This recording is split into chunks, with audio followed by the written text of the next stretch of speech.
Tool Addict. It's Friday. I'm excited. Don't know why, but I am. What's up, fellas? Are you ready? We're going to take this over. We're going to get it done. A. Murray in the house. Pat Paulson. Pimping it. Pimping ain't easy when you're Pat Paulson. Pimping ain't easy. What is up, fellas? How we doing on audio, fellas? What's up, Kelly Auto Tech? How we doing? Kyle, RJW, Gearhead, David Allen. Man, all the guys coming in, they're just coming in hot. Let's go. Get that like buttons going, fellas. Nathan School, what's up? Hey, Murray, the genius stuff, man. You're killing me with the genius stuff. Looking good with that genius tool stuff, man. I keep watching and I'm like, damn, that stuff looks legit. Nicholas Utech.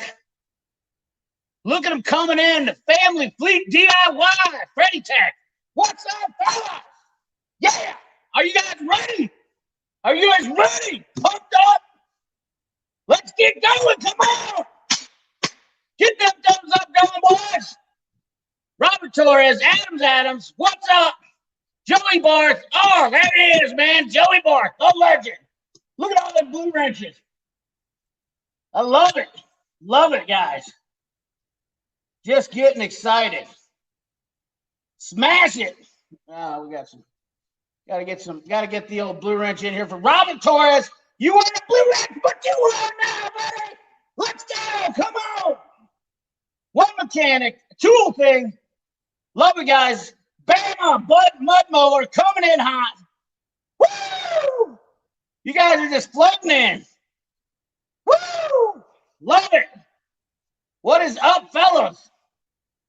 How's the audio? Everything looking good, sounding good, feeling good? You guys loving it? I'm loving it. I am loving it. I am loving it.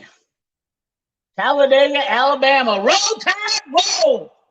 That's what I'm talking about. That's what I am talking about. Fellas, how you doing? What's the word? We got a special guest coming on here pretty soon. This is a pretty exciting time. Zach McDonald, here we go. That's right, buddy. Here we go. We haven't even started yet. We're just getting in. We're just getting in, boys. Lace them shoes up. You remember what the coach used to tell you, boy? Get up in there, boy. Stop playing ball.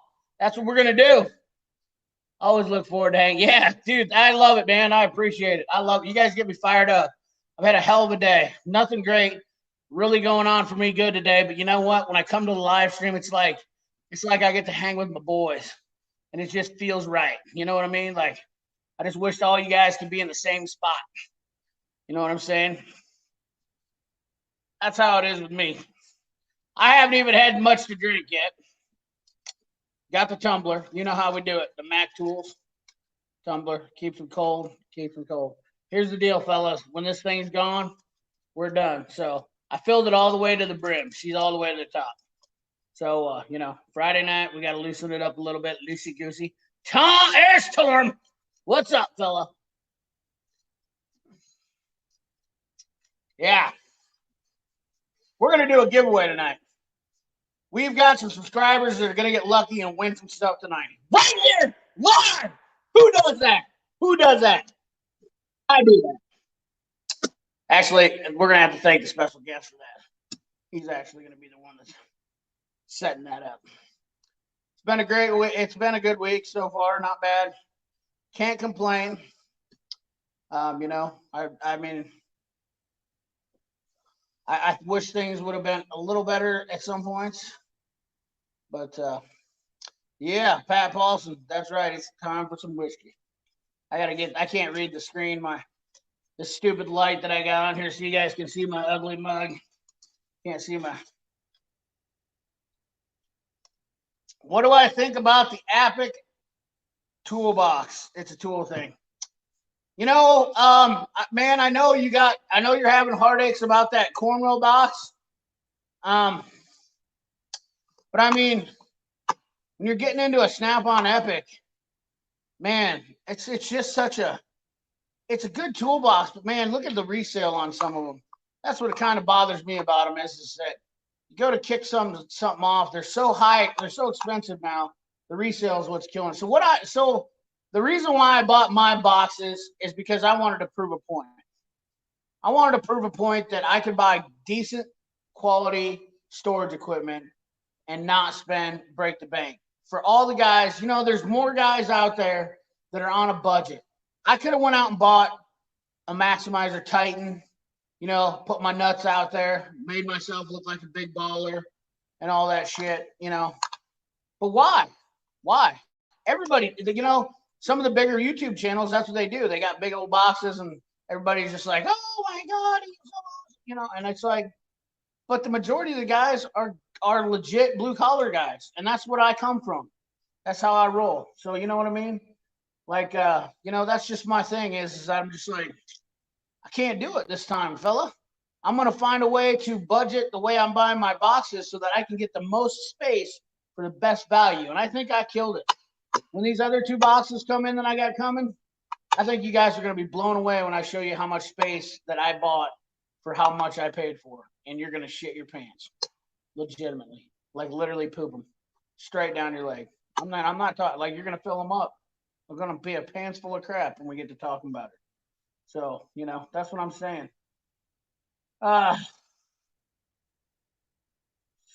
is sharp tonight, y'all. CP is sharp tonight. The Cornwell cart is pretty sweet. It is huge. I'm not saying it's the end all be all. It's a Tool thing has been having a problem with his box, and I legitimately understand. I understand exactly what he's going through. I watch his channel. I feel him when he's talking about it. As an ex-tool dealer, I get it, man. I really do. When you have a problem with something and you pay a lot of money, it just doesn't make you feel good, and you just get pissed. So, I like the Cornwell cart. It's a test. The reason for me buying a Cornwell cart is because I want to test them to see how they're going to treat me. If they don't take care of me on a cart, why would I buy a bigger toolbox for them? You know what I'm saying? Like, that's how you got to do it sometimes. You don't know how your tool dealer is going to act. You don't know how the tool company is going to act. Buy something that's a mediocre, big purchase and, see how they stick to it. That's all there is to it. Tech 45, what's up, brother? Man, I'm not missing people coming in. Who did I miss coming in here? Gearhead. I seen them. Too sweet. Cornwall guy. Boom, boom, boom. Yeah. The Cornwall cart is badass, guys. I mean, I'm telling you, man. For the money, $2,000, it's the best bang on the market. Hands down. You're saving $500 over the Mac cart. Now, keep in mind, the Cornwall cart is priced at $2,500 normally. Not on sale. The Maximizer cart is $3,000, not on sale. So there's where your starting points are. So you're already $500 down the Cornwall. Is the Mac cart better than the Cornwall? I believe it is because it's using a 16 gauge steel. It's a Maximizer. But if I don't like this Cornwall cart, I'm going to trade it in and probably not have much money into another Maximizer. That's all there is to it. If Cornwall doesn't take care of me, I'm going to walk in there, get a new Maximizer, and we're going to call it a day. Nick Pixel, what's up? There's my homie, Nick Pixel. Oh, we got to turn down. We're getting notifications. I got to get this thing fixed. Let's see here. Let's get media down. Get ringtone down. I think we got that going. We'll see how that works. 40 people in the chat. Thank you guys for showing up. I can't tell you how much I am so stoked that I have this much support in the channel. If I never gained another subscriber tomorrow, I'd be super happy. I really would. You guys are, I think I answer enough of you guys' questions and talk to you privately that it keeps me busy a lot of days, and I can't imagine getting any more subscribers and trying to keep up with that. I've talked to some guys with some bigger channels and they just say you just gotta walk away from it, but I don't know if that's in me, to be honest with you. I wanna spread the love for everybody. Yeah, Pat Paulson, Snap-on, Cornwell, Blue Point, Mac, they're all good. Matco's good too, man. Matco's good too. It's not I ain't hating on him. Turbo Time, what's up? How the hell did you not get a blue wrench, brother? You got one now, though. You got a blue wrench. You are a blue wrench. That's what I'm talking about. How's the audio, fellas? I ordered a microphone today. It finally broke down. Stop being cheap. Got a microphone coming in. Let's see what we got up here. Callie. What's up, AG and One Mechanic? Hell yeah. Callie, dude, if you guys not checked out Callie Auto Tech's channel, hopefully I can like collaborate a little bit with Callie Auto Tech here soon. You know, I know you guys aren't all diagnostic fans, but I think me and Callie are both on the same page when it comes to Callie. You know, I should be in Kansas City right now. Vision, if you guys haven't seen my Instagram, Vision's going on in Kansas City, and that is like the mecca of like AES waves down there. There's you know, they've got smoking deals on Pico. I sent down like 3 G's down with a buddy of mine, and I said, I want this and this and this if ABS Waves got them on sale, and we're gonna get a Pico when it comes, you know, this weekend, hopefully. And you know, we've got some stuff to get stepped up. Love auto diagnostics. I just do. I love it. I love electrical. I'm one of those rare, weird nerds like that. Just interests me, and the Pico scope is definitely something you got to have nowadays. And I've been trying to learn how to use it. Gear, man, I'm sorry, I'm slacking off, guys. I got to get caught up with the chat here. So let's go back up here. Master Series boxes better than the Epic. Pat, I do not like the Master Series for one reason. A, it's got the lock and load or whatever the gay little plastic pieces they use to keep the drawer shut. B, it's got those giant ledges that get smoked when you're like running your sockets and wrenches. They hit them and they chip them, and then you collect dust on them. You're constantly wiping them off. So the Master Series, I can't. I mean, it's a great box. Don't get me wrong. It's a tried and true box, but for me, it's just not my thing. You know, like I said, AgTech 45. Me and him are on the same page. 3 wide drawers. The bet, you know, if Mac is one thing they don't have. Mac has the widest freaking drawers in the entire toolbox industry. They have a 67-inch drawer on their 7530 series box. You guys understand how big that is? It's like a full 12 inches bigger than anybody else's drawer on the market. So you can literally, you watch these tool reviews with toolbox tours, and whenever you see those snap-on boxes and Matco boxes where all them sockets are crammed in there, and everybody's like, "Oh, I'm out of room. That's because you got." Oh, here we go. We got a guy coming in. All right, our boy's here. Oh, stop yapping. Our boy's coming in. Come on, man. Get up in here. Get up in here. Come on. I can't see you yet. Can you hear me? Do we got anything? Hello. Mic check. Man, I ain't getting you, buddy. I can't see you. He popped up in here, but he's not coming up yet. You guys are you excited? Oh, we're getting some movement. Oh, there he is. Oh, what's up, man? You ready to go in? Yes. You ready to go in? There he is, the man. There we go. We good? Can you hear it? Got good How's audio? it going? Going great, man. Going great. Awesome to have you on, brother. Of all the people, you know, been waiting to get this day to go for a long time. Everybody, I give you. Oh, yeah, I'm having trouble with the audio. Just 1 second. Okay. Yeah, I'm just. What the hell? I'm having a little trouble with the audio. Give me a second to try and. Yeah. Hold on. Let me get down, make sure it's not me. Can you hear me?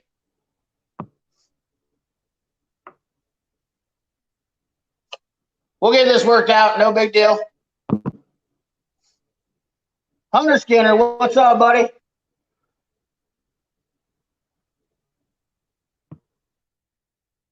We'll get this figured out. Just hang out. Just don't worry, guys. We're all about technical difficulties here. That's what we do.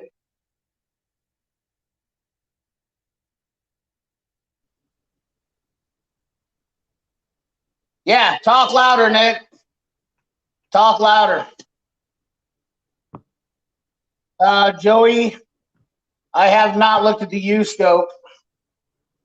I will. Oh, I hear something. You got audio now? Can you hear? Can you hear me now? Yep, I can hear you good. Okay, I think we're good now. See if I got better audio.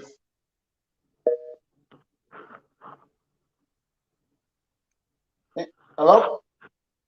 No, I don't have a good better audio. I'm going like I always go. I'm rolling on the tube tonight. Hey man, what's up? Glad to be on. It's been a long time coming anyways. That introduction was I was excited and pumped to have you here. I know the audio stumbled a little bit, but hey, you're here now. Yeah, not sure. Too many devices trying to figure it out, so I just cut it down to one, call it good.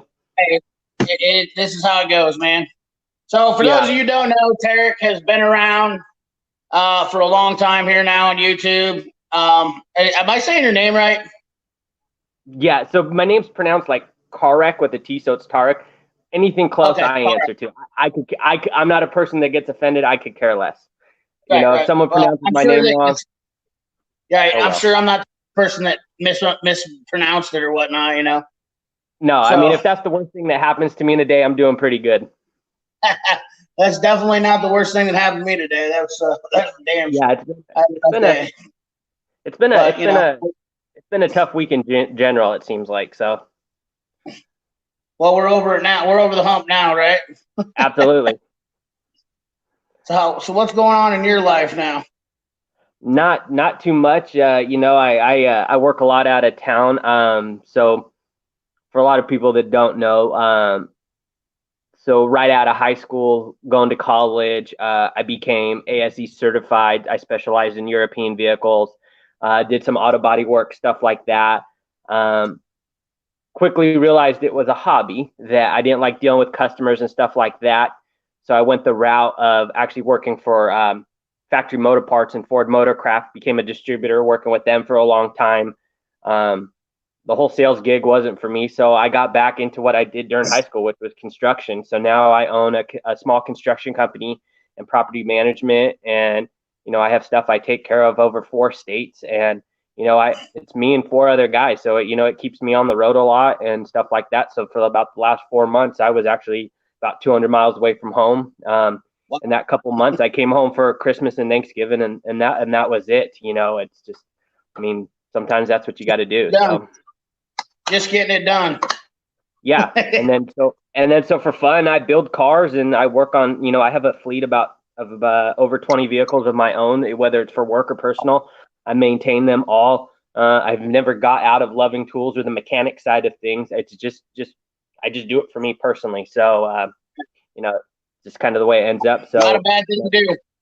Yeah, and so I kind of, you know, a couple of years ago, I stumbled upon these videos actually when I moved and I finally had my own shop, and I was kind of trying to figure out how everyone was, of course, organizing their toolboxes, things like that, seeing what was the latest and greatest, and just kind of realized that there was a lot of bad information, not necessarily bad information, but there was just kind of a lot of BS going around. And so I kind of wanted to always be the middle ground and help people in the right way, not necessarily, you know, like you say, not one brand is the best or anything like that, but just kind of, I want to be that middle of the road where, you know, sometimes you can cheap out and sometimes you necessarily can't, but one way of thinking is not necessarily the best way. So that's kind of what I'm about, and just kind of listen to what people have to say. For me, my addiction is literally tools. I mean, I have a huge tool bill every month, and that is my vice. So, you know, I like to see what other people are buying so I can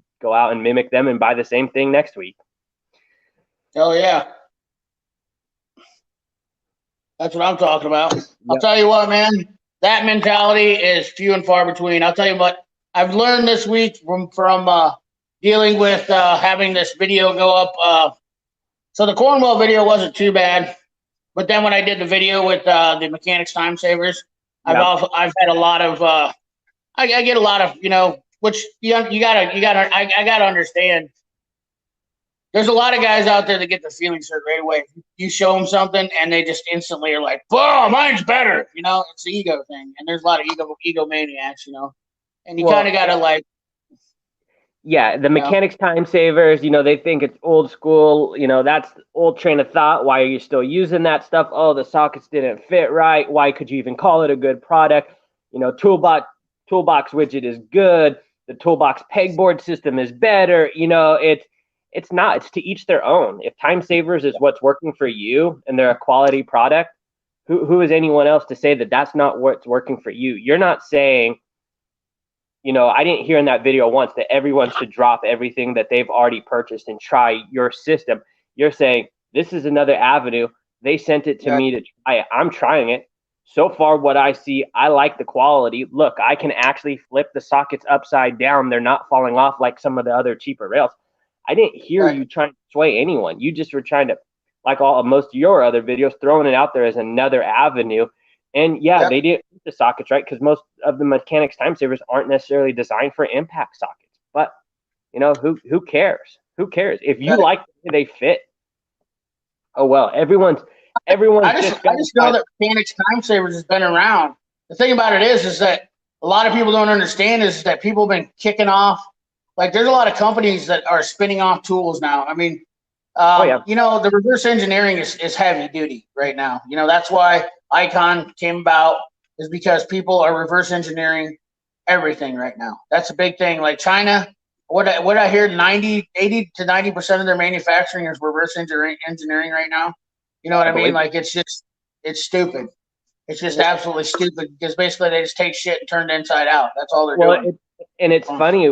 It's funny how big this whole Harbor Freight, Icon, Snap-on BS has gotten. I belong to a couple Facebook. I don't really Facebook or use too much social media too much, but every now and then I get on Facebook and I look at these groups, and it's funny.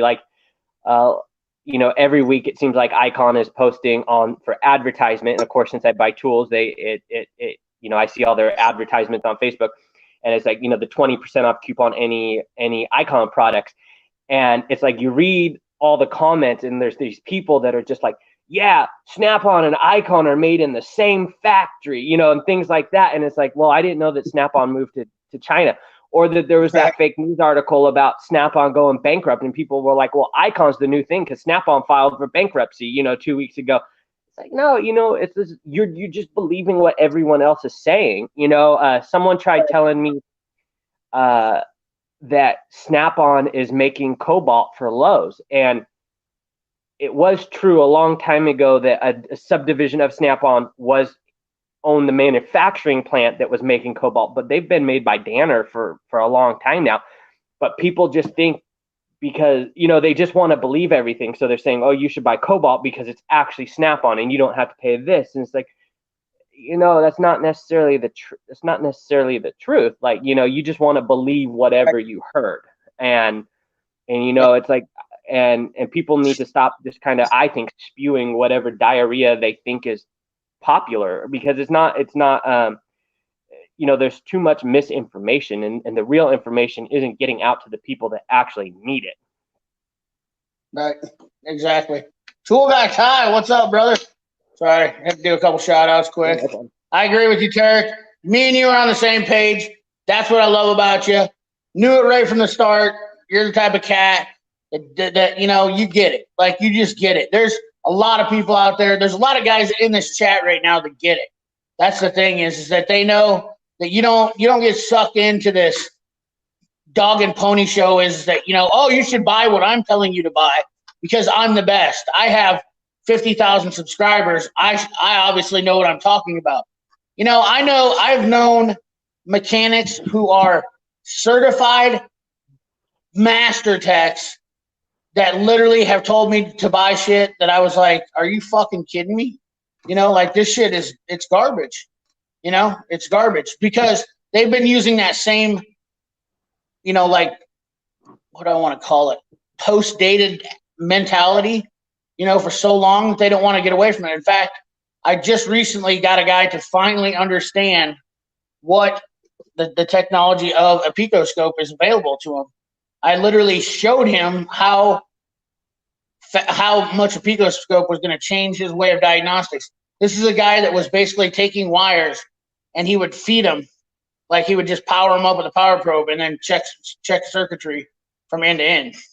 I mean, that's how he did it, And the thing is, old timers don't realize how sensitive computers and stuff are now. Back probing wires and sending and reverse powering stuff. You can't get away with that now. I mean, and there's a lot of old timers that just don't believe in computers and what they can do. And I know a lot of people can create more damage by not realizing how everything is affected by electronics and computers these days. And there's some people that just don't. They're just not willing to get with the times on stuff. And if that's the case, it's probably time to hang up your boots and call it good, because it does the mechanics field is something that's always evolving, and you got to stay with the times, or you got to dry out and go to the wayside and do something else. But you can't, just because you like something doesn't mean that you can't. You still have to do things properly, and it doesn't matter what you do. There's horrible people in every field, and it seems like a lot of the old timers that are still in the game, they just don't want anything to do with the electronics or computers. And if that's the case, hire some young bucks to do that stuff. But the days of just throwing parts at stuff and setting a little timing, yeah. I call it swag, scientific wild ass guess. You just throw parts at it, you just throw that parts can at it and see what happens. And sometimes you get it right, but more often than not, you're just wasting people's money. Yep. Yeah. Not only that, you're wasting your own time. That's like I said. I told the one guy, I said, if you're taking a guess and you're only getting it right 60% of the time, that means every 10% out of that 50 that you're winning, when you're getting it at 50%. That means that if you're getting it 60%, most of the time, you're losing 10% of your money every time. That's all there is to it. I know. Joey Bart, that was killer, wasn't it? Tarek just busted out the swag, and that was awesome. I love it. That's the new term right now. We got to bring that in. We got to bring that one into everybody. Well, he just brought the new word out to everybody. So I buy Callahan Auto Parts. Get out of here, Nick Pixel.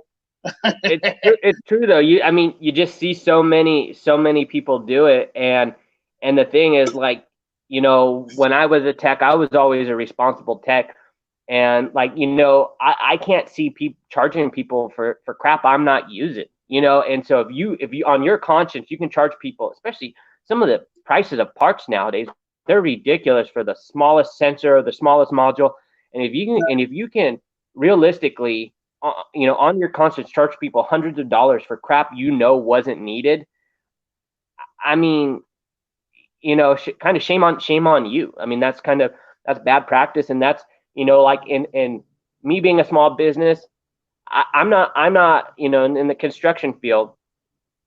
I don't advertise. I'm referral only, and it's worked well for me. But I've kind of built my principle on is, instead of charging someone a buttload of money one time and I never hear from them again, I'd rather make a little less off of you and know that every single time you have an issue, you're calling me back or you're sending someone to me, because I'll make, 100 times the amount on going back and doing more stuff for them than I will if I just charged you $1 million the first time and you're not happy and I'll never see you again. There's still, right. You still got to have that personal connection in any field. Well, it's pretty easy to tell when most of these channels are not on their game, when they're talking about stuff.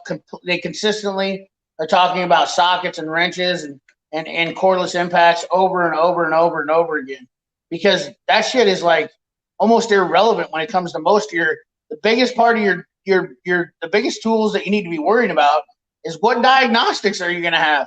What are you using for a scan tool? If you're using an OBD2 code reader, you're like in kindergarten. I mean, that's you can find a code and probably search it out. And I'm not saying a code reader is bad, but that's a lot of work for just a code reader. I mean, you're doing a lot of work to run around just to figure it out with a code reader.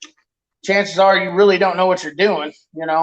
I just got an IMK 608. The immobilizer, oh my God. I'm telling you what right now, it is the Altel that nobody knows about. That freaking thing, I can pull skim codes out of Chrysler probably better than Chrysler can now. It is super, super badass. And not only that, I was programming Mercedes keys, BMW keys. Like I've just been absolutely annihilating shit. I pretty much, this is no joke. I will pretty much have 75% of the market in Des Moines for doing programming keys. I guarantee it, because nobody else is aware. Like, well, I asked all these guys in all these shops around here, and I just started calling them up. I was like, hey, just a heads up, I want to let you know, I have this immobilizer, because I really don't have to be in my shop to work. If I can make my work go where I need it to go, which doing key programming and computer programming is so much more fulfilling for me, just because I can keep a guy in here working and I'm not tying up a lot of space. It's just a killer deal. And for $3,500, it's a killer investment. It is absolutely a killer.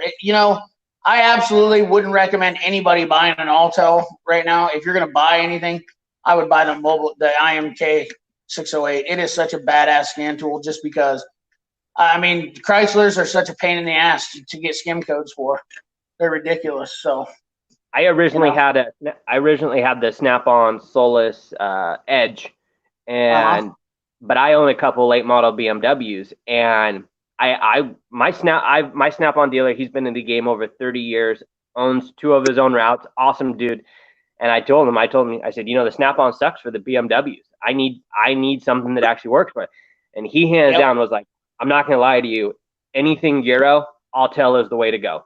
And so I originally got just like the 700 series just to try it out, $1,000. I didn't want to waste a bunch of money, and I couldn't believe what I could do with it. So then I stepped up. It's just me. I'm not making money off it. So I stepped up to the 908 when I lost a key. I went to BMW. They wanted $1,200 for a key. And so I was like, I'm not paying $1,200 for a key. So I stepped up to the 908T. I bought the key blanks, had them laser cut, and I programmed myself. And I was like, that basically paid for the tool with one key.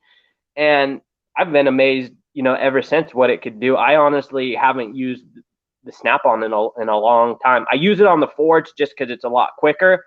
That's the only thing I can say bad about Altel, is it has a little bit of a slow boot up time. But I think for the money, the domestic stuff, Snap-on's still kind of nice. Domestic stuff. But I would say for the money, you definitely get what you pay for with the Altel.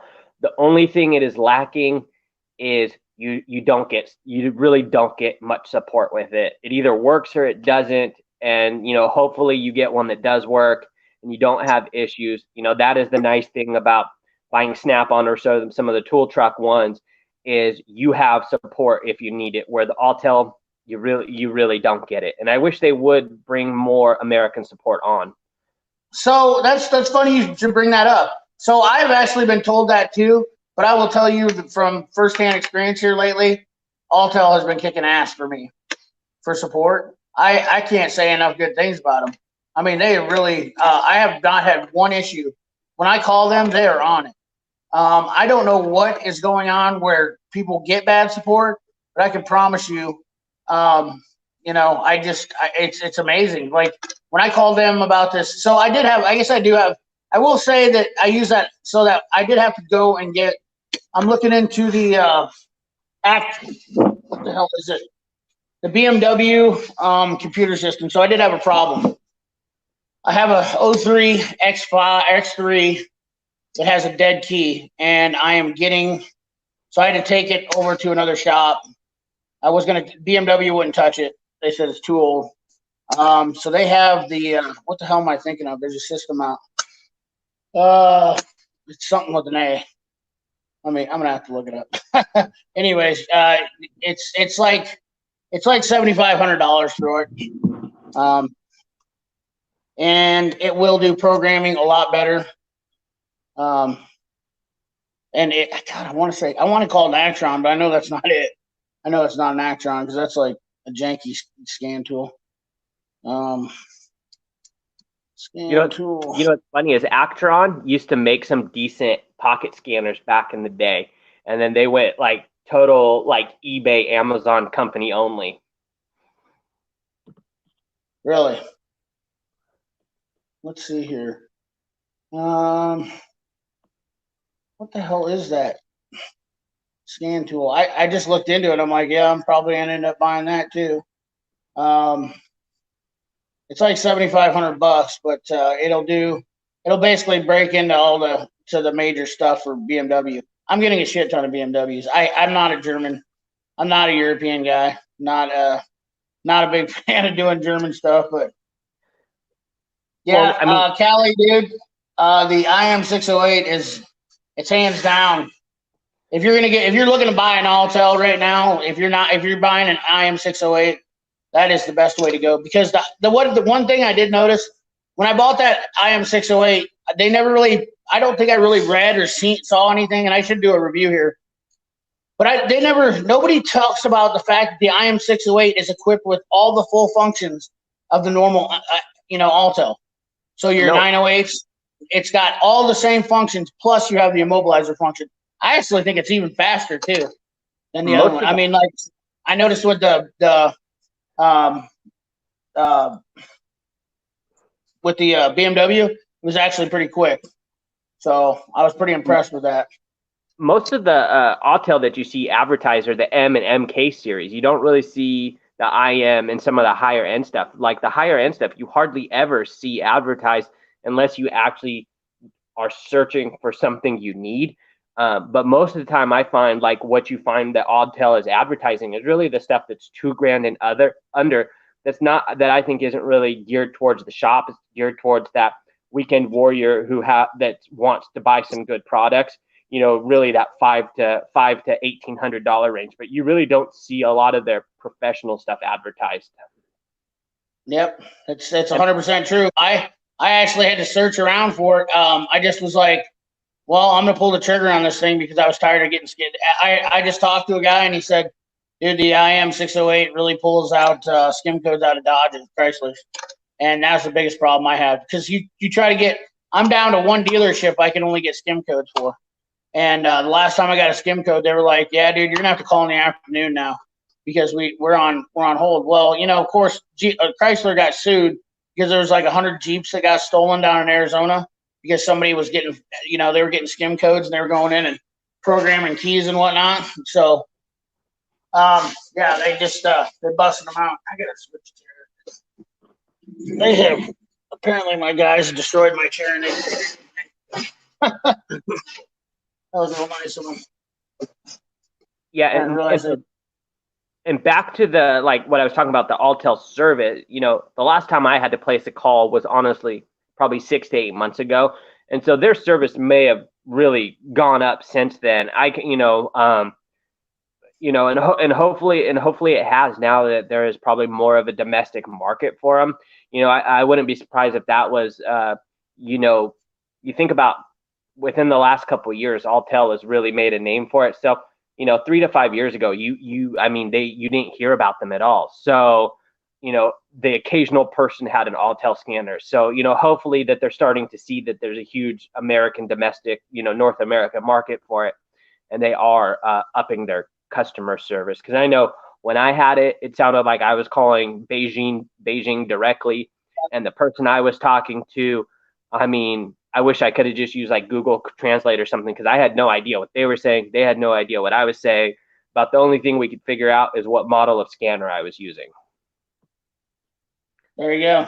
That's and that's what I heard. But it definitely I've not had any of those problems. I've talked to people in the U.S. every time. I don't know if it's because of where I bought my scan tool, if that's why, or what the story is. But the couple of times that I have to call them, which is very rare, it has been absolutely phenomenal. So that's what I like to hear. I'm kind of curious. The Altel XP400 key programmer. I'm wondering if a guy just couldn't buy one of those also. To be honest with you, to add on to your Alto. I'm not sure. I haven't looked into that part of it yet neither. Because that's really that's an interesting concept too. If you already have an Altel, for guys that do have them, that thing's like, it's just ridiculously fast. I can pull the skim code out in literally less than 10 seconds. It's no joke. On that 608 you have, does it have the breakout box and everything too, or is it just? Well, no, I had to buy it. I already had a breakout box. I've been told that I should buy an AES Wave breakout box, but I got an OTC breakout box, and my trainer, the guy that I deal with, he's in Kansas City, and he works for AE Tools down there, and they're pretty good technology company, for doing programming and stuff like that. They're not like AES Wave. I don't think they have the support like AES Wave does, but they're a pretty good company. I mean, he's pretty awesome. So I had him come up here and do some training sessions with the guys, so that way I could keep them on top of stuff. The biggest problem I'm having is getting them interested in doing it. Yep. There's not that many people out there that really want to program.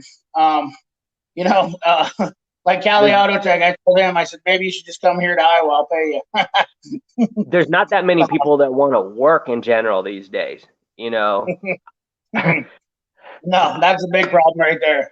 There's your number one thing, Yeah, I mean, I have 4 guys, not because I need 4 guys, because I actually need about 10 or 12. I only have 4 guys because I only can find 4 guys that actually want to work, and it's difficult to find anyone that wants to do anything. Everyone wants to it's like they want money. They want to leave by lunchtime. They got all the problems. They got all the problems in the world. Why can't you understand? Things like that. It's like the world is always falling on their shoulders.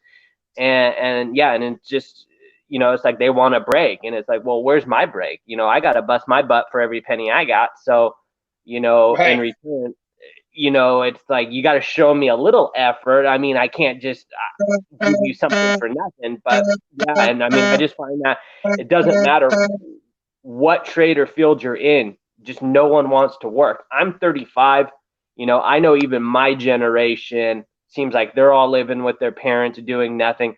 And then the generations below me, I mean, you can't even get them. My sister is 29. Half of her friends don't even have driver's license. They have no interest in driving. I don't get that kind of stuff. I mean, I couldn't wait to drive. Right. I've definitely seen that too. Yeah. I mean, a bunch of my clients that have 15 and 16-year-old kids, I mean, their parents are still carting them around, 17, 18, parents are still carting them around because they have no interest in driving and doing anything for themselves. I know, me personally, I was driving before 16 and with a license. I could not wait to be on the road. I mean, and to this day, I don't complain about driving long distance. To me, there's just something about the freedom of being behind the wheel, not a care in the world, crank some good tunes, and just drive and, get all the thoughts that you need to out of your head. But it seems like kids nowadays, they don't want to participate in any of that. They just want to, get on social media, ride the bus to the mall, spend mommy and daddy's money, and that's it. They have no, even going to school is like an afterthought for them. A lot of them don't want to pursue anything. Right.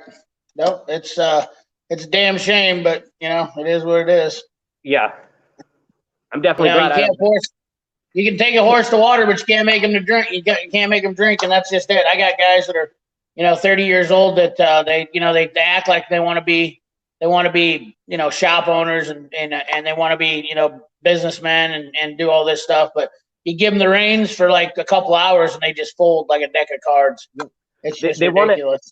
They want all this power when they don't realize the work behind it. But as soon as you give them a glimpse of what it takes to actually do something, all of a sudden they want to go back to just like emptying the garbage cans because that's the easiest thing to do. They don't have to think about it.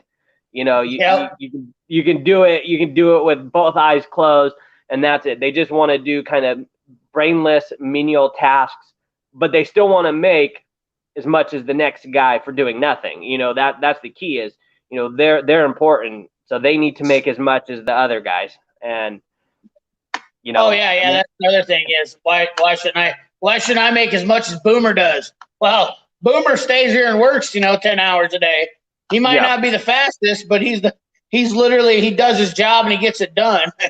You know, that's just it. They call them, and I don't even know where the boomer starts at because I think that's the biggest. Like, I think that was millennials fire back for boomer shit, whatever. I don't even. I was like, I heard that. I was like, wow, got tired of being called boomers. Now you made a or tired of millennials, so you called everybody calling them boomer, and I'm like, well, whatever, dude. I had a kid call me boomer today, and he's like, oh, you're a boomer, and I was like, oh shit, dude, I'm 41. I go, I wasn't even around when boomers were. My dad was a boomer, but whatever, dude. I'm in the middle. Yeah, Oh man, Darren Robinson in the house. What's up? Let's do a couple shout outs here real quick. Get some guys fired up in here. I've been paying. We got a lot of guys coming in. We got Mister in here, All Tell USA and All Tell China. Think Trucking's in here. He's hot. Think Trucking, you're getting hot, buddy. I seen you're getting some subs on your channel today now. Man, buddy, you're up to like 4,000 or 5,000 subscribers. You're killing it. Just going crazy. Yeah, Cali Auto Tech, there's a lot of people need their hands held. Anybody that has a question for Tarek, I'll tell you what, man, if there's one subscriber that I can say, and you can just tell by talking to Tarek, there's one subscriber out there that's like, he's in the mix and he's the most level-headed guy out there. Tarek has been that guy. That's all there is to it. I can't say enough good things about him just because I saw what he's done for people on other channels.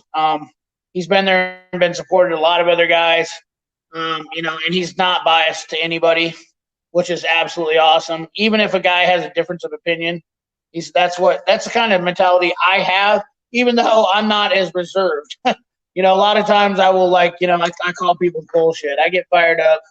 It's just, it is what it is. So,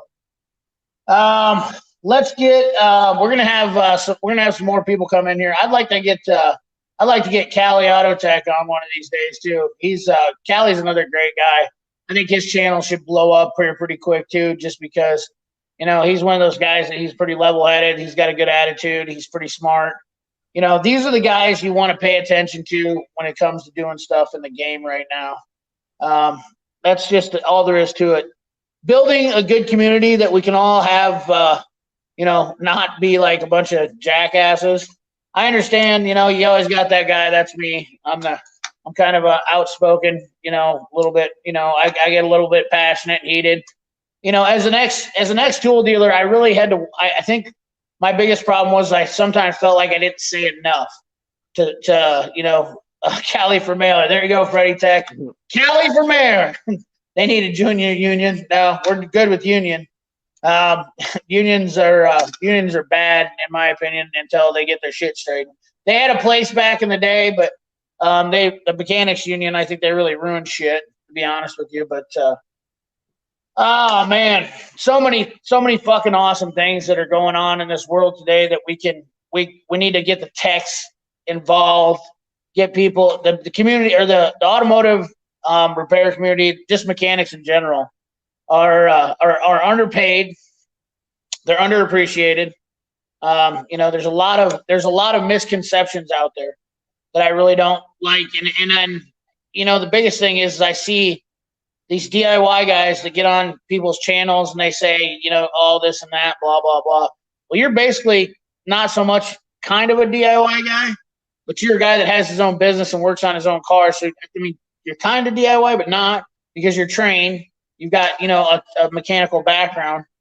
But, I think that people need to see that perspective from somebody who's actually put time and effort into learning how to work on cars. You know what I mean? Like, it's just, maybe I'm sounding like I'm babbling on here too, but.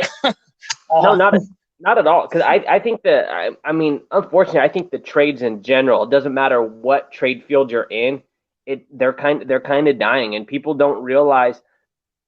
A lot of people think that like a mechanic, to become a mechanic is nothing. Well, it took schooling to get certified, and then you have to do continued education. It's not easy, and then you step into other trades. When I was doing auto body, I had to go to school to be ICAR certified, and what I was doing in auto body. I mean, there's schooling and everything. To be a plumber, you have to go to college. To go to, to be an electrician, you have to go to college. I mean, it doesn't just because you're in the trade. Yeah, they're not menial jobs just because you're in the trades. I mean, America was built off the trades, and people don't people don't see that. And nowadays, like we were talking about, where people need their handhelds and they don't want to work. Well, why do you want to go work hard for $1 when they think they can just sit at a desk and make $2? And it's killing the trades, and and they don't get the respect. The trades in general don't get the respect that they need to. And Absolutely. I see that even in this little YouTube tool community. It's a very small percentage of YouTube, and the amount of like animosity and hate that gets kind of spewing about it. I mean, I think everyone needs to take a step back. I mean, luckily we live in America where we're kind of entitled to our own opinions, and we're all allowed to think differently. But that doesn't mean that the man next to us is wrong because he thinks different. Good for him for thinking something is different. But we need to like kind of bring it all together and get a general consensus versus just hating each other or talking trash to the next person. At the end of the day, we're all human, and we know what we like, and that's what it should be. Not one person is right for having a train of thought. Absolutely. I couldn't agree more, man. At the times that I get passionate and I want to slap somebody, because they come on and say something stupid. But at the end of the day, I'm exactly all about like finding a resolution that's the common ground. There's just the biggest problem is that I think what the shop owners have really screwed mechanics over so bad over the years. They've been the ones that have been the winner, and they walk away smelling like a rose. Well, I own a shop. I'm awesome. This and that. But there's that it doesn't. They didn't give the mechanics are the one that took the brunt of it at the end of the day. There was a lot of good mechanics out there that haven't screwed customers over, and there's a lot of shop owners out there that have screwed customers over and blamed it on the mechanic. And I think it's been an easy scapegoat for them, and then gave them a bad name.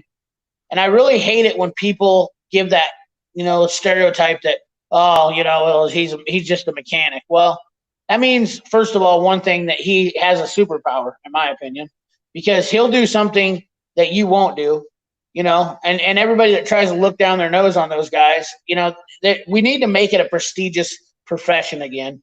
And I think the one way to do that is by saying, hey, we do a lot of computer diagnostic stuff that, like, there's probably some computer guys out there that probably wouldn't even understand some of this stuff now. It's just you have to, like you said, continuous improvement on the training and whatnot like that. Hold on a second. I got a guy that's gonna get his ass kicked right now. He keeps texting me. Well, with like a lot of the automotive computer stuff, it's not stuff you can just learn out of a book. When you're a software engineer and you're learning new software code and stuff like that, you can watch, you can read some instructional books and figure it out and stuff. But there's so many different cars and equipment, and it's hands-on training. Most mechanics are hands-on, not book smart. And two places I think that really get looked down on these days that shouldn't are mechanics and our military people. Right. We used to roll out the red carpet for both of them, and nowadays, I really feel like they get on, and it shouldn't be like that. What both fields have done for us, and just to kind of throw them to the wayside, I think is pretty horrible. I mean, we need to we really need to boost up what America was founded on, which is hard work and ingenuity, and we kind of we don't look at, I don't think we look at it like that anymore. There's just a lot of people out there that are we're trying to convince we got guys that want to get out of the business, and then we got guys that don't want nothing to do with the business, and then here we are. We're the only guys left. That's what it is. All these guys that are in this chat, we're the only ones that give a shit anymore. That's the bad part about it is I can say that there's 50 people in here in this live stream right now, and every one of them are passionate about using their tools, using their hands, and being something. And there's probably, how many millions of people out there that could give a shit less about this stuff. We're the ones that have enough, ambition to sit here And yeah, I know my phone's blowing up. I understand. I'm sorry if you guys can hear that, but that's exactly what happens in my life today. I've had nothing but phone call after phone call after phone call. I'm like a wanted man all the time. Hold on one second. I'm gonna punch this guy right in the nads.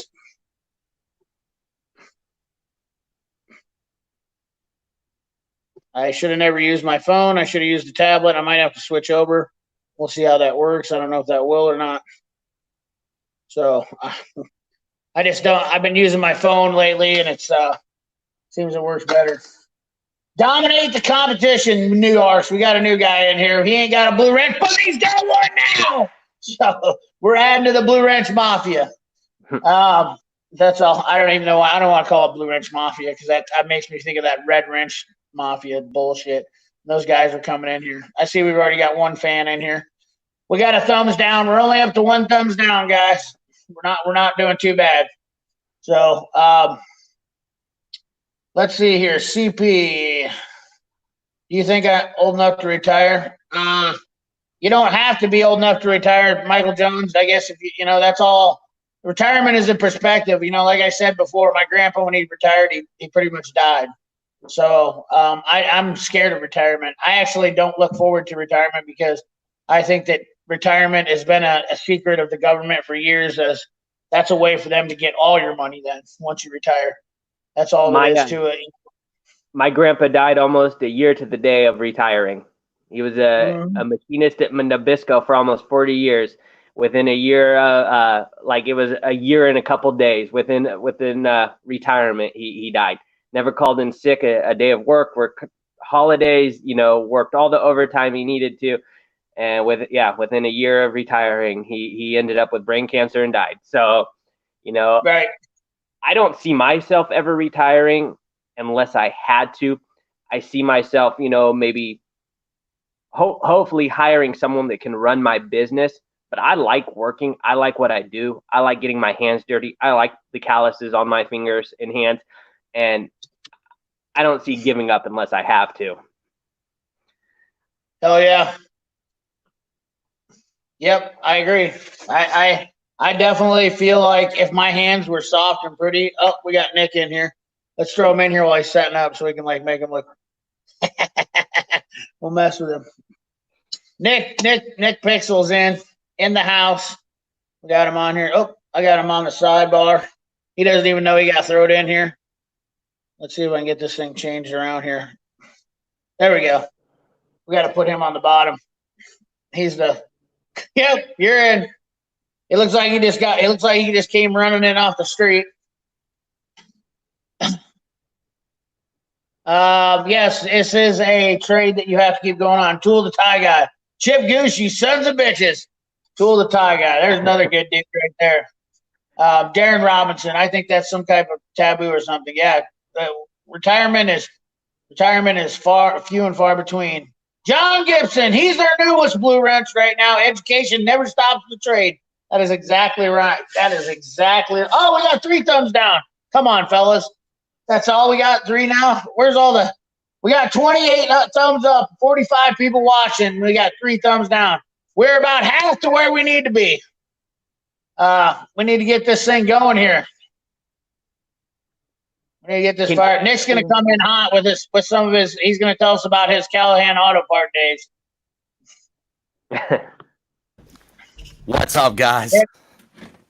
Not much. How about them Callahan Auto Parts? Oh, dude, they've been the best, dude. I have to tell you what. Since I started buying them, when the movie came out, and I started buying those parts, man. The slogan, everything, you know, we make car parts for the American working man because that's who we are and that's who we care about. I haven't changed a brake pad since, dude. And they only got a 1-year warranty. They're not even lifetime guaranteed. Yeah. That's the best part. It's got to be on the box, dude. They know they sold you a guaranteed POS, right? Yeah, that's right. I can take a dump in a box and mark it guaranteed. Does that make it better? Yep. Hell no, it doesn't. Nobody wants a guaranteed piece of shit. Tarek, what's going on, man? Yeah. Not too much. How are you, man? I don't know if you guys have ever been really met. So Nick, you know, the thing about Nick is Nick kind of found me through YouTube, and he's inspired me a little bit. He kind of brought me around to he's got this. He's crazy. He thinks that like there's going to be some kind of crazy following behind me, and I'm like, oh, dude, it's just not going to happen. No, I know. I know you're going to do some awesome things, man. I don't ever doubt it, and that's why people are here, brother. That's why they're here. Well, when I started getting like 200 people here on a live stream, then maybe I'll be like, oh, maybe he was right. But until then, I'm just a guy that drinks a little whiskey and has a little fun, and we talk about cars and we talk about tools. Mainly, I do love tools. I know that I don't get enough people interested in electronics like I want to. My channel is not drawing in those people. I do have a lot of toolbox tours because I do buy a lot of toolboxes, but that just happened to be the timing of what I'm doing. I can't wait to get these new Mac boxes and really set this thing off, because I think when I'm all done with this, I think I prove a huge point that you don't have to buy the biggest toolbox to win in this game. That's all there is to it. And the reason why I bought the Cornwall cart is because the Cornwall cart was intentionally going to be a diagnostic cart. I bought that cart for one reason and one reason only, because I like the depth of the drawers. I can put a laptop in there, like your Tough Books, on the top drawer, and I can have a Tough Book in that drawer and open it up and use it as my, counter. It's 47 inches tall. So when I pull that drawer out, it's pretty, chest high. Not only that, I can fit like a 30-inch monitor in the hood, and it's got a deep enough compartment that I can shut the TV and still have some gear in there. That was the whole reason I bought the Cornwall box, is 100%, because I didn't want to spend a ton of money on a diagnostic cart, but I think a diagnostic cart is like very key to have, because you can wheel it around. Not only that, my plan is that if I have to, I can load it up in a van or something like that, because it's not that big, which it's huge. But yeah, John Gibson, I am kind of wild sometimes. That's exactly what I try to do. I try to be wild. I try to be fired up. That's all there is to it. Tool guy Ty says, I love my Epic. Well, I love men. That's what you should have just said. Just kidding, Dick. I'm just kidding. I'm just kidding. Anyway, I know you like women. That's fine. Anyways, he's gonna be on here for a minute. He's gonna be on here in a second. You son of a bitch. He probably just got another thumbs down. Epic. I love the Epic. Yeah, he's gonna put a thumbs up now. I got two more right away, because we got the lurkers. We got the lurkers in the background. We got these guys that don't talk, and they're just kind of they're sitting there lingering. They don't say much, and they're those are the guys that are back there hitting thumbs down, because those are the guys that want to come try to stop me, and I implore those guys. Creeping. That's exactly what I'm talking about, Callie. We got the creepers. You know who they are. We got the creepers in the background. I just don't understand the internet trolls. Like I said, I just don't understand the internet trolls, like the people that just kind of creep in the background and stuff. It's like, don't you have anything better to do with your evening than waste everyone's time? Of all the things you can do, you just kind of want to piss people off. I was like, I've never understood that at all. Yeah, no, that's cool. Yeah, and I know there's guys that are listening. They're probably like, this mother trucker thinks that I'm in here creeping on him, and I'm just listening. It's got Turbo Ty, poor guy's at work. I'm telling him he's creeping. I like to see this thing. I like to see it light up. Jeepers Creepers, Derek Robinson says.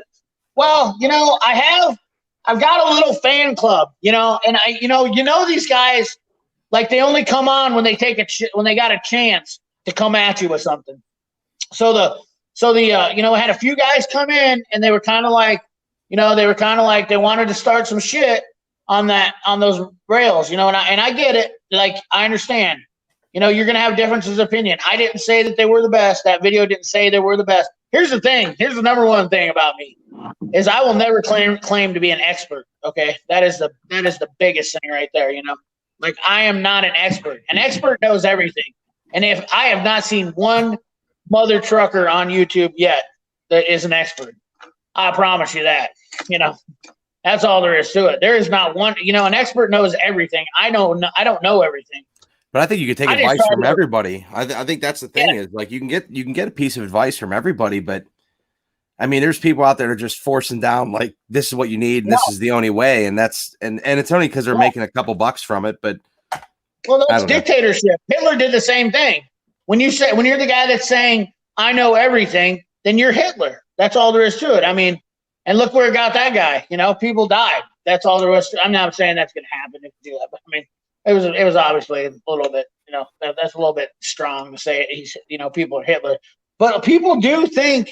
There's a lot of people that have egos that think that they know everything and they're the shit, and I know that I don't know everything, and I know that everything I got isn't awesome, you know, because I've got shit that I like, you know. I think I did a video on stuff that I wished I wouldn't have bought, stuff that I wish that I overpaid for, probably shouldn't have got into. You know, everybody's done it over the years. You know, you think it's awesome, you buy it. It was an impulse buy, and you're just like, fuck. You know, I should have never bought that shit. It was garbage, and you're stuck with it. You know, and then if you're like me, I just don't like giving up anything. So you know, that's all there is to it. What do we got here? Jeep Adventures. Everyone is buddy? Denatools. I thought Denatools was expert in everything. Yeah, I mean, everybody thinks these guys like that think they're an expert in their mind, but you know, they're not an expert. You know, and I have nothing against you know, I shouldn't say his name. I don't even care what he does, because what he does when he comes to mechanical stuff, you know, he doesn't have a hand to play in. You know, he just doesn't even understand mechanics or mechanic background. All he does is talk shit about Snap-on. And, you know, for years, Snap-on is a company that's 100 years now. Let's give them a round of applause right now. 100 years, American company. 80% of their tool line is built here in the United States. Sure, it's expensive, but they're also supporting American families. What exactly is wrong with that? What exactly is wrong? I mean, and I don't even know, like, just for instance, Tool Guy Ty, he loves his Epic Toolbox. That fucker's ridiculously overpriced, in my opinion. But it is an awesome toolbox. So, and AgTech, I think he's got an Epic, and he loves it. You know, and there's a lot of guys that love their Snap-on shit, you know, because they paid that much for it. They have the right to love it. And they have a right to defend it too, as well.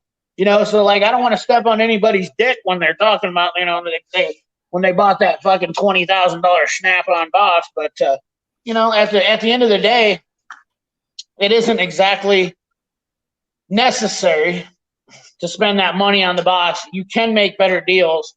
There is a lot of guys out there selling Snap-on toolboxes for dirt cheap. I mean, you get on Facebook Marketplace, I can literally buy them Snap-on Epic 84s and 68-inch boxes for like $7,000 all day long, and they're listed for like $16,500. I think, like, you know, something like that. But Tool Guy Ty just brought up a good point, though. Snap-on's not sending anyone, you know, free tools for fake reviews. So no. If you are doing reviews on Snap-on, you pretty much have bought it. So, and I don't think you can do an honest review if you get the stuff for free. I think it's kind of hard sometimes to, you know, it's not Snap-on. It's not just Snap-on though. Matco, Mac, Cornwell they're not giving me free shit. The dealer might give me some free stuff, but that's only because I'm a good customer. Yeah. They are not, the company is not giving me free shit. I can promise you that. And they're not giving anybody free shit out there. I can promise you that. Now, if they were giving somebody free stuff, I'm pretty sure you would know it right away. But that is not happening because A, they know that they've got a quality product and that they don't have to give it away because they already have guys and they take the proper procedures and avenues to test that stuff to know when it gets in the market, which nobody else does. When they do that reverse engineering shit, they think because it's already been tested and somebody did the research that all they have to do is reverse engineer it. Now, there we go. Hey, fuck, boom. We got Snap-on just like that. No, it doesn't. You know what? There's no fucking fairies in this world. You know, I mean, that's all. You don't just get shit awesome out of thin air. It's not how it works. You know, China can reverse engineer all the shit they want. It ain't gonna make it the best. I guarantee it. And I'll tell you, I love my Snap-on impact sockets.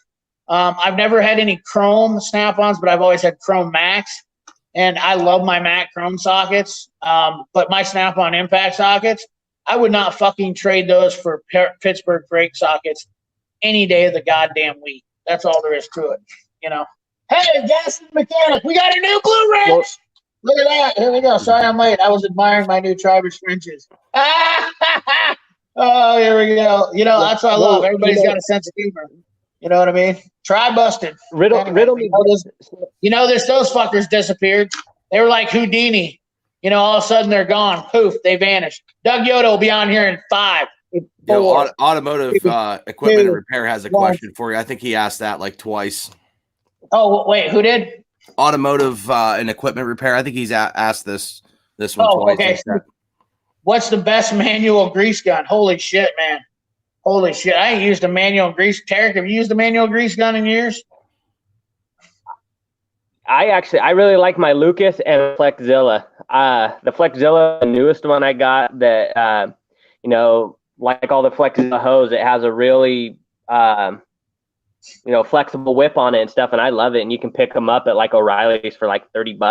I don't use the manual one very much. I generally use my Milwaukee M12 or M18 version when I need to grease something, but I've had really good luck with my Lucas. Don't start saying Milwaukee. Don't start saying it, dude. CP's blood pressure's gonna go up. Whoa! I'm not a hater of Milwaukee. Okay, let's not get that started. I'm not a hater of Milwaukee. Here's my deal: is with Milwaukee, is that Milwaukee is a great tool, but it's hyped a little bit too much. Yeah. In the retrospect, that it's super awesome. It's just like every other tool out there that has its drawbacks. And the one biggest thing that I don't like is their ratchets. They're fucking ratchets. They suck. That's all there is to it. I don't like the paddle. I don't like the switch. The power is great, and I don't like the battery, the way the battery is on them. I pop them off when I'm trying to break something loose. Either my fat fingers or whatever, I pop that fucking button out when I'm getting on it, and that's my only problem. I'm not a hater of Milwaukee. I fucking love my Milwaukee. Look at that. What do you got there, Tarek? What's that? Milwaukee sockets? Milwaukee socket. Yep. Yeah. I would like to try those things. You know, like have you seen those super sockets that I had, those Max super sockets? They were like that Milwaukee design on sockets and shit. You know, I dig those. I dig that square design. I'm like, you know, for years, why the frick haven't we ever had Let me see those again once. Why did that have to be around? Let me see those again once. I didn't get to say, like, I do. I have a lot of Milwaukee stuff, but I don't have the sockets. Oh, nice. They're pretty nice. This is a mini kit. I have everything except I have like all the socket kits except for the half-inch, which just came out a little bit ago. I'll admit I'm one of the Milwaukee. I'm a huge Milwaukee fanboy. Right. Well, and there's nothing wrong with it. Milwaukee's fine. Like I'm not hating on it. I just drain good drain plug sockets. Yeah, the wall grease gun. There you go. Milwaukee rep though, and you got a good Milwaukee. I get a lot of stuff for free from my Milwaukee. Oh, nice. I get a lot of stuff for free from him, so I you know. Let's talk about some Milwaukee stuff then. What do you got to give away today, Tarek? Yeah, that pack out kit looks good, man. Well, let's talk about that because we talked about it earlier, but I think we've been on the stream here now for how long? An hour? And we haven't even let these guys in on talking about doing some giveaways. So let's talk about first of all, because we don't have anything going on here. We got some. What do you got here? Some vice grips. Yep. The new ones. Got some vice grips to give away. These are the new. Yep.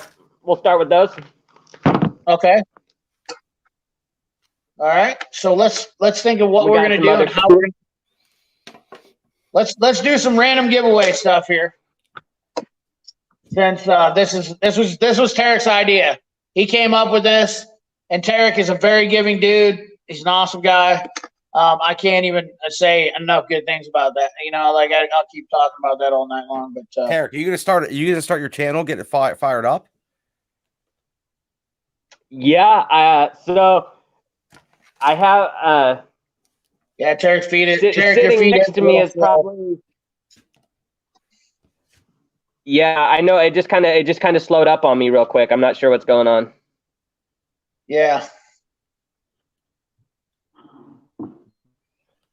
There's a pretty big delay that we're having. I was going to give away these It just happened. blind screwdrivers, but I like them too much, so I'll have to buy another set for the stream. Uh-oh. I think we're losing Tarek. He's locked up.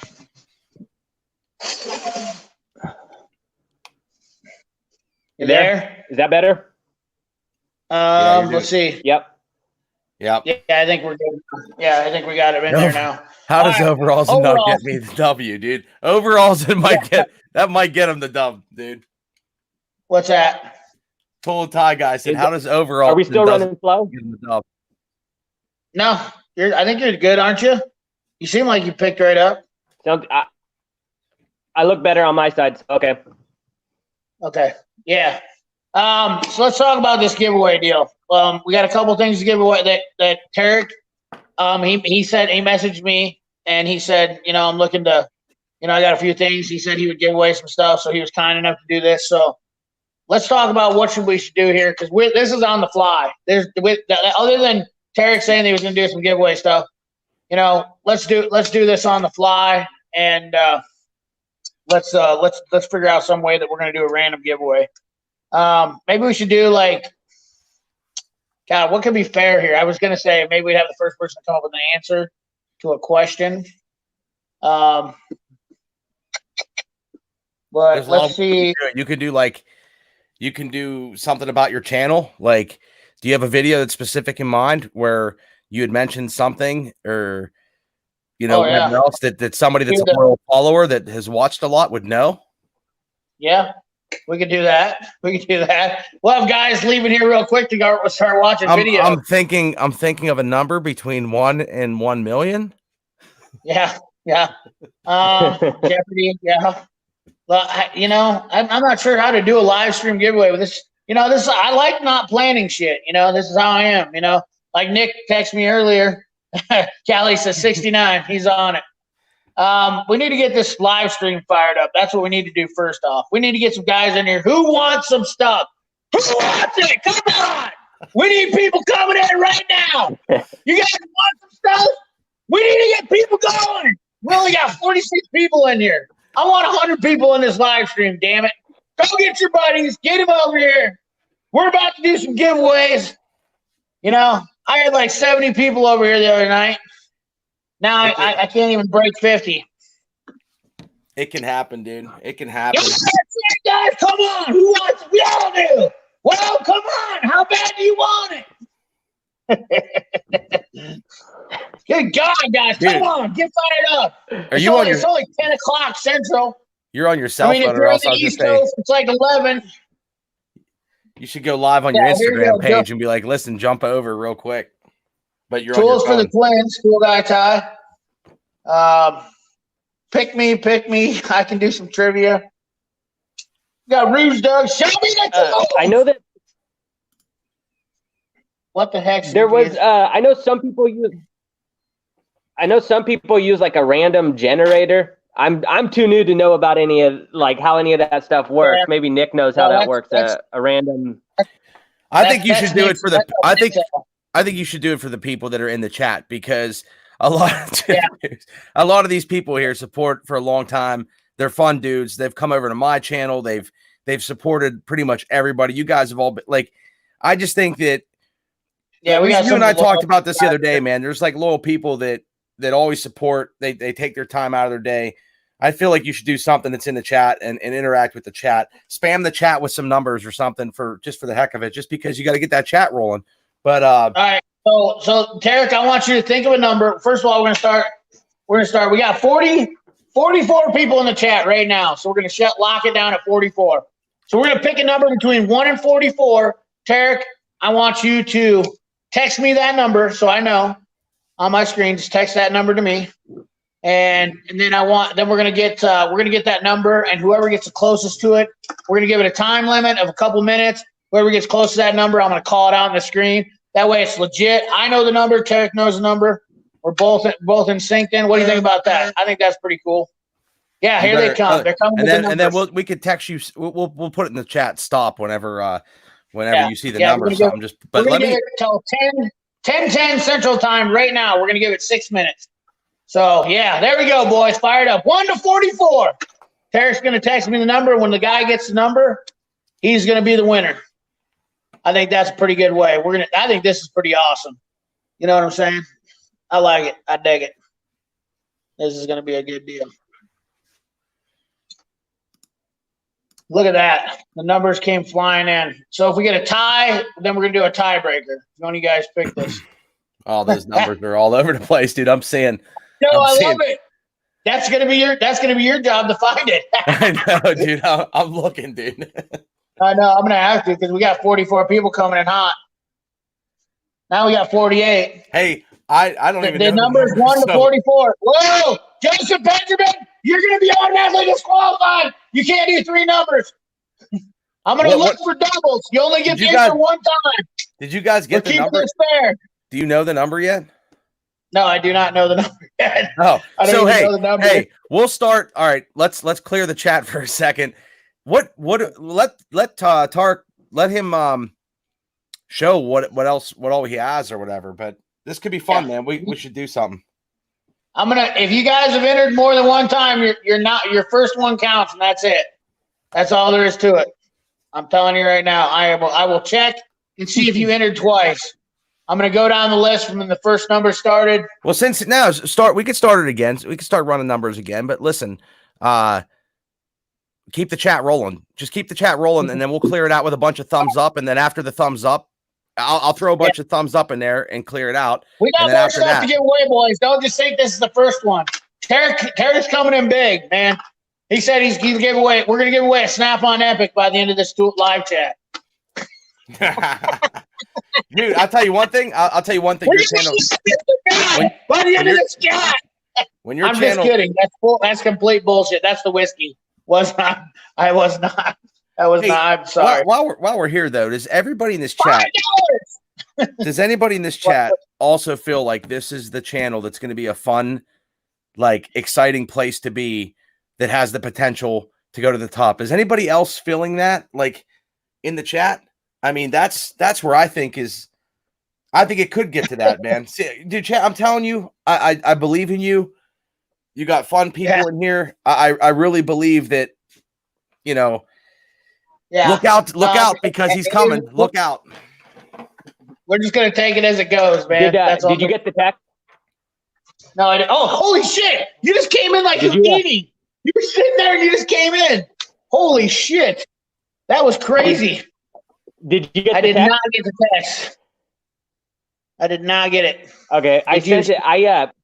Where I live is absolutely in the middle of nowhere. So I do have the number, and if I need to prove it on the phone, if you don't get it in time, I will prove it that what the number is. So all right, hang loose. We'll figure it out. Up in the chat real quick. All right, so Tarek, why don't you scroll through the chat real quick then, and I want you to find the number, and you tell me the first guy that you see that has it.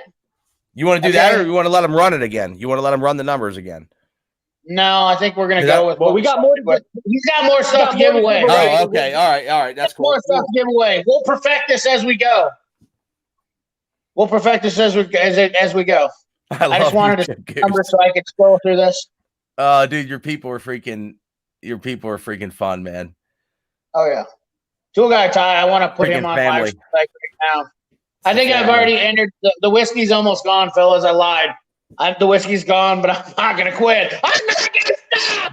I'm gonna stay here. You know, dude, I just burned up a freaking 12-hour day, busting my ass just like you guys did, and I still got energy. When I come to live stream, I get more energy. I did, however, buy this tonight. I don't know if this is good for me because I feel like my blood pressure is up right now. This Coke Energy, I'm probably gonna get copyright strike for putting that shit up now. No, hell no rum. Hell no rum. We're men here. We drink whiskey. Whoa.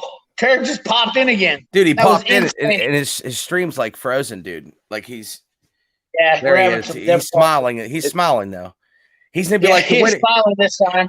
Hey guys, the winning number is the winning number is 45. 45 won.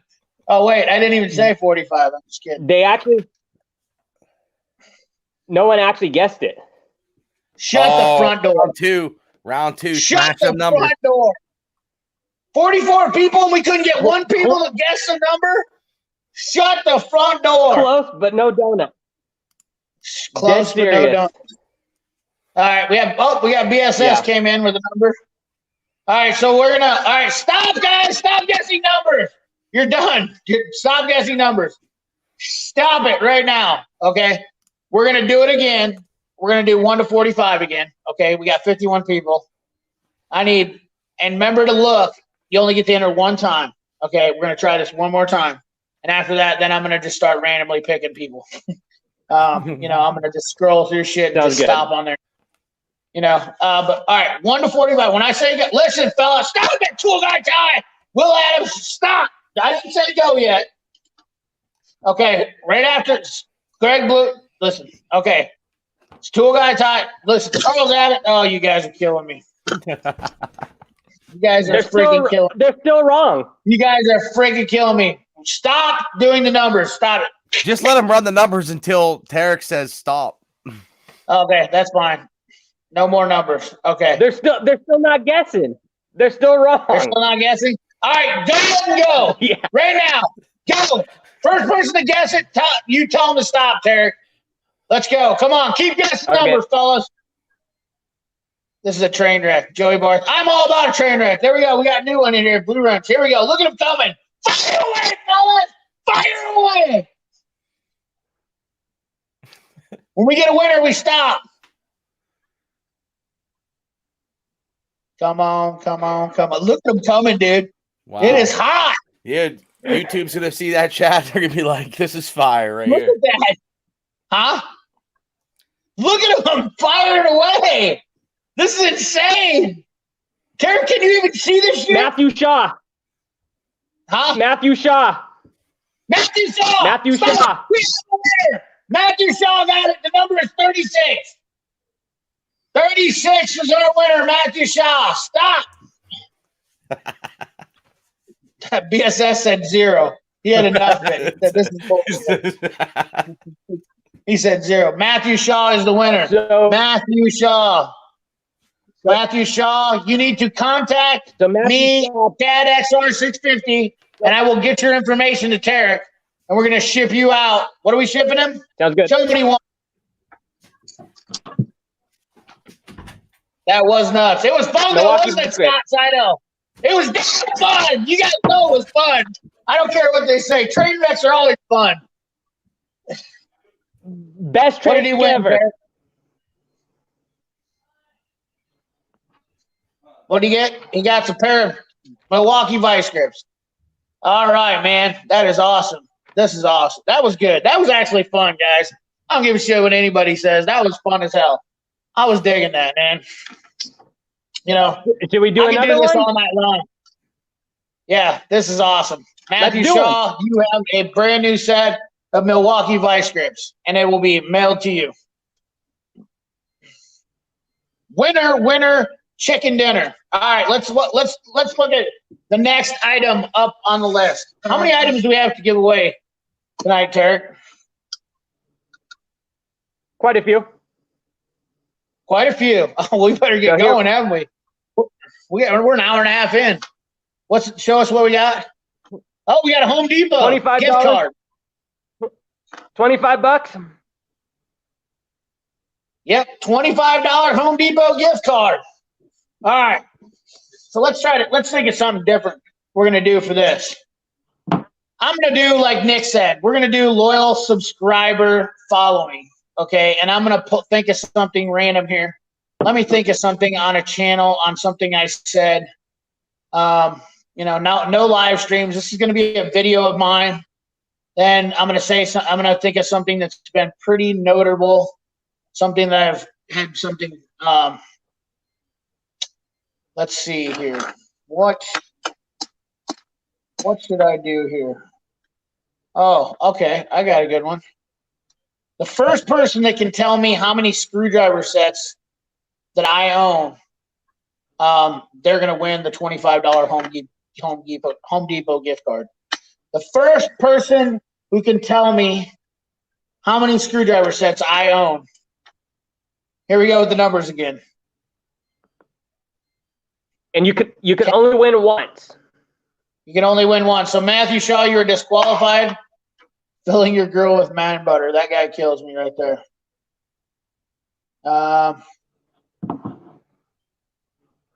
Geez, I can't even moderate anybody because they're so like it goes so fast. I do not own 15. This is a low number. Loyal subscribers. The guesses are 300, 200,000. That's pretty close. Automotive equipment and repair. All right, stop. We have a winner. We have a winner. Okay. I'm going to announce it here as soon as I scroll back down and double check this because the first person, they got it in.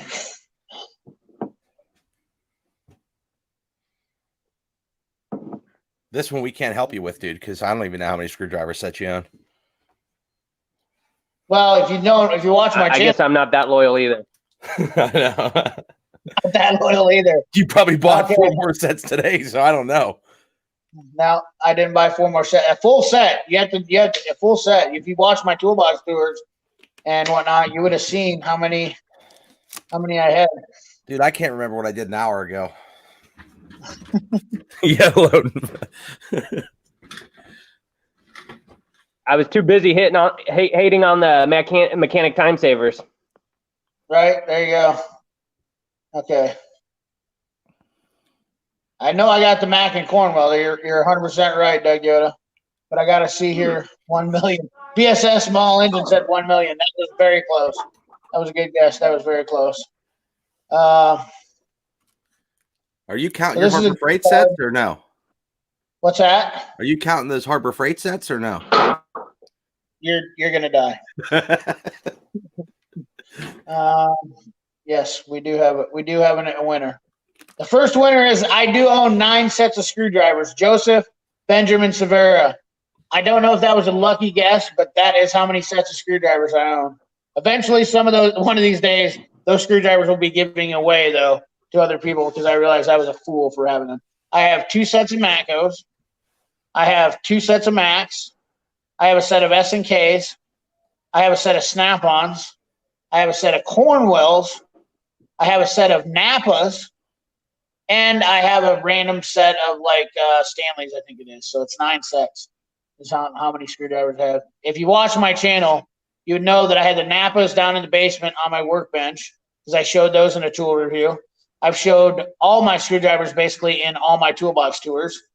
I mean, it's really not – it should be pretty simple. But he is actually the only one in the whole bunch that guessed 9, to be honest with you.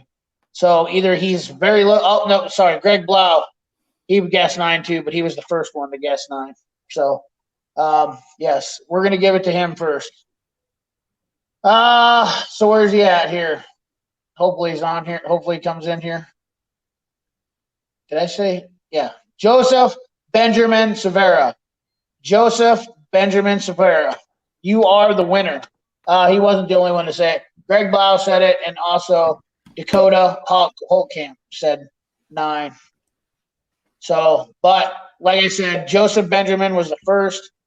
I'm not sure that was fair. I just want to double check and make sure that, yeah, he was definitely the first. Say 9. So we had 3 people that said guess 9 out of the whole bunch, but I want to double check to make sure that I didn't. Yeah, he's still in here. I just tagged him in the chat. Okay. Yeah, he's here. Yep. Sweet. Yeah. So have them email you, and then we'll get their addresses and get everything out to them. Yeah. So you guys have to email me at Chad XR650. Let me type that in there in the comment box. Maybe can I get this in here where it's a link they can just click on and email me? Yeah, you want me to send it up? Yeah, do that for me, man. Appreciate that. You're a great secretary. You're a great secretary. Appreciate you, man. I wish you had nicer boobs, but it's all good. Right. All right. So what else we got going on here? What else we got going to give away? Snap-on quality hammer. Oh my God, they're getting better, guys. Tarek's got a Snap-on hammer to give away. Oh, look at that. It is Snap-on quality, No. my asshole. That is terrible. We got a Pittsburgh hammer. It's a joke. Okay. It's All a right. joke. Okay. All right, cool. Yeah, that's a good one. You got me. I was like, Clark Barnes, what's up? That's a good Man, I can't giveaway believe right it. there. That's a good giveaway. Electricians, man. What do we got? What do we got Car going your guys. way? Oh, step drill bits. Look at that. We got Cutting some through jam panels. free. There's a lot of mechanics that can they'll want this. So, all right. So let's get on to the next one here. Hopefully you guys are getting that email. Remember, you got to email me, and I'm going to get you out to all these. Oh, are we writing those down? God, we got to write this down. Shit. God damn it. Who's keeping track of this? I'm not the good person to do that. We got to write down their names. So we got, who was the first winner? Wasn't it Matthew Shaw? Matthew Shaw. Yeah, Matthew Shaw. And Joseph. Shaw got the flyer or the Milwaukee vice grips. Okay. And then Joseph. Joseph got the Milwaukee card. We're gonna see how this works out. This is why this might be the end of my giveaway. So, here if I fuck this up, if I fuck this up, I can honestly guarantee you that I'll. You can't. The sad part is about this is Tarek is the one that's going to be kind enough to do the mailing out. So if I fuck this up and don't get this, get the wrong guy's stuff up, we're going to be really screwed here. So, anywho, I probably shouldn't cuss. Hey, free shit is free shit. I don't need an Uber. Tool guy Ty, you watch your mouth. I don't need an Uber. I'm a big fella. It takes a lot to get when they get me on the old breathalyzer. They don't even get me to 0.04. Usually, I laugh at them. They're like, "How much do you have a drink?" And I was like, "Half bottle of whiskey." And they're like, "Oh, you're screwed." And I'm like, "Oh yeah, want to bet?" I'll drive circles around you fellas. I got a lot of buddies that are cops too. Anyways. All right, next thing we got is a step drill bit. All right, so what are we going to do this? We got to do a little bit better deal. Actually, let's do a random if it's not pickup. broken, don't fix it is leaving. He said he got to go to bed, so have a good night, Come on, man. Hey, Dave, good to have you on. Sorry, you got to go to bed. All right, we're going to do a random. I'm just going to do a random one. I'm going to look away from my computer. I'm going to scroll through the chat. I'm going to stop on a name. Yo, bang the chat. Bang the chat real quick. Oh, Darren Robinson. He's the winner of the step drill bit. Darren Robinson in the house. He's the winner of the step drill bit. I just scrolled through the chat. He got that. Darren, if you're in here, you are getting his drill bit. Email me, ChatXR650, with your info so I can send that off to you, buddy. I will definitely not forget that. Step drill bit. Son of a Freddie Tech, dude. Dude, there's some funny people in here, man. This is good stuff. Good stuff, man. How about that? Darren Robinson, you still in here, brother? You won. You won! You won! Woo! Joseph Benjamin, Severia. I got to get, man, why did I write Joseph Shaw? Yeah, you guys are going to be, hey, dude, you're going to have to message me. Hey, when you send me that email, that's what I should do. God, what was I thinking? You guys are terrible. You didn't help me out here. When you guys email me, tell me what you won. If you don't tell me what you won, then I'm going to send you a bag of doggy poop. Swear to God. Not even going to lie to you. I feel bad for Ty. Why does he feel bad for some bullshit? What's some bullshit? What happened? What happened for Ty? What's going on here? Shih Tzu. What's going on here? Yeah, that's awesome, dude. And that big box. Okay, it's never win. I never win. Tool guy Ty, that's because you win all the time. You just don't think you do. You're a winner already. That's what my coach used to tell me. I'm tired of losing, man. I'm tired of losing, coach. You're a winner already, CP. Like, you don't even have to worry about it, brother. All right, so what's the next thing we got? How much more stuff do we got to give away? Don't worry about it. Okay. Well, I'll tell you what. Why don't you pick a random winner? for some stuff.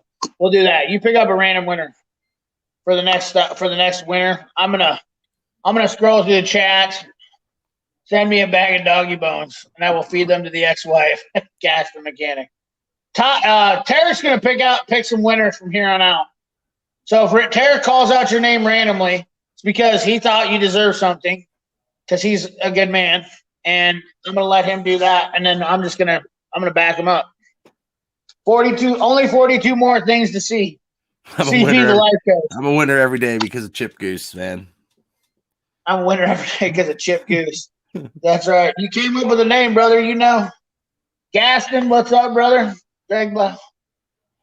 I was busy cleaning up baby poop last drawing. Yeah. You just missed it, Greg. You were on it, but you were not the first one. I apologize. So, anyways. Woo! Murray, let's hold up. Murray, I got to talk about Murray real quick. Murray's been pulling out some genius tools. Like, he's been buying a shitload of genius tools. Kind of interested in the genius tool stuff. I don't really know. I don't think I've ever really messed with a whole lot of it. I've known it's been out there. But I got to give a shout out to Murray because Murray has pulled out some very distinguished let's just pull up his Instagram. Let's just look at all the genius stuff that he's been buying. We're just gonna give Murray a little shout out. Not USA got to pass. You know, I agree. It is not USA. I don't know much about it, but once again, we gotta understand that not everything everybody on this channel wants to buy is USA. I know I love buying USA made shit. Trust me, that's like my number one goal. You know, that's probably a lot of people's goal in the big scheme of things, right?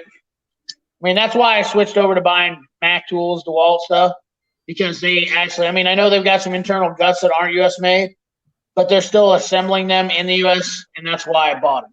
That's why I switched over to buying, because they fucking literally say it on it too, you know?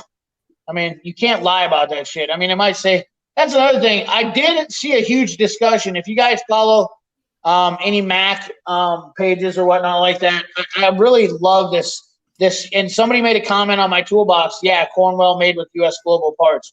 Well, here's the thing, guys. When it comes to global parts, we're not talking about the structural box at all. We're talking about fucking casters, drawer slides, stuff like that, where you cannot get people to build those in the United States. Worth it. You know, they just can't be building them. And I honestly don't know, to be truthful to you, I can't believe that Snap-on is building theirs in the United States. And I don't know how they're getting away with not putting global on there, but I don't want to start crumbing on Snap-on. But, you know, to be honest with you, people are giving me thumbs up, dude. People were giving me thumbs up in the chat, dude. What's that? I don't know why. They want me to pick somebody or something. You know what I mean? They're giving you thumbs up about what? Look, thumbs up for, I don't know. Look at that. Everybody's saying happy faces and stuff, dude. They just like me being here, dude. It's like family, dude. They're like, we're hanging out on a Friday. Look at the chat. What are you talking about? I got a hashtag now. I didn't even know I had one. Oh, you do now. Nick Pace. Nick Pace. What the hell was that? What is John Gibson just saying? What are those? It says Gorgon what? Cortugan? What the hell is that? Tarek, are you still with us, buddy? You're frozen up. You look like you're smiling, and I'm not hearing anything. I'm here. Oh, okay. Like I'm always smiling. I look at the screen, and you're like stuck. You're like in this. You look like it's like Black Hole Sun all over again. Back in the '90s, you know what I mean? Like I feel like I'm staring at watching the video Black Hole Sun. You're just smiling. I'm like, you know, you know what I mean? You know that video from Soundgarden? God, I fucking love that video when it came out. It's fucking awesome. So we got Judd Miller is the winner of the Matco t-shirt. Who is? Judd Miller. Juud Miller. Jude. Where's he at? I didn't even know he was in here. Holy shit. Congratulations, Judd Miller. Yeah, I missed him. Where the hell is he at? He slipped down through here. There he is. Jude Miller right there. Jude Miller right there. Jude Miller Email me, ChadXR650. There you go, buddy. Email me, ChadXR650. You're getting a Matco t-shirt. Freddie texts like, here you go. Like a 10mm socket. Yeah, I'm gonna be out. Yeah. Oh yeah. There's work to be done. I'll see you later. Who caught that in my video? That's what I should have did. Who caught that in my video on the recent one I just did? The fucking 10mm socket dropped, and I couldn't find it when I was doing that video. I had to pause the video, and I fucking couldn't find it. It literally rolled away on me. I was like, "You got to be shitting me! That did not just happen." And then I looked, and I'm like, "You got to be kidding me!" And it was a 10mm. I never lose 10mm. I'll be honest with you. I think that's like the weirdest thing when people tell me they lose 10mm. I've never lost one my entire life. Swear to God, honest to God. Just never had it happen. But then again, I do have 50 10mm sockets, so I guess I probably wouldn't know. I have glow in the dark 10mm. Yeah, Astro came out with those glow in the dark 10mm. That's pretty awesome. That's good. That is good. No, Astro just came out with them glow in the dark. They legitimately did. No, I'm saying that's good, man, because those 10mm are freaking. Oh, what do we got here? He's got something. Tarek's holding up some product. What's the next one? We got another step drill bit. Oh, shucky ducky. Oh, the jam free, baby. Yeah, buddy. You can't beat them step drill bits, dude. I love them damn things. When I want to auger out something, 8, 10, 13, stock up. Yeah, absolutely. Well, that's what he said. Yep. All right. So go ahead. Let's get Nick to pick a random guy this time. Nick's gonna pick a random guy. Oh man, I don't like the pressure, dude. I don't like the pressure. Oh, you know what? It's like a fart. You got to let it out. So just do it. All right. What's don't hold it in. Hey, you guys want to hear a joke? You know why women don't fart? Because they never close their mouth long enough because they don't build up back pressure. I'm just kidding. That was terrible. I'm just kidding. Yo, so that's what people say about me.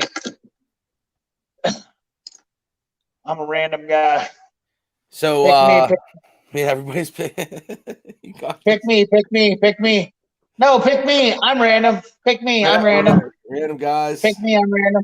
Me. Hashtag. Hey, pick me, Nick. Dude, this is tough, dude. We gotta come up with something on that, dude. We gotta come up with something. I like this. How that's going. Yo, I like this. Just like, fuck it. We're just gonna pick people. This is like the Oprah Winfrey show. You win. You're a blue wrench and you win. That's what we're doing right now. Do it alphabetically. How the hell are we gonna do it alphabetically? I can't even keep up with everybody. That would take forever to do it alphabetically. Random. No thanks. Teddy Tom says no thanks. Random. What? What's going on here? Hashtag Nick picks the winner. Nick picks the winner. All right, so in the chat, say something, put something nice in there, like why you started watching CP. Shit nice in there. Come on, dude. Just real quick. Like, why do you love watching CP? Like, just something kind. You know what I mean? Jeep Adventure says he just put something nice. Jeep Adventure just put, I drilled my neighbor's wife, so I need a new bit. That's nice. That's real nice. Tool Cartel's here. Tool Cartel in the house. Dude. I don't know what's happening right now, but I want in. Yes, that's what I'm talking about. Get in. You want it here. Watch this thing just fire up. CP is wholesome entertainment. That's right. Little kids should not watch me. That's what you should do. You should not. If you are under the age of 18, get off here right now. I am bad for your health. I'm like cholesterol. Your doctor will tell you. There's a good chance that, I could create a heart attack. There's no doubt about it. I raise people's blood pressure. Get people in trouble. I think I'm a toss up, but I think I have to go. I have to go with Scott Seidel. Can I go with Scott Seidel as a winner of that one? Awesome guy, Scott Seidel. What's he got going on? He loves your intro and your new intro and stuff. And for me, I think your intro across the board is always fire. So I think you inspire people just with that intro where they're like, man, he's so fired up. Like you could have a crappy day and you come over to your channel and you're live and just, or you watch a video or something. You're like, and I know like a lot of times when you shoot videos too, like, you know, you'll talk to me, we'll talk, and I'm like, he doesn't seem that fired up today. And then bang, you have a freaking banging video coming out. So I think that's pretty cool. So let's do that one for now. But some people had some other really cool things to say, man, which is awesome. Yeah, no, I'm down with that. So Scott Seidel, you are the winner, buddy. And if you haven't checked out Scott Seidel, you're a loser. I'm telling you right now. Scott Seidel, he is a man after my. I'll tell you what, right now, I preach that guy every time people come, and I'm not the type of guy that just goes. I like to promote everybody's channel. You know, you hear a lot of these big guys talk. They won't even talk about little guys' channels because I think they just like think that their channel is so awesome they don't need to give up. But Scott Seidel has vision. He is creative. He literally has invented, you know, like I did. This is what I did when I looked at Harbor Freight.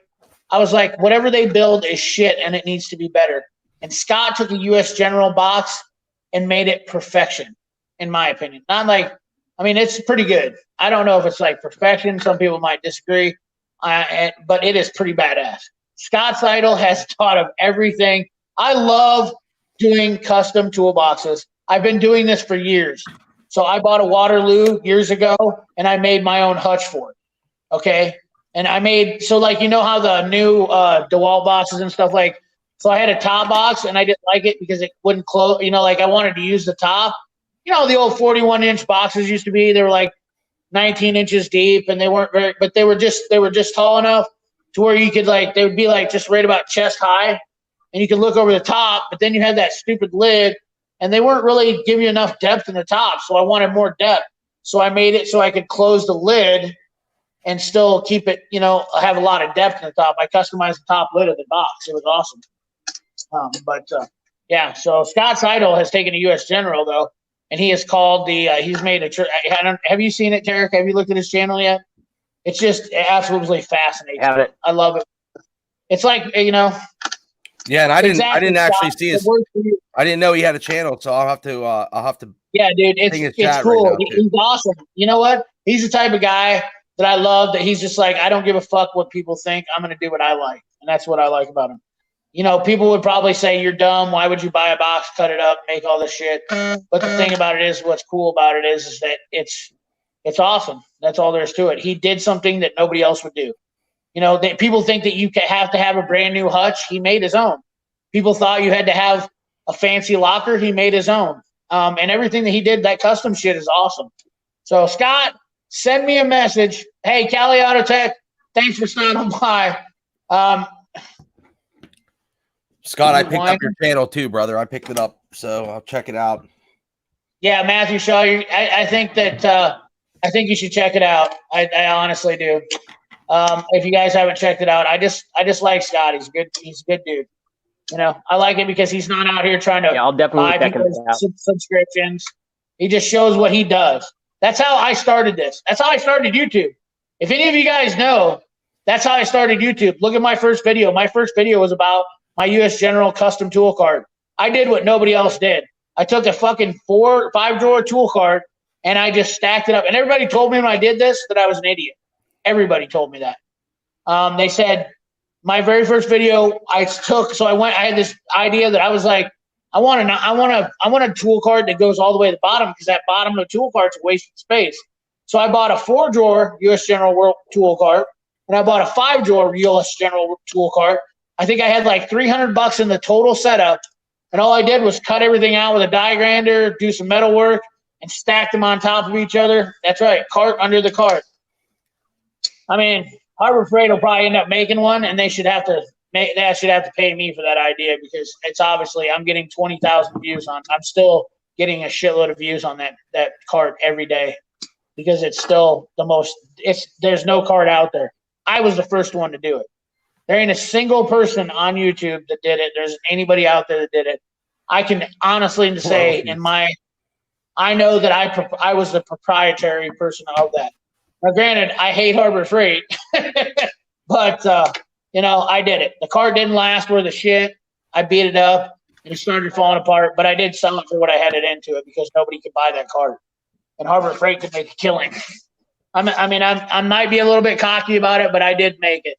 So I will have that claim to fame. And somebody made a comment the other day that CP's the cart king. Maybe that's my deal. I'm a tool cart guy. That's what I am. I love tool carts. I really do. I think they're fantastic for all the use and everything you can get out of them. If you could stack 3 tool carts together, then you could pick a tool cart out that fits your need. Like I'm going to do some diagnostics today. I'm going to take my diagnostic cart roll to the car. If you could take your toolbox and just have to take each section and bring it out, so my dream has always been to be able to take my toolbox out in sections and take the pieces that I need, set it up like that. Because you don't do the same shit every day. You know what I mean? So there's to it. Yeah, it was a 9-drawer tool cart. It was a 5-drawer and I made it into a 9-drawer. That's what I did with it. It was a 4-drawer. I took a 4-drawer and stacked it on top of a 5-drawer on top of a 4-drawer. Check it out. It's the first video I ever did. That's all there is to it. If you've been a subscriber of mine for any time, I know Doug Yoda's seen it. But yeah, cart therapy, exactly. You can say, dude, the cart. So that new toolbox that I've got, it's basically a giant 3-bank tool cart. It has almost 34,000 cubic inches of storage. Then we have both of my tool carts are going to have 25,000. A Snap-on Mr. Big has like 92,000 cubic inches of storage space. I'm going to have 86 in 3 toolboxes. Do the math on it, And not only that, you put them all together, and it's bigger than a Mr. Big for all of them. So, and I can still add on lockers. That's the best part. I have room to expand still. I do CP, take junk apart. Like, it takes me 2 years to put it back together. 1 drawer for each of your screwdriver sets. Yeah, John Gibson, that is definitely a little bit of a problem. I am embarrassed that I have 9 screwdriver sets. It's Chad XR650, Darren Robinson. It's in my link. If you guys don't know where my email is, go to my page, go to the About. It's in the About section, chadxr650@gmail.com. Please don't. Who was our last winner? Scott Seidel. I'm going to write these names down just in case these guys don't get a hold of me, so I want to keep up with them. Oh, Diabolical 58. He's Diabolical. He's here, dude. What's he been sleeping for the last week? I haven't got a comment on my page. Nothing, man. Sleeping. Yeah, only CP knows the cubic inches. Well, that's because I pay attention.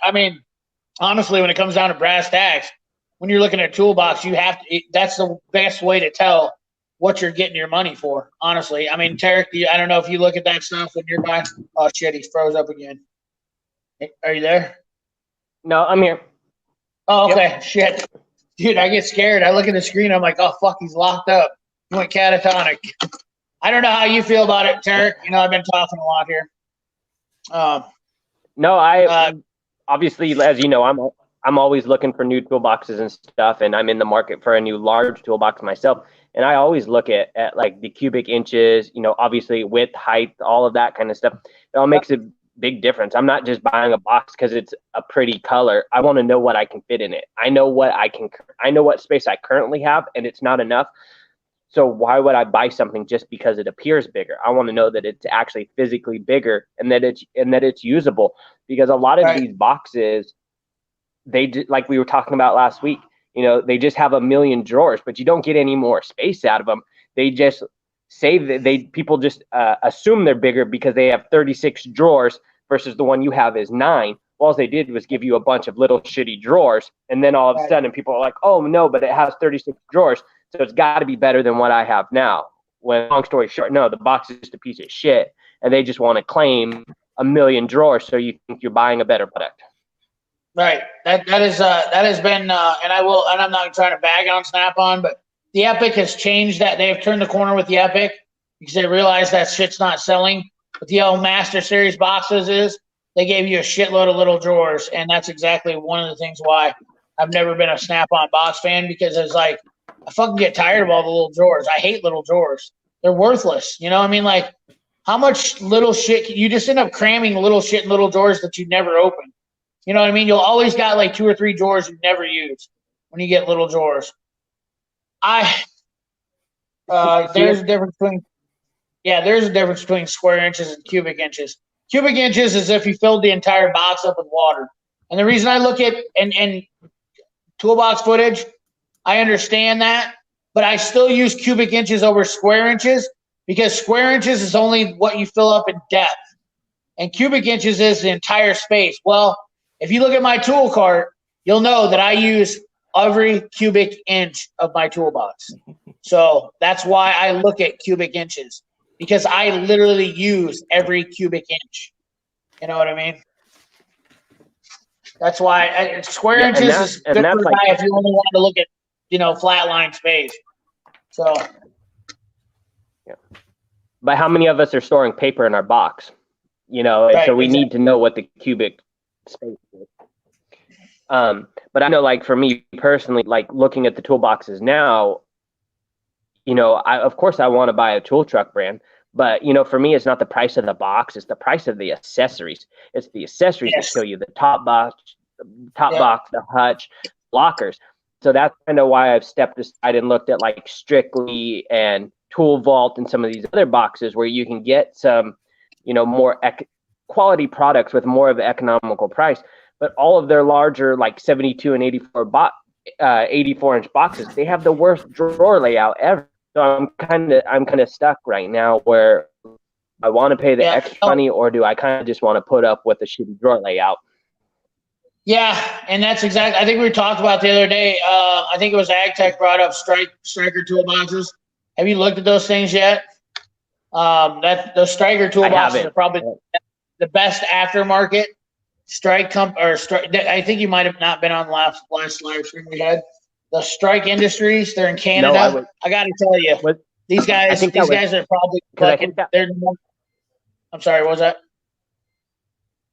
I think because last time you guys were on was like either Sunday or Monday, and I was on the road back home when that happened. So yeah, I missed out. But yeah, I'll check them out, because I'm definitely looking for obviously I'm not Let's just check them out right now. For a husky.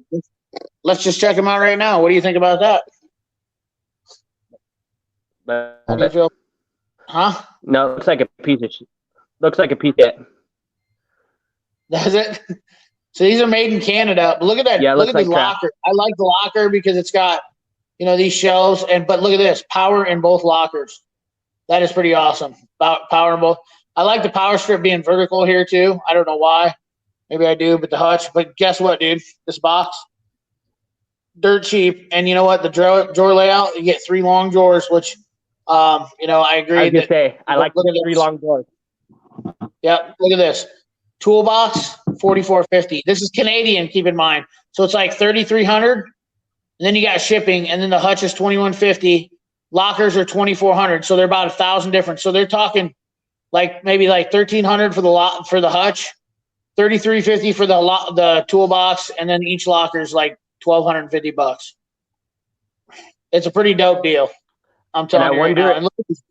It's a good looking toolbox. I wonder where.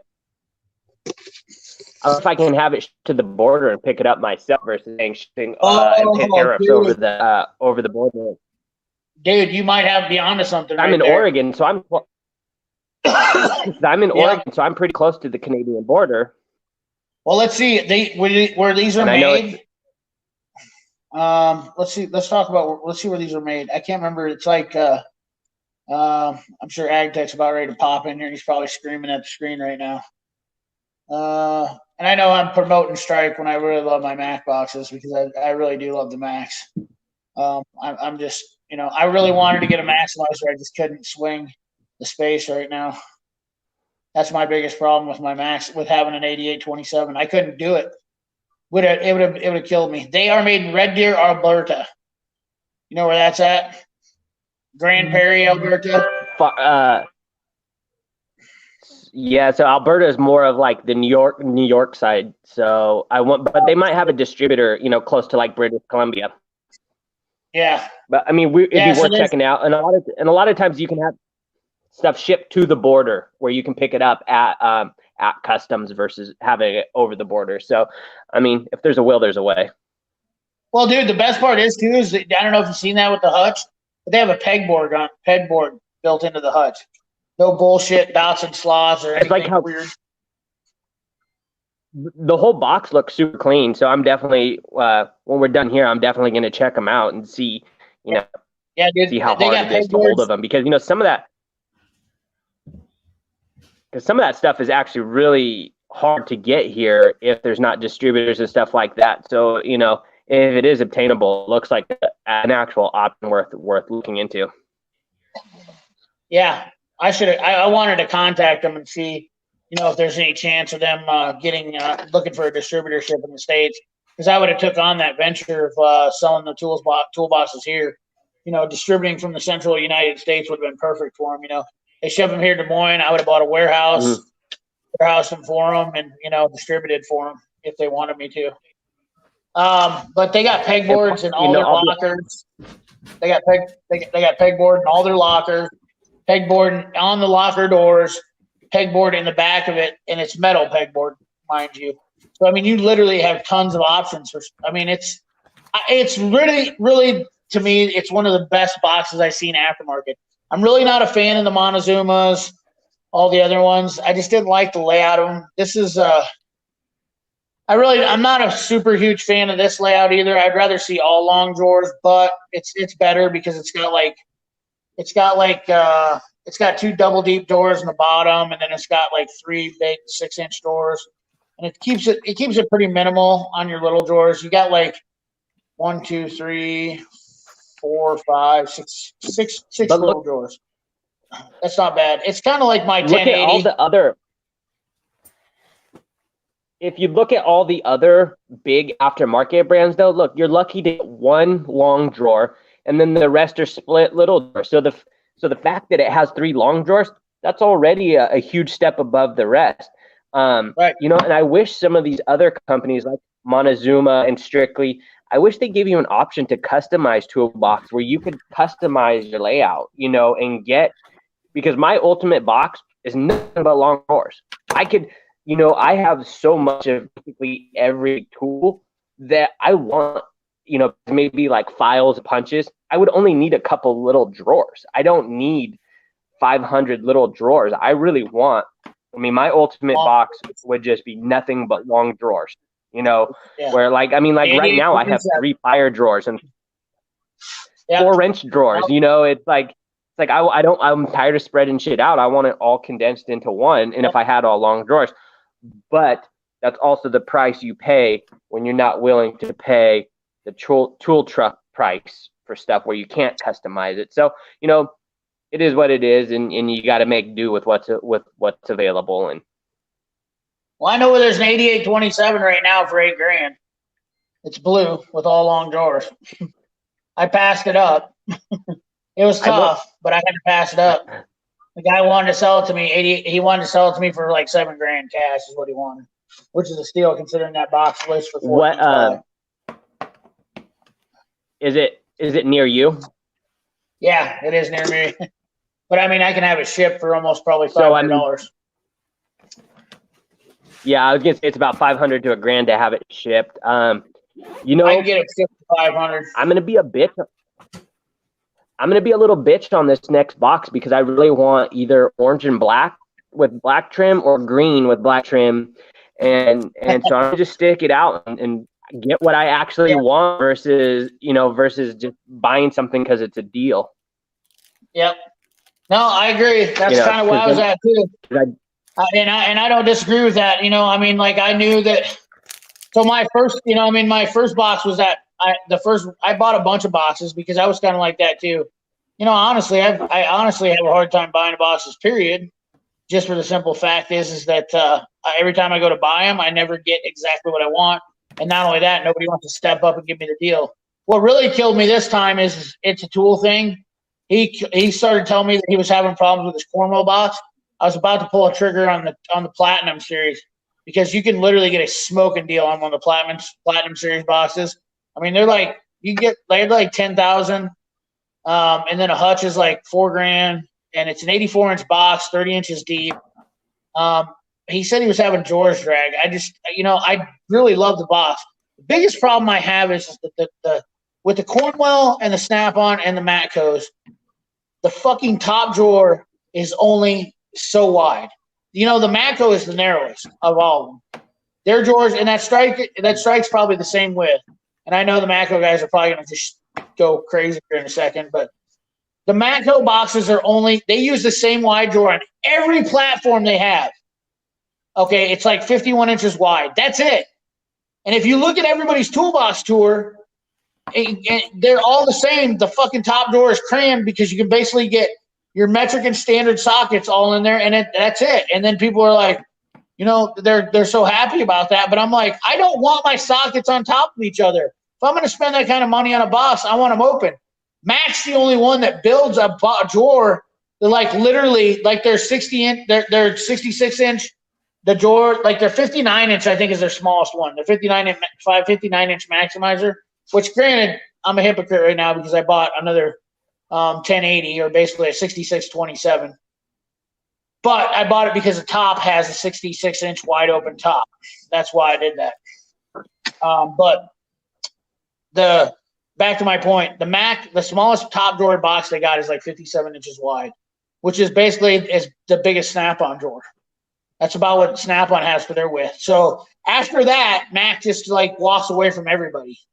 They start going from like a 57 to then the 66 is like 64 inch wide drawer, and then they just get fucking bigger. The 7730 is it's like literally 70 inches wide. Two of them, 70 inches wide. Can you imagine that? Like laying down how much shit you can lay down in those two drawers alone. I mean, if they had a third drawer on top of that, it absolutely just is badass. And then of course, then the 7530 is the biggest drawers they have on one single toolbox. But the problem is with the 7530 is you can't get them in all the long drawers like the 8827. So, and I could go on about this because obviously you guys should know by now that I am a stickler and went through toolboxes like gangbusters. And I don't know if you're like I am, Tarek, but I nerded out on it. Looked at cubes, all that shit. Went through the whole thing.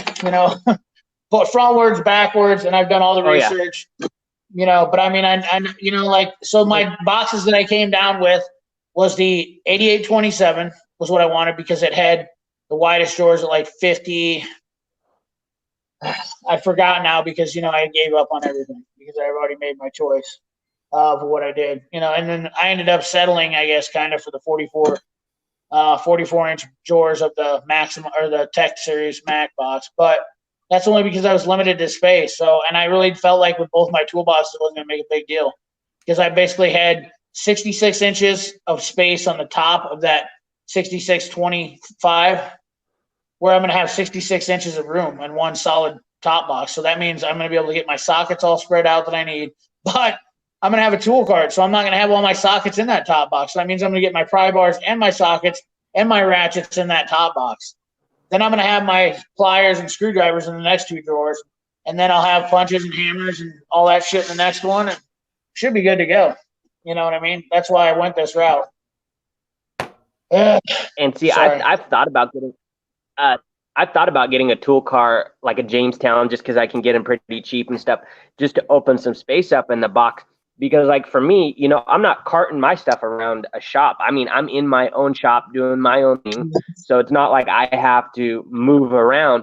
But I've thought of that because like I showed you the other day in the picture, it's like on both of my it's like I got one drawer. My one drawer on one box is nothing impact.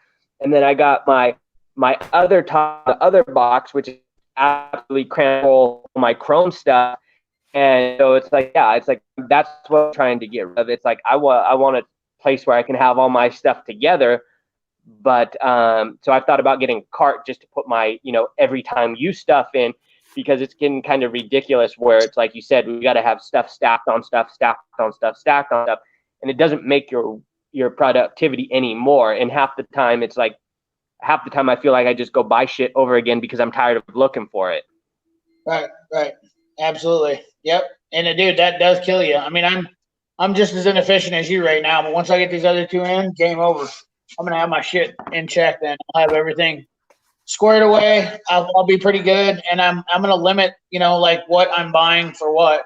I think I can actually dial back some shit. I mean, the thing is, being in an independent shop, I have to buy 3 times as many tools as a guy in the dealership does.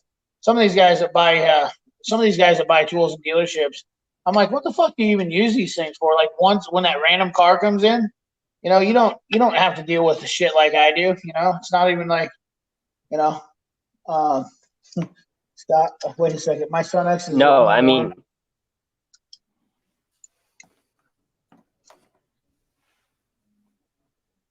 keep the stolen secret like having a girlfriend and wife at the same time. Yeah.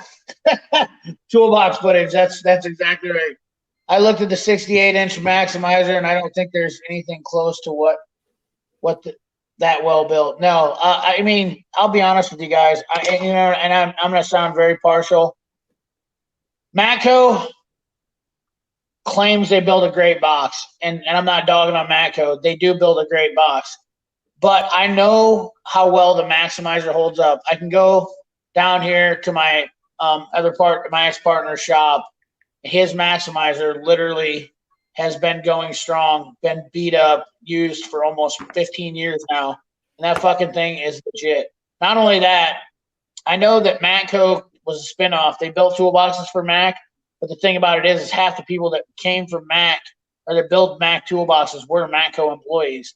They stayed on with Mac, and they've had a solid toolbox division for years. Not only that, they stand behind their product. I have literally seen guys from Matco and Snap-on get screwed over several times, and I'm not trying to start a holy war here, but I promise you, in my time of being a technician, Mac Tools has stood behind me and warrantied out 2 of my toolboxes. And I know there's guys that have been screwed over. I don't know what your situation is, but I can promise you mine has been 100% legit. And I'm not nobody for Mac. Like I'm nobody to get Mac's, like attention or whatnot like that. I'm just as blue collar and normal as everybody else. All I did was call up and say, hey, look, I've had this issue, blah, blah, blah. Here's the deal. And they've took care of me without question every time. So for me, that's how it works. So I guess when it comes right down to it, that's where I feel like Mac wins over everybody. Is that I've never heard of anybody getting their shit warranted like Mac does. I know guys in this town that'll tell you the same thing. Hands down, they'll tell you Mac Tools. That's the only toolbox they'll buy. They've had Snap-on tell them to pound sand. So I only don't own Mac because I've never had a dealer. I finally got a hold of a dealer a couple weeks ago. I've been buying tools for 20 years now. I've never had a Mac dealer, and finally 200 miles away from home, I found a dealer, and he was like, oh yeah, I'll hook you up with some dealers in your area. I was like, sweet, and same with Cornwell. It was just an off chance that I got hooked up with him. I chased him down at the gas station, and he ends up living a mile and a half away from me. Now we're friends, and it worked out great. But my first professional box was a classic 78 Snap-on. It was good, and then when I outgrew it, I bought a Matco 5S. I mean, that thing I literally threw away within 2 years. It was junk. Matco 5S? Absolute junk. I would probably, yeah. Seriously? That bad? Dead serious. Within 18 months, I kid you not, it was scrap metal within 2 years. Wow. Holy shit.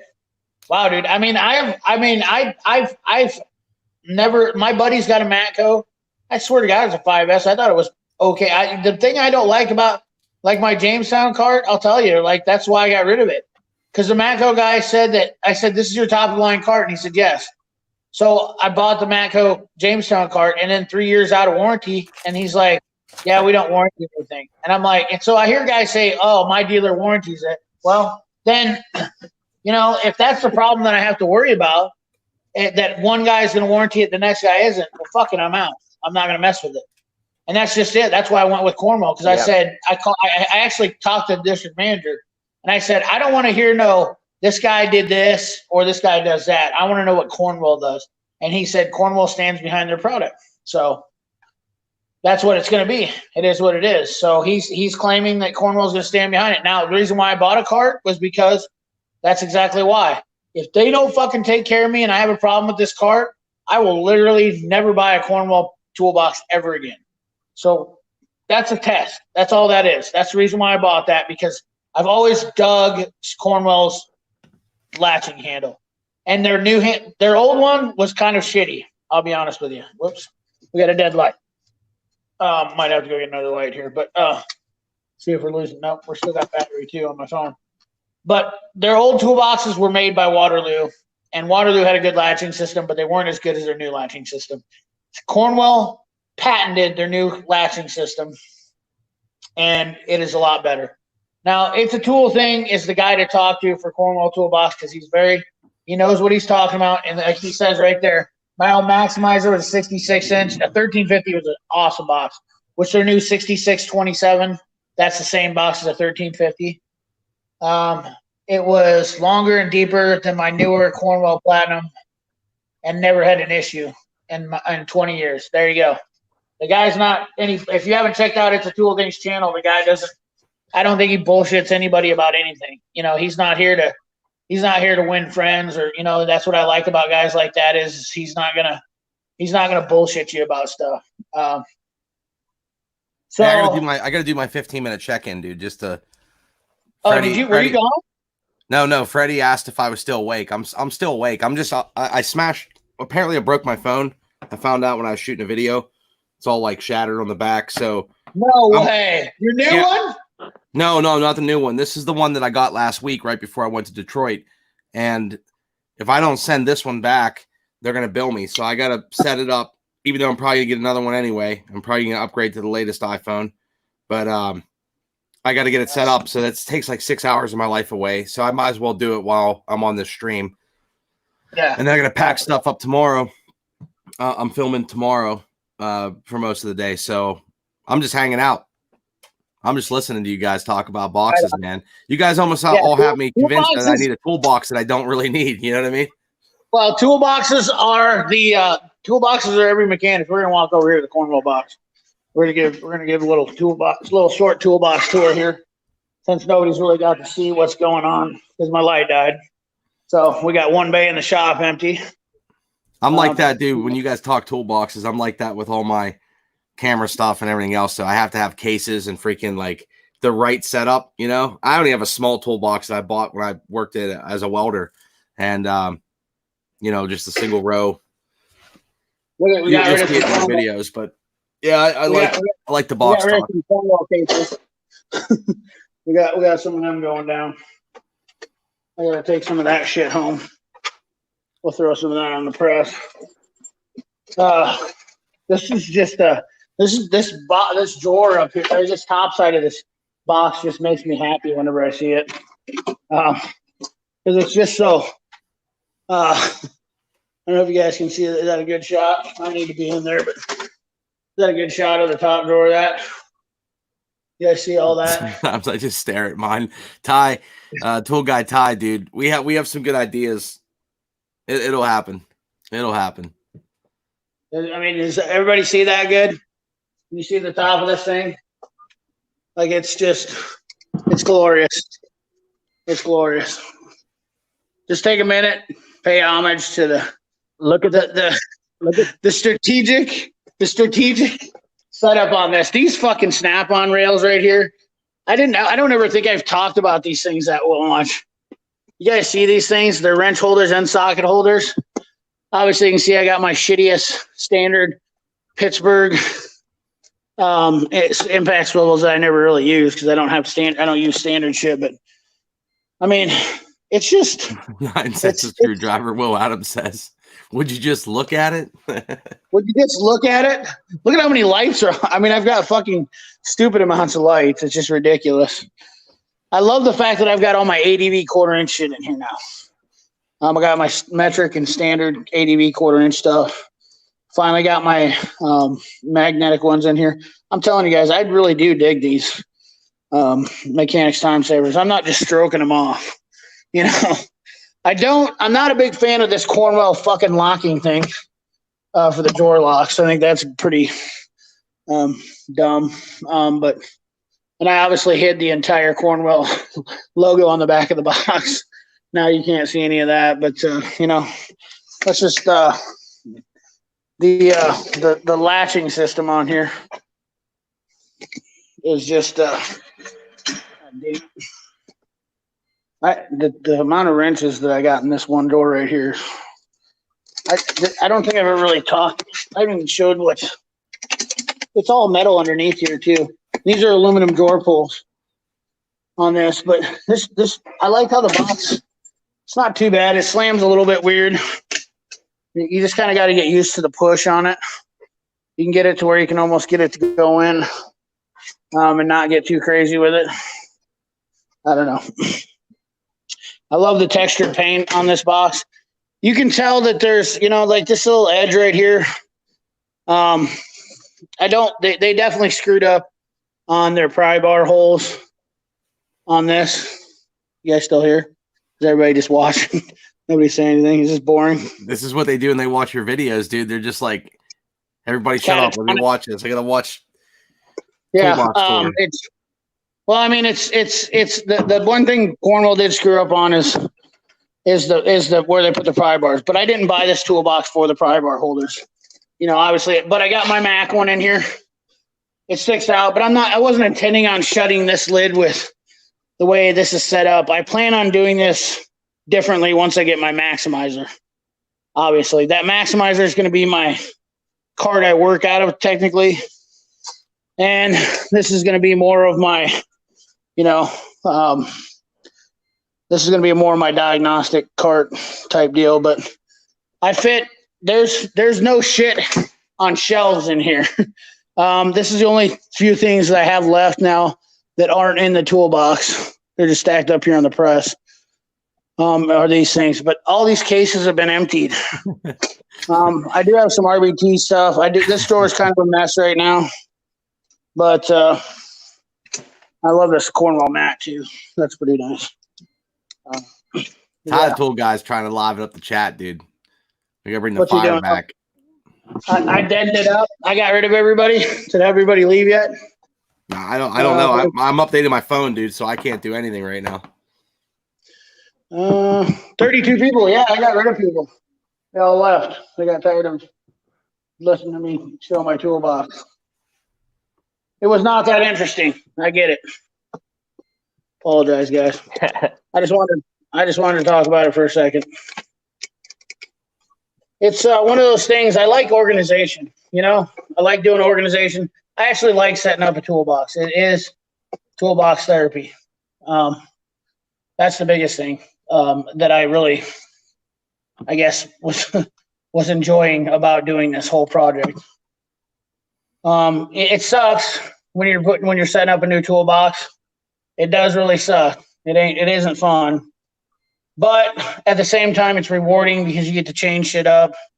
You get to start fresh. And a tool cart, I think, gives you the opportunity to do that. If you are not quite sure what you want to buy for a toolbox, I think buying these new bigger tool carts is a nice option. I really think it is. It's worth buying a tool cart and saving the money to move on down the road if you want to get something different. You know what I mean? That's, I guess, what I'm at. I don't know. Well, I think it's fun to do that. I mean, a lot of people are commenting too. Go ahead. Yeah, what do you got? I was gonna say a lot of these new tool carts are just as big as some of the older single bay boxes you used to buy, if not bigger. So I mean, These new carts are not just your little 4 or 5 drawer cart. I mean, these things are boxes on casters that you are supposed to move around shop. These are full tool. I mean, there's some people that, they don't even have enough tools to fill up these carts, and this is what they work out of every day. You don't have to have a giant maximizer or a giant epic to be efficient at turning wrenches. A lot of people will get by with something. My grandpa worked out of an old Kennedy for his whole career, and it was no bigger than standard Craftsman box. People used to just make do. These new giant boxes is a pretty new thing. Yeah. The biggest problem is with these giant boxes now is, and this is exactly what I'm preaching to my guys, is that buying a big ass box is going to take away from wall space of the shop. So now you have we have YF 1234 AC compressors, plus you have to have a R134. Okay, plus I have a shitload of scan tools and diagnostic stuff, and you got alignment machines and stuff like that. At some point, you're going to have to say a fucking 140-inch box is not. It's not. What am I trying to think of here? It's not practical. It's not practical. And that's exactly where I was at with the 8827. So I buy an 8827. I throw 2 side lockers on it with a hutch. It takes it out to be in. Like 120 inches long. It's I have a hard time taking up all that real estate when I don't know that I'm going to be technically doing all of that wrenching. Where I could have one big ass tool cart at my house where I keep half my tools that I can use on my own personal stuff because I'm planning on building a shop at my own house. And then I can have the majority of my stuff that I keep, and then all of that with these tool carts, it lets me have more mobility. So let's say I don't want to have this cart here or there. I can take it here. I just like that. I just like the idea of doing that. Tool guy time, throwing out. Nice. Throwing out a super chat. Review me. Tell me how great I am. Tool Guy Ty is great. I'll tell you what. He's a dad. He's a mechanic. Yeah. Tool Guy Ty is a great dude. He's been on me. He's been on here following me. Whenever he's on here, he's always definitely lively. Let's have him on for a live stream, Tool Guy Ty. When are we going to get you on for a live stream, buddy? Because me and you would be fire. They would have like 50,000 emojis going all the time with us being on here. Me and you together, I guarantee it. Toolbox footage. I believe someone starting out in business of turning wrenches get a tool cart. Yep, I am 100%. Buying one of these Cornwell or Maximizer tool carts right now for any new tech is your fucking best bet, hands down. Now, I could say you could go buy a Matco or whatnot, but the thing about it is, I like about the Cornwell or the Maximizer is they're both 25 inches deep, so they give you depth, they give you a good size, they give you a little bit of room to grow, and they're the same price as the Snap-on and the Matco. So you're getting the most bang for your buck. So that's where I'm at. And there probably won't be a lot of new techs to watch this, but I'm going to go over that when I do all my new toolbox tour stuff. People there's a lot of guys that don't see that shit. They don't look at that aspect because they're just all about being, I'm badass. Look at me, I'm badass. I got a Snap-on. I got the biggest epic out there. I got walking on my balls are hanging low and all that stuff. Anyway, sorry, that was my worst impression of YouTube guys that are awesome. Of course, some of those guys are pretty humble in their own skin. It's not just guys being dickheads. I make it sound way worse than it is. So is the plan to do Friday nights more often? Because I think that it seems like that's a good this is a good time. You know what I mean? Like, because I'll probably set something up in the garage, dude, just to be like, I can't be talking about tools and not be sitting around tools all the time. But yeah, no shit. I can't be talking about whiskey and not drinking it. Right? I'm just saying. I love whiskey. The only time I drink it's on Fridays when I have live stream. Finally coming down on all this stuff. I'm going on all in on Friday. I'm kind of like I can't commit to Fridays every day. Today was a push. I'll be honest with you. Today was a huge push. I think I sent you a message, Tarek, at probably 8:30ish, telling you that I was going on, and that was And I had to run home. I ran home. I had put gas in my truck because I didn't want to do it after the live stream was over, which I had planned on getting done fairly early. I had planned on not staying too late, but I had to put gas in my truck, let my dog out, try to get something to eat. And I had been working up until 7:30. That's when I finally, and I went home took a shower, got cleaned up because I need to get I need to get my internet set back up at my house. I should have never turned it off, but I'm a little bit of a hothead, you know, and I snapped on Mediacom. I told them that they could go. I told them they could shut the front door because they're stupid bishops.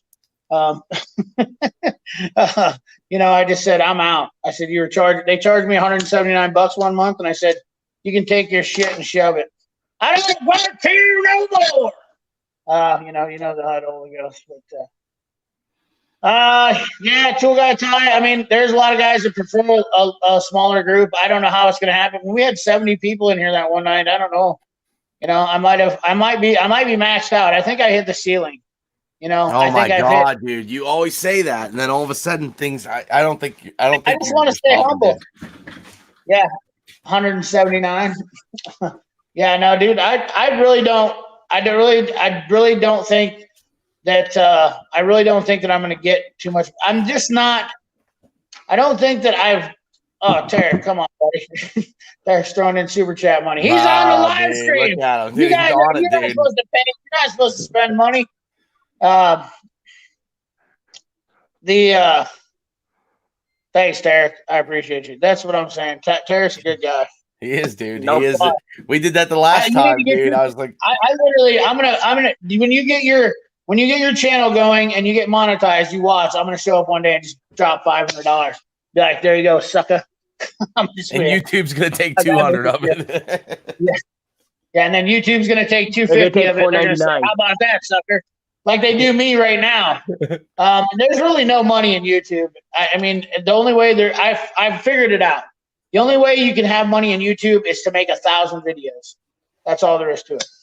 That's the bottom line. You know, so we're talking. If you think about it, there's 365 days in the year. So that means you have to make 3 years full of videos every single day.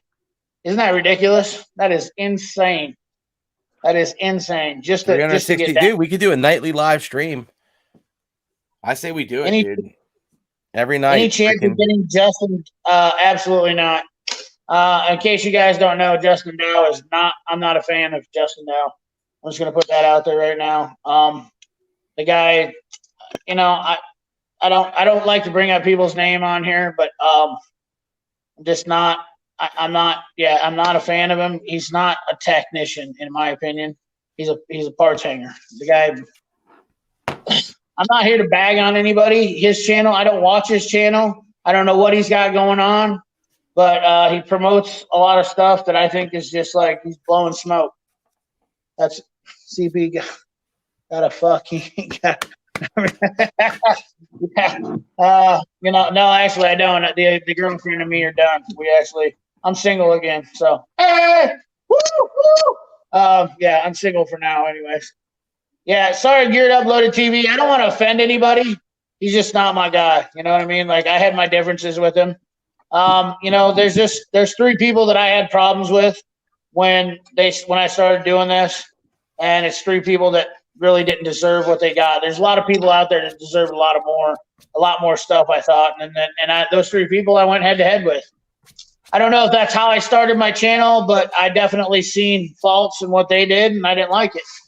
And you know, and it came to head. I don't like people that try to say shit is awesome when it's not. That's what I'm here to be against.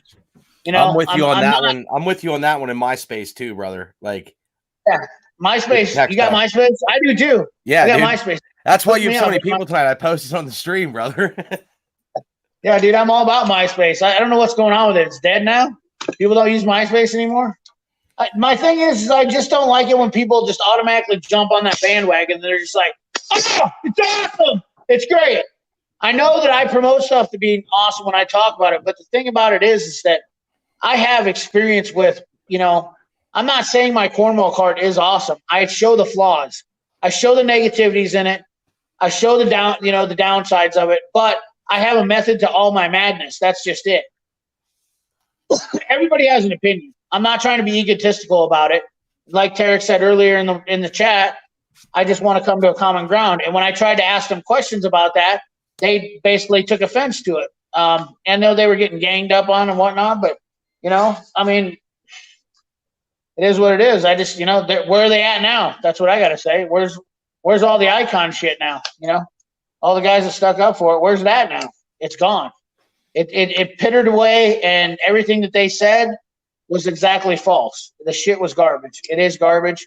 It's some of it's overpriced. It's not worth it. It's just, you know, I just don't. I believe that Harbor Freight did that for like clickbait, what they did, and people didn't. If you weren't smart enough to see that, you know, that's all there was to it. I just, you know, I don't know. I just feel strongly. When it comes to tool truck brand stuff, I've been around the tool truck brand stuff for a long time. Everybody's chasing tool trucks, even if at Cornwell level. Sorry. Even at Cornwell's level, which a lot of people would say that they're the lowest ranking tool truck, and they do have the lowest amount of distributors. And I'm not sticking up for Cornwell and saying they're awesome by any means, guys. I do get excited about Cornwell stuff, but I will tell you, at the end of the day, Cornwell still has a lot to prove when they're doing stuff, and there's a lot of dealers that will give you different stories about Cornwell. There's a lot of different things, but Cornwell still has a base of operations in Ohio where they build tools, and they have a toolbox factory, which puts them ahead of Matco, in my opinion. So when it comes to hardline stuff, when I'm looking to buy, which I don't need to buy a lot of it, so I'm not going to run out and buy a bunch of Cornwell shit just to buy it. But I bought those swivel sockets, and I was excited about doing that because this is a Cornwell product that's made in the United States, and it was made by them, and it was along with their pry bar, which they claim that they make their pry bars. And I had a good conversation with the dealer. Cornwell, even though they look like Mayhews, they say that they build them all in Ohio, and I believe them because they show a video on it. It is what it is, but you know, sorry, I went on. I get on a tangent, Tarek. You got to jump in here and say, shut the hell up. Tarek, you got good information. You know what I'm saying. Well, how I actually came onto you was like during this whole Icon debacle, you know, or whatever you want to call it. And I mean, I called it from day one, like, you know, it's a bunch of media. Let's get out there. Let's everyone figure out what it is. Let's get it in people's hands and use it and see if it amounts to anything. I'll be honest, I was excited. I was like, oh, maybe there's finally going to be tools that I can get my hands on at Harbor Freight that aren't total pieces of shit. I went there. I wasn't excited about anything I saw. And then people started using it, the metal is soft or what have you. And I'm like, well, it's exactly what I thought it was going to be. Your typical Harbor Freight stuff. There are so many good brands nowadays at an economical price. Whether the Icon stuff is a few bucks cheaper, okay, I'm going to pay a couple bucks more, literally a couple bucks more. We're not talking 20, 30, 50, 60. We're talking a few dollars, less than 10 in a lot of cases. I'm going to buy Gear Wrench. I'm going to buy Texan. I'm going to buy Sunex. I'm going to buy brands that are proven now, you know, before I go buy a brand new brand. You know, the only and people want to talk about, oh, but if something breaks, I can just run into the store and get it. How much time do you have on your hands? Because I don't have time. Like, I know my closest Harbor Freight is 45 minutes away. So that's an hour and a half just wasted in the truck. That doesn't even time it to do whatever I need to. Or what if they don't have it? You know, you forget with the Icon stuff, it's new. There's a good chance they might not have it. So you wait. People bitch about the tool truck and this and that, waiting for stuff. Okay, I know right now, I'll call my dealer. It's 9:30 here in Portland. I could call my dealer and he'd probably have it in the morning for me if it was a normal everyday tool, you know, and tomorrow's Saturday. But that's how dealers have always taken care of me, you know, and because I don't waste their time in anything. People just get on this tangent because it's new. It's got to be great. Well, you know what? Here's the sad part about it. Oh, sorry. I didn't mean to cut you off. I'm bad about doing that. You got a little bit of a delay. No, we're good. Yeah, we're good. Okay. So I just want to add to that. Sorry. I mean, I literally thought you were stopped because I think you got like a second and a half delay. That's the only bad thing. I apologize, man. Like, I think you're done talking. I'm like, oh, he's done.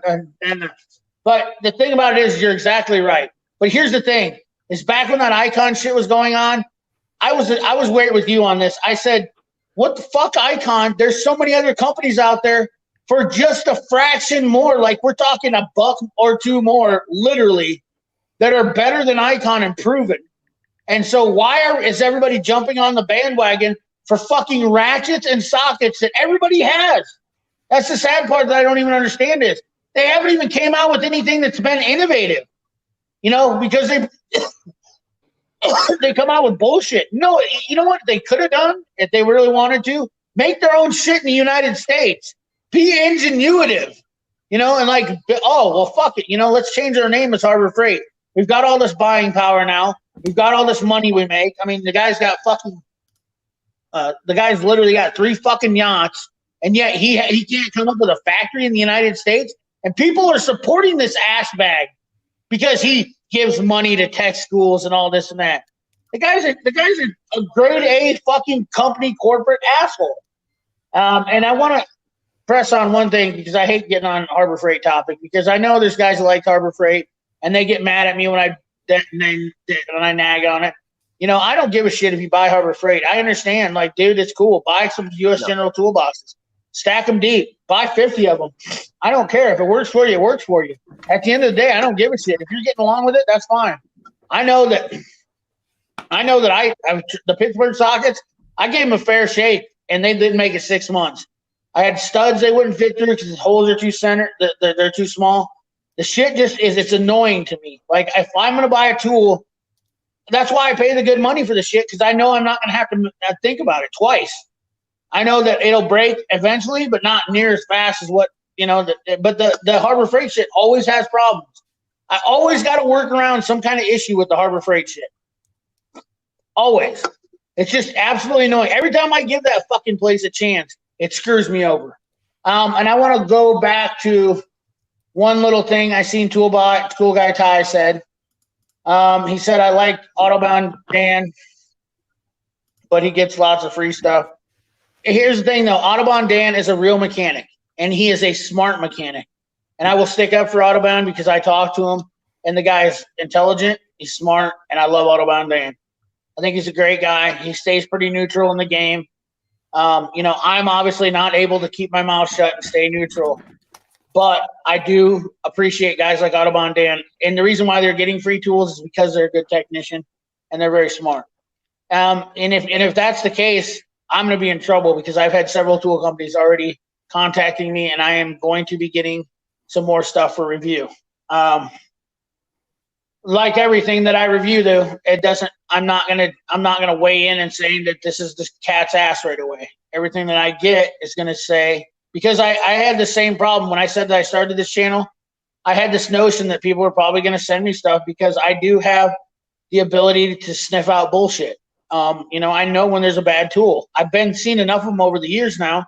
I can tell when something ain't gonna work, and I'm gonna be using it.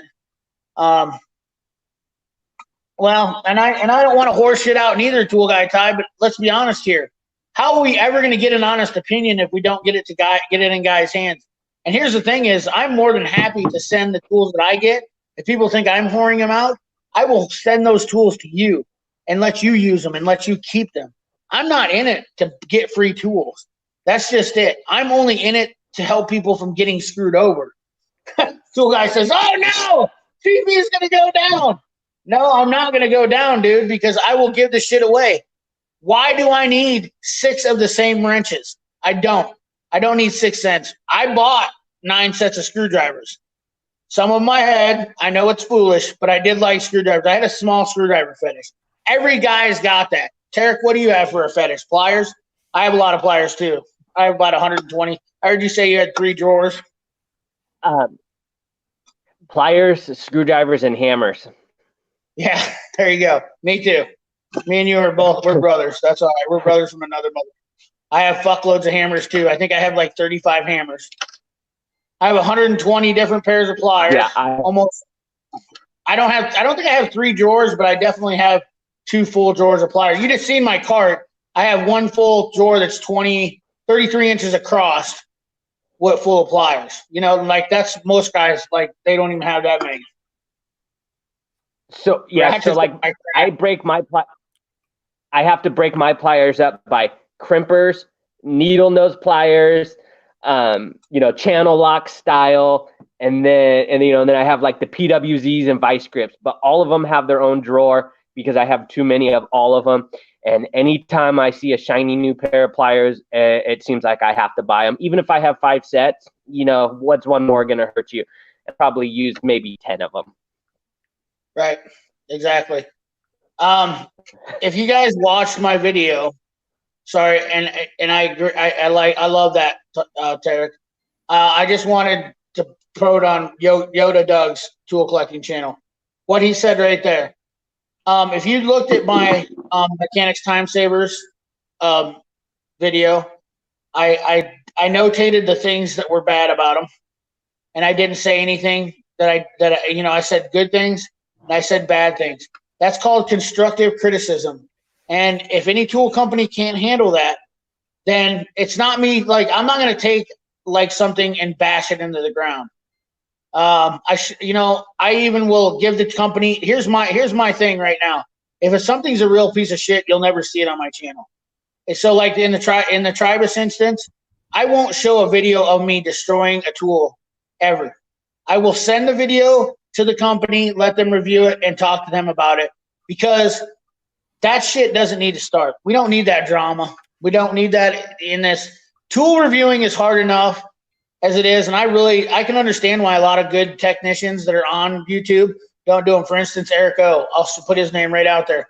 I know why the guy doesn't talk about tools, because it's just a sore subject with a lot of people. It hurts so many people's feelings, and it limits your audience. That's why I know that I'm never going to be big, because that's the 101 reason right there, because I give my opinion about something. Okay, and when you give your opinion about something, people automatically judge you. Is it right? No, it's not. But the thing about it is I hope to change that by just keep doing what I'm doing, and not like let people get that to me, That's all there is to it. Well, but also the other day when you made the Mechanics Time Saver video, you never said like, you were straight up from the get-go. These were just sent to me. I got these from this company. You never said like, oh, I went out and bought these great new things. Let me show you how they are. I mean, you said from jump what they were, and like you're seeing them the first time I do. I'm opening the box with you, So whatever you saw is basically what we were seeing, and so like basically your video was your first interaction with them. Now in 2 weeks after you use them, you might make another review video saying, hey, I've used these for a couple weeks now, I think they're better, or maybe save a buck and maybe try something else. But all of the reviews and stuff you've done, it's like it's always been honest. And I think that's also with Autobound Dan. He's never lied about getting a free tool, and he tells you is from what it is from Jump Street. A lot of these other people, they'll tell you maybe they got some free stuff or they're getting some free stuff, but I feel like they want to be on the bandwagon to keep getting free stuff. So they're just going to tell you how great it is, and that's not to bring back the icon stuff. But I think that's why a lot of the icon videos just kind of floated away. As soon as there started being problems, instead of people manning up and being like, hey, these tools have some issues, this went away, and all of a sudden it got radio silence. All of a sudden people forgot about them.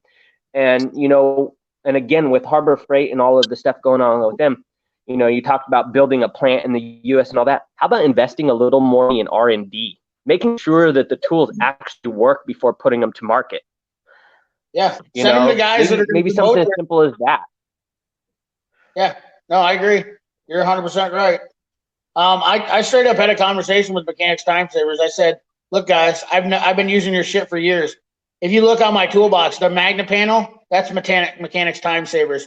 I have a Magna strip. It's Mechanics Time Savers. Mechanics Time Savers was the original. They were one of the original socket organizers that were ever around. They are a tried and true company. They've been around forever. I believe in that company because they were the first ones that were in the game. So I'm definitely a supporter of Mechanics Time Savers because I know they've had shit that works. Their Magna panels that I got are badass. They're going on 20 freaking years, and they're holding shit to the back wall of that toolbox right now. So I was excited about having an old company bring in new shit, That's exactly why I wanted to promote them, and I gave them every good opportunity, and I think their product is good. Does it need some tweaking? Yes, it does need some tweaking, but that doesn't mean shit. There's guys that are interested in buying it, and I definitely think they have a solid product to keep going forward with. I don't think that it's bad at all. I think it's a good option. When I very first started buying tools off the Snap-on truck, you didn't see Snap-on organizers. The dealers didn't have Snap-on organizers. They had mechanic time savers organizers. That's all. That's all you could get. It's been fairly recent since all these other brands have their own stuff, but a lot of them mimic what Mechanics Time Saver has been making for years. Back in the day, when you look through this supplemental catalog, it was all Mechanics Time Savers products. It wasn't Snap-on mag rail, Snap-on rails. If you wanted a different rail besides what came with your sockets, it was a Mechanics Time Saver rail. And so they've been around, as long as I've been buying tools, which I know I'm not that old, but I've been buying tools, most professional tools, over half my life now, and they've been around since I've been buying tools. And so if they've been around this long, they're probably not going away anytime soon. No, they're a company that deserves recognition. They're a company that deserves to be put up on a pedestal because they are a company that has been with the mechanic and listened to the mechanic for years. They have more knowledge in the game. So why would I go? So, like, for instance, there's other cool tool companies that are blowing up their shit, which I'm not going to mention any names, but you can form your own opinions. There's a lot of new tool companies that they showed up and they build great tools. Don't get me wrong, but they didn't design them. Okay. They're only copycatting. And I've realized just recently in the last couple months that some of these tool companies have started up their business based off of other people's shit. And I thought at first it didn't pay any attention to me. But if you notice, when you look at some of these tool companies, with the exception of, let's say Tecton, for instance, Tecton's a good company to separate out because they're kind of their own entity. I love the fact that they're building USA wrenches, so they're smart enough to understand that if they build USA stuff, they're moving into it. Now, I don't like some of the people that are promoting and getting their shit right now because they're not mechanics. And I suppose it's smarter for Tecton to support the guys that are supporting DIY guys too.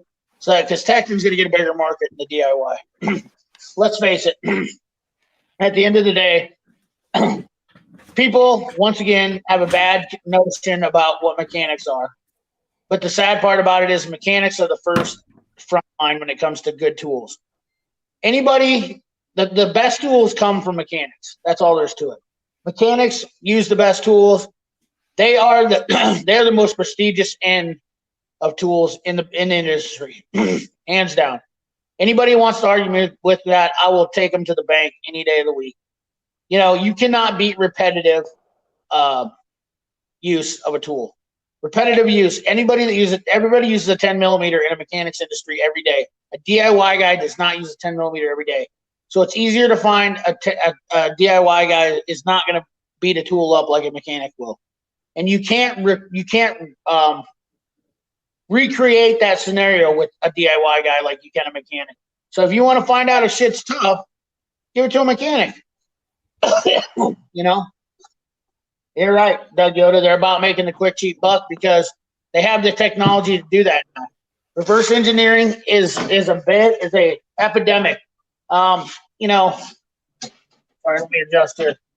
Like I've heard stuff about Windex, toilet paper, all sorts of shit that China sells knockoffs like Booty, which is probably a bad example because it's not, but Bounty paper towels, Dawn dish soap, stuff like that.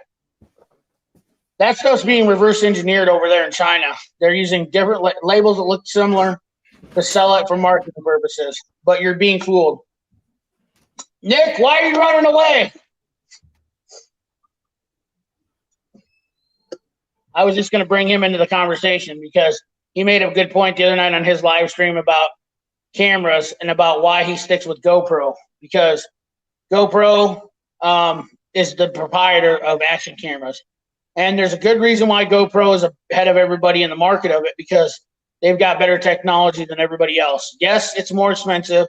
Yes, there's cheap knockoffs, But once again, you're going to end up getting what you pay for when you buy those cheap knockoffs. You're going to not get the support, for one. You're not going to get app support, for two. I can tell you that with GoPro. And Nick can probably tell you some other things, but please don't do reviews. What? You hear? Please don't do. Heard you weren't going to start doing reviews. I'm going to smash this phone. Oh, he's not happy. What do you mean don't do reviews? Toolbox. Hey, Freddie Tech, thanks for stopping by. Uh-oh.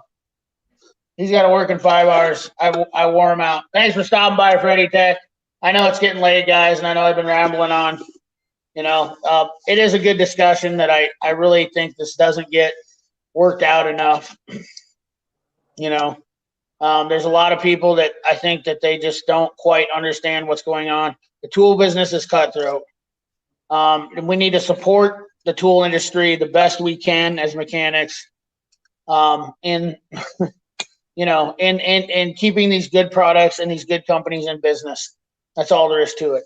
That's just the bottom line. Competition is always good. We need to absolutely. We need to support not only support the good tool brands, but we also need to support more American companies.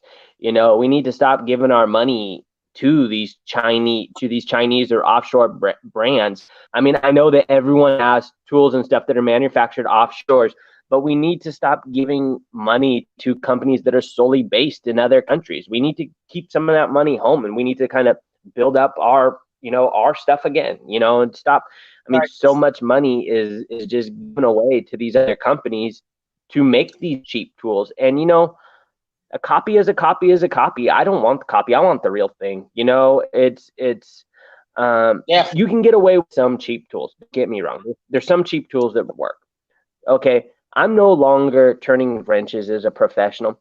I've never got out of wanting professional tools. I've tried multiple times to buy off-brand tools. They just don't work for me. They either don't feel right, they do the job, or they're just pieces of shit right out of the gate. And so I've stuck with what I've known, and unfortunately for me, I found out that if I want something worth anything, you got to pay for it. There's nothing good that is cheap anymore.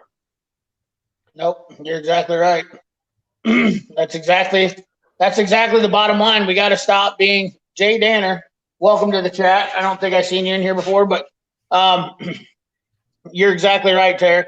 We're letting too many of these places like Harbor Freight take over by saying, Harbor Freight is not Sears. At least Sears had. That's what my problem is. When people are, I know DIY guys are looking for the new Sears. Harbor Freight's not it. They have an opportunity and they are blowing it every time, in my opinion. Austin, what's up, buddy? No blue wrench for you, but you got one now. Sorry, I'm dying down. I could have got louder. But it's exactly right. We got to get rid of some of these shittier companies. It's just, that's all there is to it. And Tool Guy Ty, you're 100% right. I'm not going to do reviews on these companies that I'm going to learn a little bit more and understand a little bit more. I'm not going to let these tool companies get on my channel, use me for tool reviews. There's one tool company specifically I could really come out with right now that I'm absolutely disappointed with, but I'm gonna refrain from doing it right now, just because. But I'm going to. I'm looking for quality, and I am too. Trust me, Tool Guy Ty. I'm never gonna skimp on quality. There's no doubt about it. I'm never gonna skimp on quality.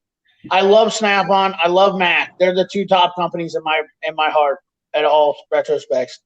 Mac always looks for quality too. I know that Mac wants to be number one. Mac has been in the business for 80 plus years now. So they're the third oldest tool company. And the thing about it is tool trucks aren't as bad as people try to make them out to be. It's just because they've never been on one and they hear horror stories. They hear horror stories from people who don't know how to use them properly. They hear horror stories from guys that get on there and get credits and run them up, and then they have these huge bills because they paid 10% interest. It's just ignorant. Well, let's okay. I know you don't like the guy, but let's bring it up for a second. The Den guy. You know, Okay. he always talks about Snap-on horror stories. The guy Right. was in marketing before his channel, but he tells you all of these tool trucks horror stories and all this bad stuff that happened. I don't think that he's actually ever been on a tool truck in his life. And someone that sat on his ass and worked at a marketing firm for his career, who are you to justify or tell us what to buy, or we're stupid because we're doing this or we're doing that? I don't think he's in any position to do that. And like I keep Right. seeing I keep seeing the ads for the Bauer half-inch or the Earthquake half impact for $269 with a battery. Okay, I don't think that's a very good price, because I can go buy a Milwaukee on special with a 5-amp battery and charger at Home Depot for $249, and I get the Milwaukee warranty that I don't have to pay extra for.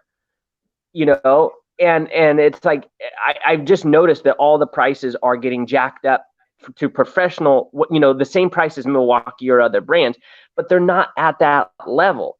And so these people, promoting that stuff, they have no business. I'm tired, me personally, I'm tired of the tool truck horror stories from people who have never stepped foot on a tool truck. Exactly. There are of course bad tool dealers, bad person in every field, in every market, and yada, yada, yada.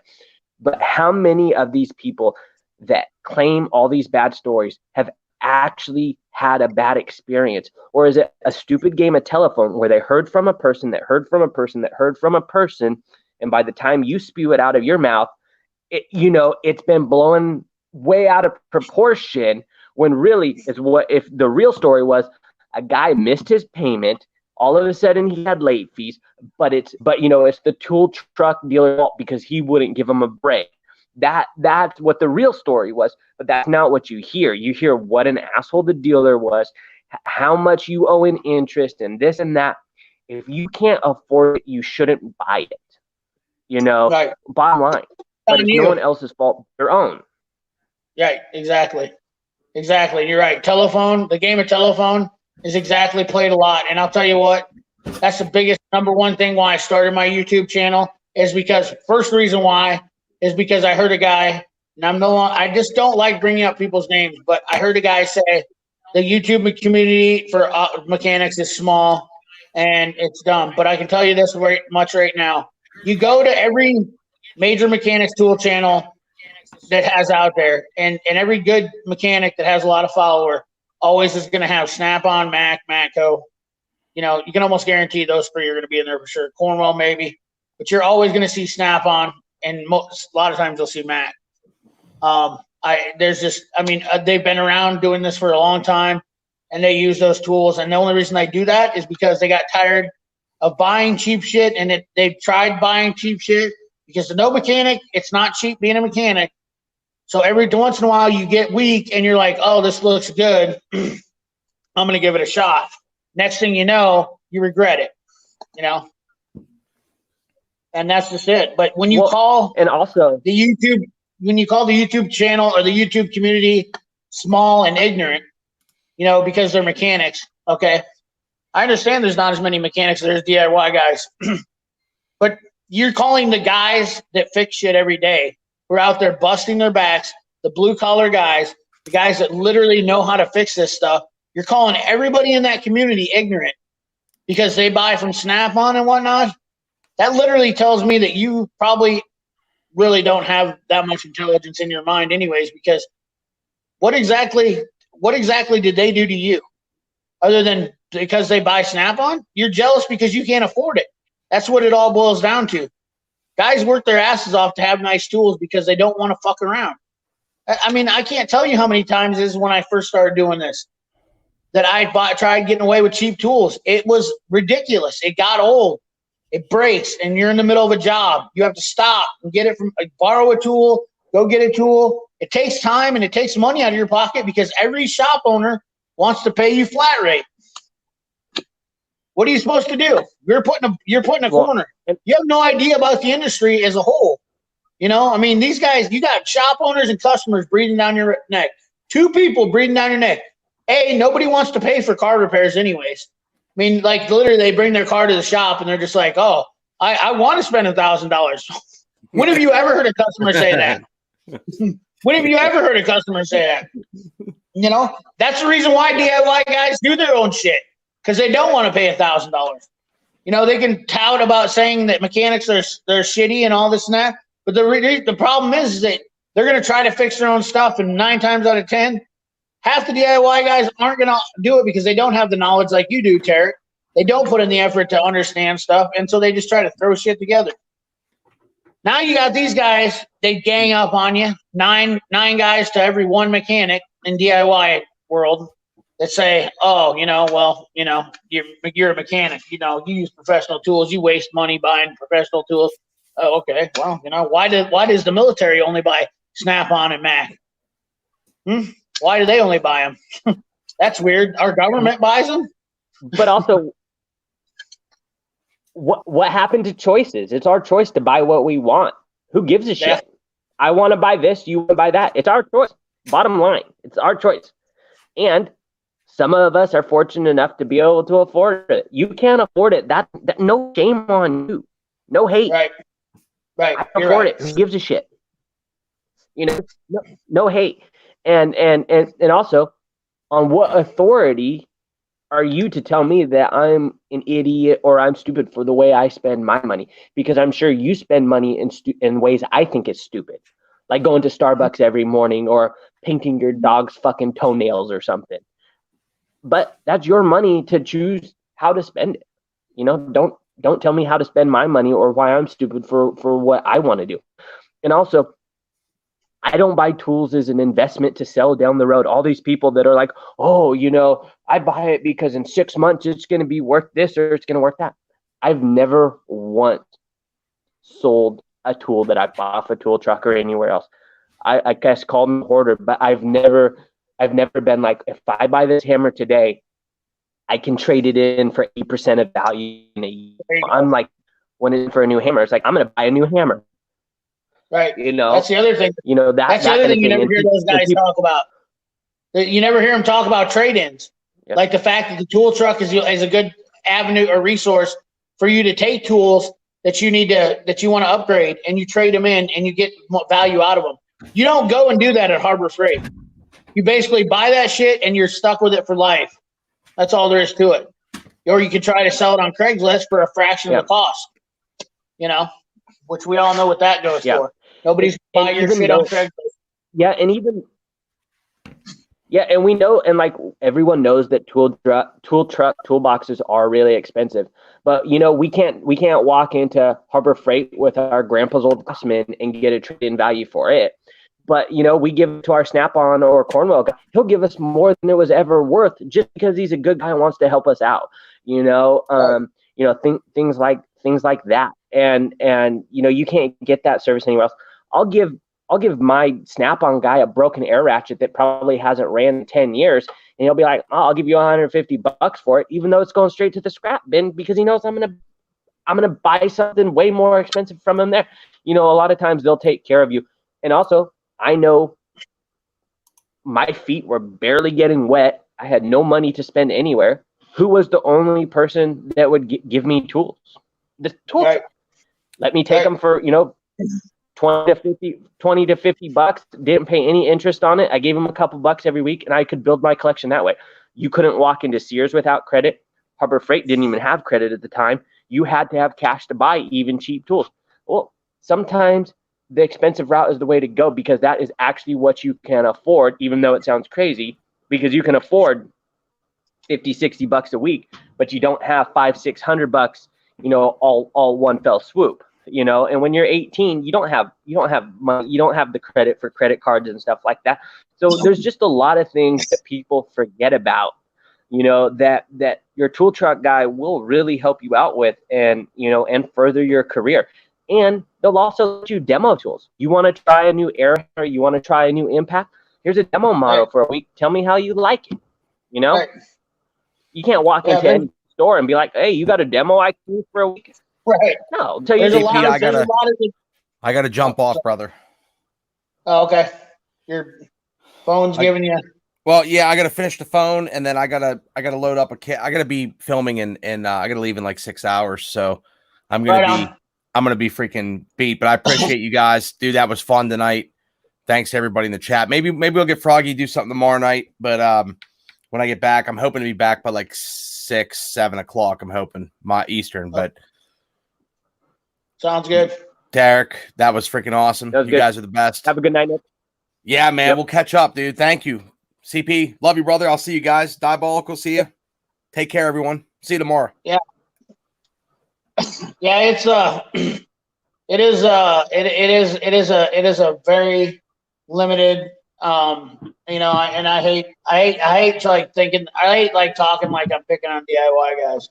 That's what really sucks is that I'm not picking on DIY guys. See if we can get this thing back to normal. You know, I'm torn because I feel like I'm now considered a DIY guy. I know I'm probably a step above a DIY guy, but like, you know, because I'm not turning wrenches as a profession daily, making my money that way. Like I revert myself back to DIY, but I hate calling myself that because I think of a lot of other people that are true DIYs that have no business doing half the shit they're doing. And so it's just kind of you're in that middle ground. You know, there's some DIY guys that are just as good as me, if not better. But you know, there's also a lot of them, I mean, that should not be changing their own oil. They shouldn't even be putting washer fluid in their car. They're such idiots. And those are usually the ones that bitch and moan about everything. And you know, you talked a little bit ago about having a boss breathing down your neck and a customer breathing down your neck. Well, that's when your Harbor Freight tool is going to break. And that's when you're going to have to spend half the day going and getting it warrantied. But you have time to do that because Harbor Freight tools are so good. You know, that is when that shit always breaks. And that's the stuff that people, you know, and that's the stuff people always forget. Stuff doesn't break when you have a full free day. It breaks when you need it.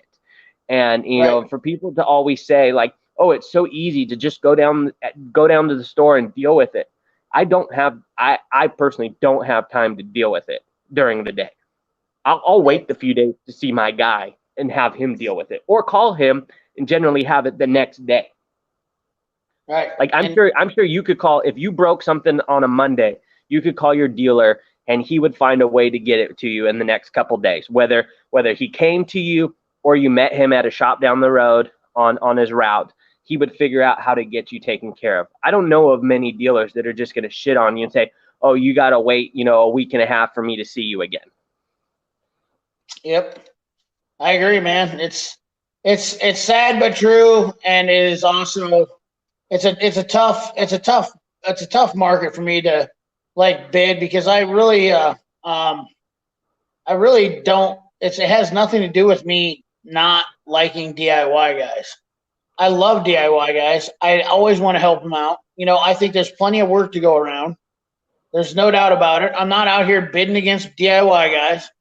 They, you know, if they want to work on their own stuff, that's fine. I'll help them out.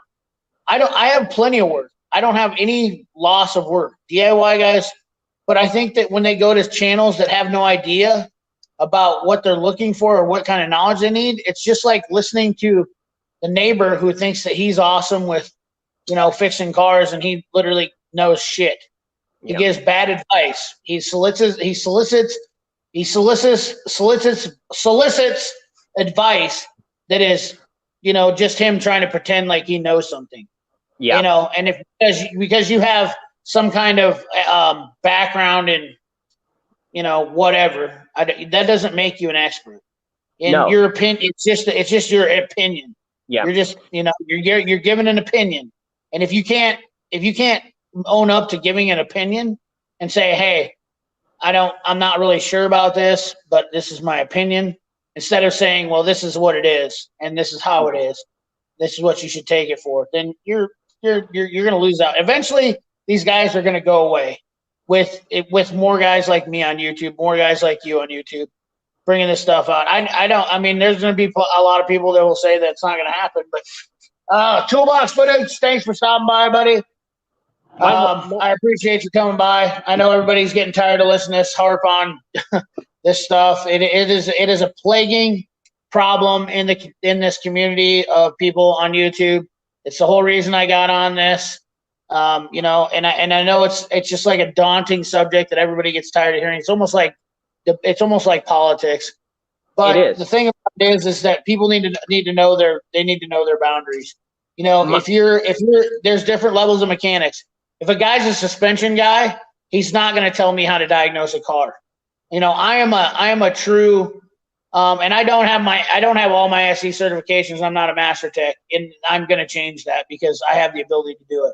I can pass. I've already done all the pre-tests for ASE's master certification. I will say that a lot of guys will tell you that ASE master certification is a little bit of a joke because they ask you a lot of dumb, simple questions. So it's more or less a title that's easy to get. Yeah. I'm not going to knock it because I just don't want to knock it because I respect the guys that have it. Because I think going through and getting your ASE certification proves that you have a little more integrity in your perfecting your craft. So I think it's still a good thing. Keeping up on the test and all that shit. Don't ruin it with free tool reviews. I'm not ruining it with free tool reviews because I buy a lot more fucking tools than I get for free.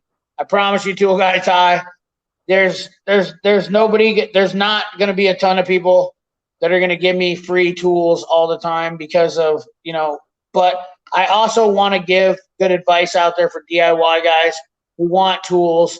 And there's only one way to do that, and that's to test stuff and get things that you need to show people. And in order to stop these guys that are giving bad tool reviews, you're gonna have to get this stuff, and somebody's got to do it. Absolutely. That's all there. You know, yeah, I mean, I'm not out lobbying for this stuff. I promise you. These companies are contacting me, and I'm more than appreciative to give my advice. And the first thing that I say to them is, hey, look, here's the deal. I want to get your product, and I'm going to throw my eyeballs on it right away. I'm going to look at it. I'm going to do one initial review, and then I'm going to do a follow-up review.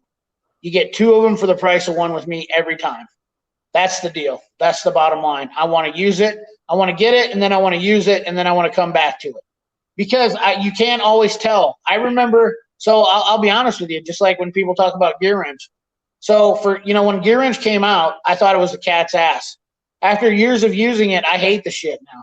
I honestly hate it. I think that it's okay for DIY guys, but for me personally, I've broken enough of it, especially their freaking lobster claw opening stuff. The socket stuff it's okay. I've noticed the last couple of years, gear wrench has really gone downhill. And if you read the packaging, a lot of it is no longer saying made in Taiwan. It's saying made in China. So, they secretly cheaped out like everyone else. They moved their facility, and a lot of their production is just going downhill. Even the casing and packaging has way cheapened out. That was the one nice thing about gear wrench is you used to get decent packaging and stuff with it.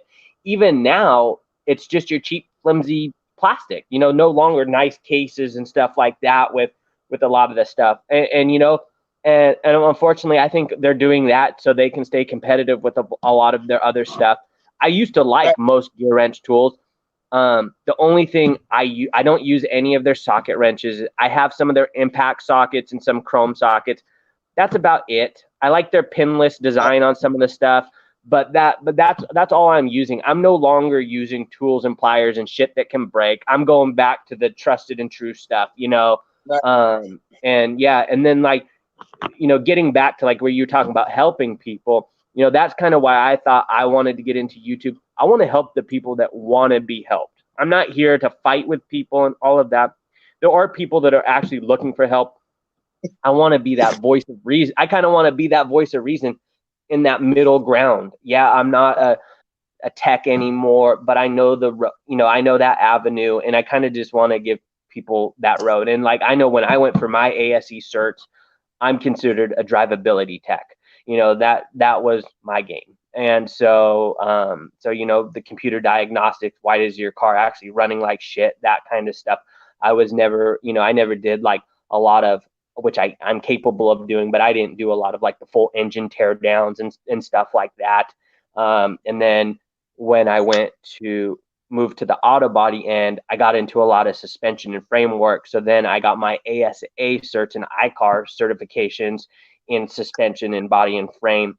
And then I hold certs for like, you know, doing refrigerant and shit like that. I mean, of course they're all out of date now, but you know, it's like you really, if you want to stay on top of it, you have to go for everything to actually say that you're someone.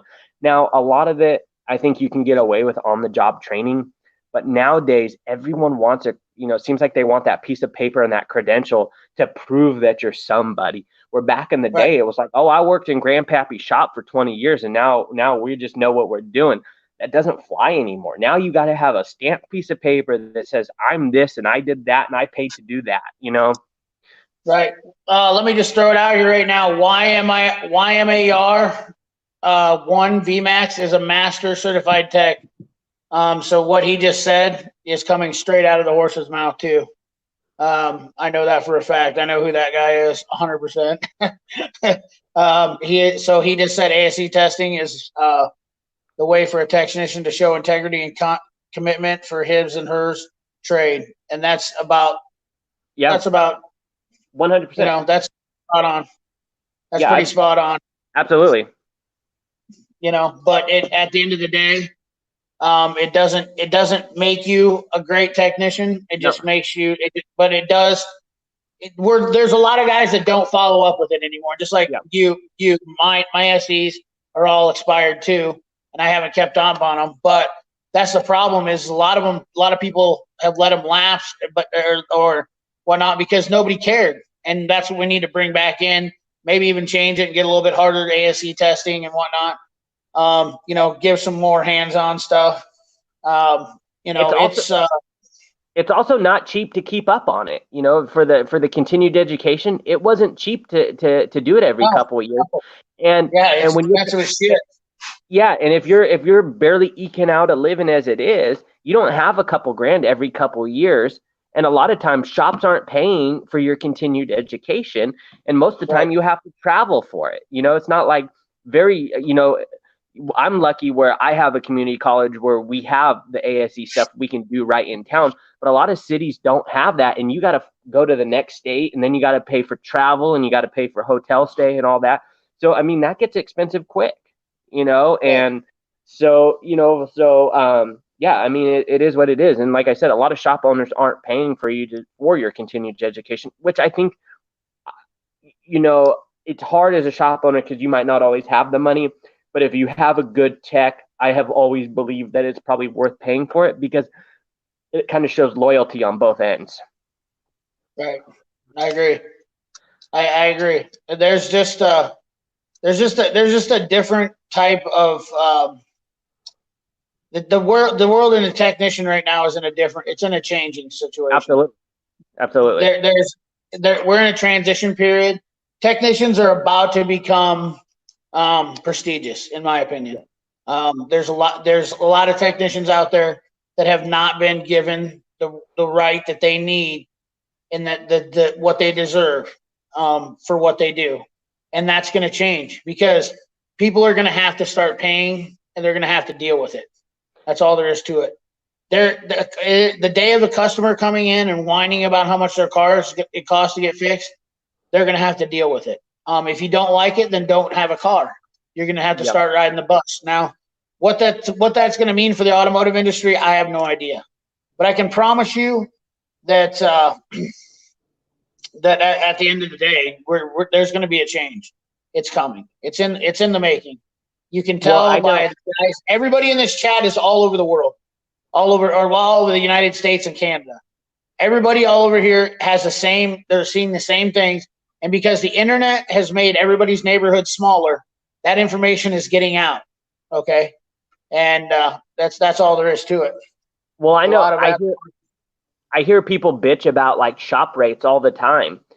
I every now and then I don't have time to work on my own stuff and I pay for it to be worked on. I've never bitched about shop rates because I know what it takes to run a shop and what it actually costs and how much money actually stays in the owner's hands. I don't think people realize what it costs to keep the lights on, what it costs for all the chemicals, what it costs for just to run the shop. Insurance is really, I know I pay a lot of money insurance with all my guys and stuff. So, people don't realize that. So when you break down even workers' comp, all that shit. 80, $100 an hour. It's like, do you know how much money of that actually stays in someone's hands? Very little. Yeah. I know me as being self-employed, 37 cents of every dollar goes to taxes. I'm bringing home 60 cents on the dollar. It's like it takes a lot for it to kind of even itself out. And people and then on top of that, you have to pay property taxes, you have to pay sales tax, all that shit. So you're talking about 37 cents on the dollar, plus you're getting hit elsewhere. Your license plate fees, your home taxes, all that shit. So how much money do you actually make at the end of the day by the time the government gets their hand in your pocket? YMAR just said here again, a lot of aftermarket warranty companies won't let you service their customers' vehicles without having certifications. That is another valid point. Aftermarket warranty companies, which I don't think I've ever really even touched on that. Aftermarket warranty companies are another big thing, because if you guys haven't paid attention to that, those guys are getting big into the game now too, because that's the next level that you're going to have to deal with. Any car over 100,000 miles that the dealership don't warranty now, aftermarket companies are picking up that warranty from the next 100,000 miles. How long they've been trying to get in this game hard for years. Now they're starting to gain ground. It's technically a pyramid scheme, but at the end of the day, they are making it tough on shop owners. And what is this? Taxation of stuff. Yeah, it is. At the end of the day, they're making up people's wages. They're making up shop owners' wages. They're making up, at the end, mechanics' wages. And that shit's going to have to come to an end too. They're not going to dictate what a shop owner and a mechanic makes, what they take home to their kids. So I don't know. I mean, that's here we go. People who won free tool. Oh, wait. I thought Tool Guy Ty was going to say something about that. I live in the middle of nowhere, and the internet has been shit today. That's what Yoda Doug said, that he has the same internet, so he knows too. I can't believe you guys have that bad of internet in Oregon. That's terrible. Matthew Shaw, glad you're still here. It's normally not that bad. We kind of had a storm today, and I'm usually pretty lucky because I actually have cable internet, and it's generally pretty good. But between the storm today and them fucking around with the lines the last few weeks, it's been real spotty. And so, like, even my cell phone, if I have a bad internet connection, I have no cell phone. I'm so remote where I am, and I live in the middle of like this little bowl. If I don't have good Wi-Fi, I don't have cell phone service. And so, it's like, it's been a crapshoot. It's been a crapshoot lately. And that's one of the crappy things about living, out in the country, is that you got to deal with that stuff. But I personally wouldn't trade it. I wouldn't trade it for the world. I mean, generally, it's not this bad. Of course, the one time you want something to perform is when it's broken. How much? How big is your new shop you're building? So the shop I currently have that needs to be finished is just over 1,000 square feet. And I have plans for my second shop, which is about 5,600 square feet. And that one, nice. That one will hopefully break ground on this year. If not, it'll be next year. But that one will be full, 16 to 20 foot ceilings with a mezzanine, all that kind of stuff. I got, I have a 18,000 pound 2-post lift, so I can lift my dump truck and all that kind of stuff that I'll install. And then I'm going to kind of bury a 40-foot container under it, kind of as like a bug out shelter that no one will know about. And so, yeah, I got big plans of where I am. I'm hoping. I've been kind of waiting on the new shop. There's only three houses on my road. It's a private road. I actually own the road, which is awesome. But you always got to have you got to have the crazy lady on the road, and the crazy lady is next to me, and I'm hoping that she gets crazy enough that she'll sell me her property. So then that'll change how I like build the new shop, because I'll actually, instead of entering from my current property, I would have it so I enter from her property. She's just a little batshit crazy and thinks it's worth all this money, and it's not.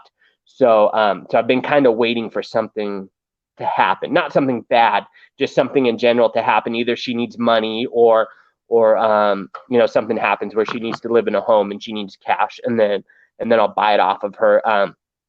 So like when this area was developed, the same family owned all the property. So like right now, her septic system is actually in the neighbor's field. Well, if she sells the property, it can't be grandfathered in, and her property is too close to a creek. So technically she can have no septic, which means her property is not buildable. So it's basically worthless to most people. Well, it's perfect for me because I don't want to necessarily build anything on it. I just want it to bulldoze all her shit and have another 5 acres. There you go. But I don't want to pay $500,000 for something that's not buildable, you know?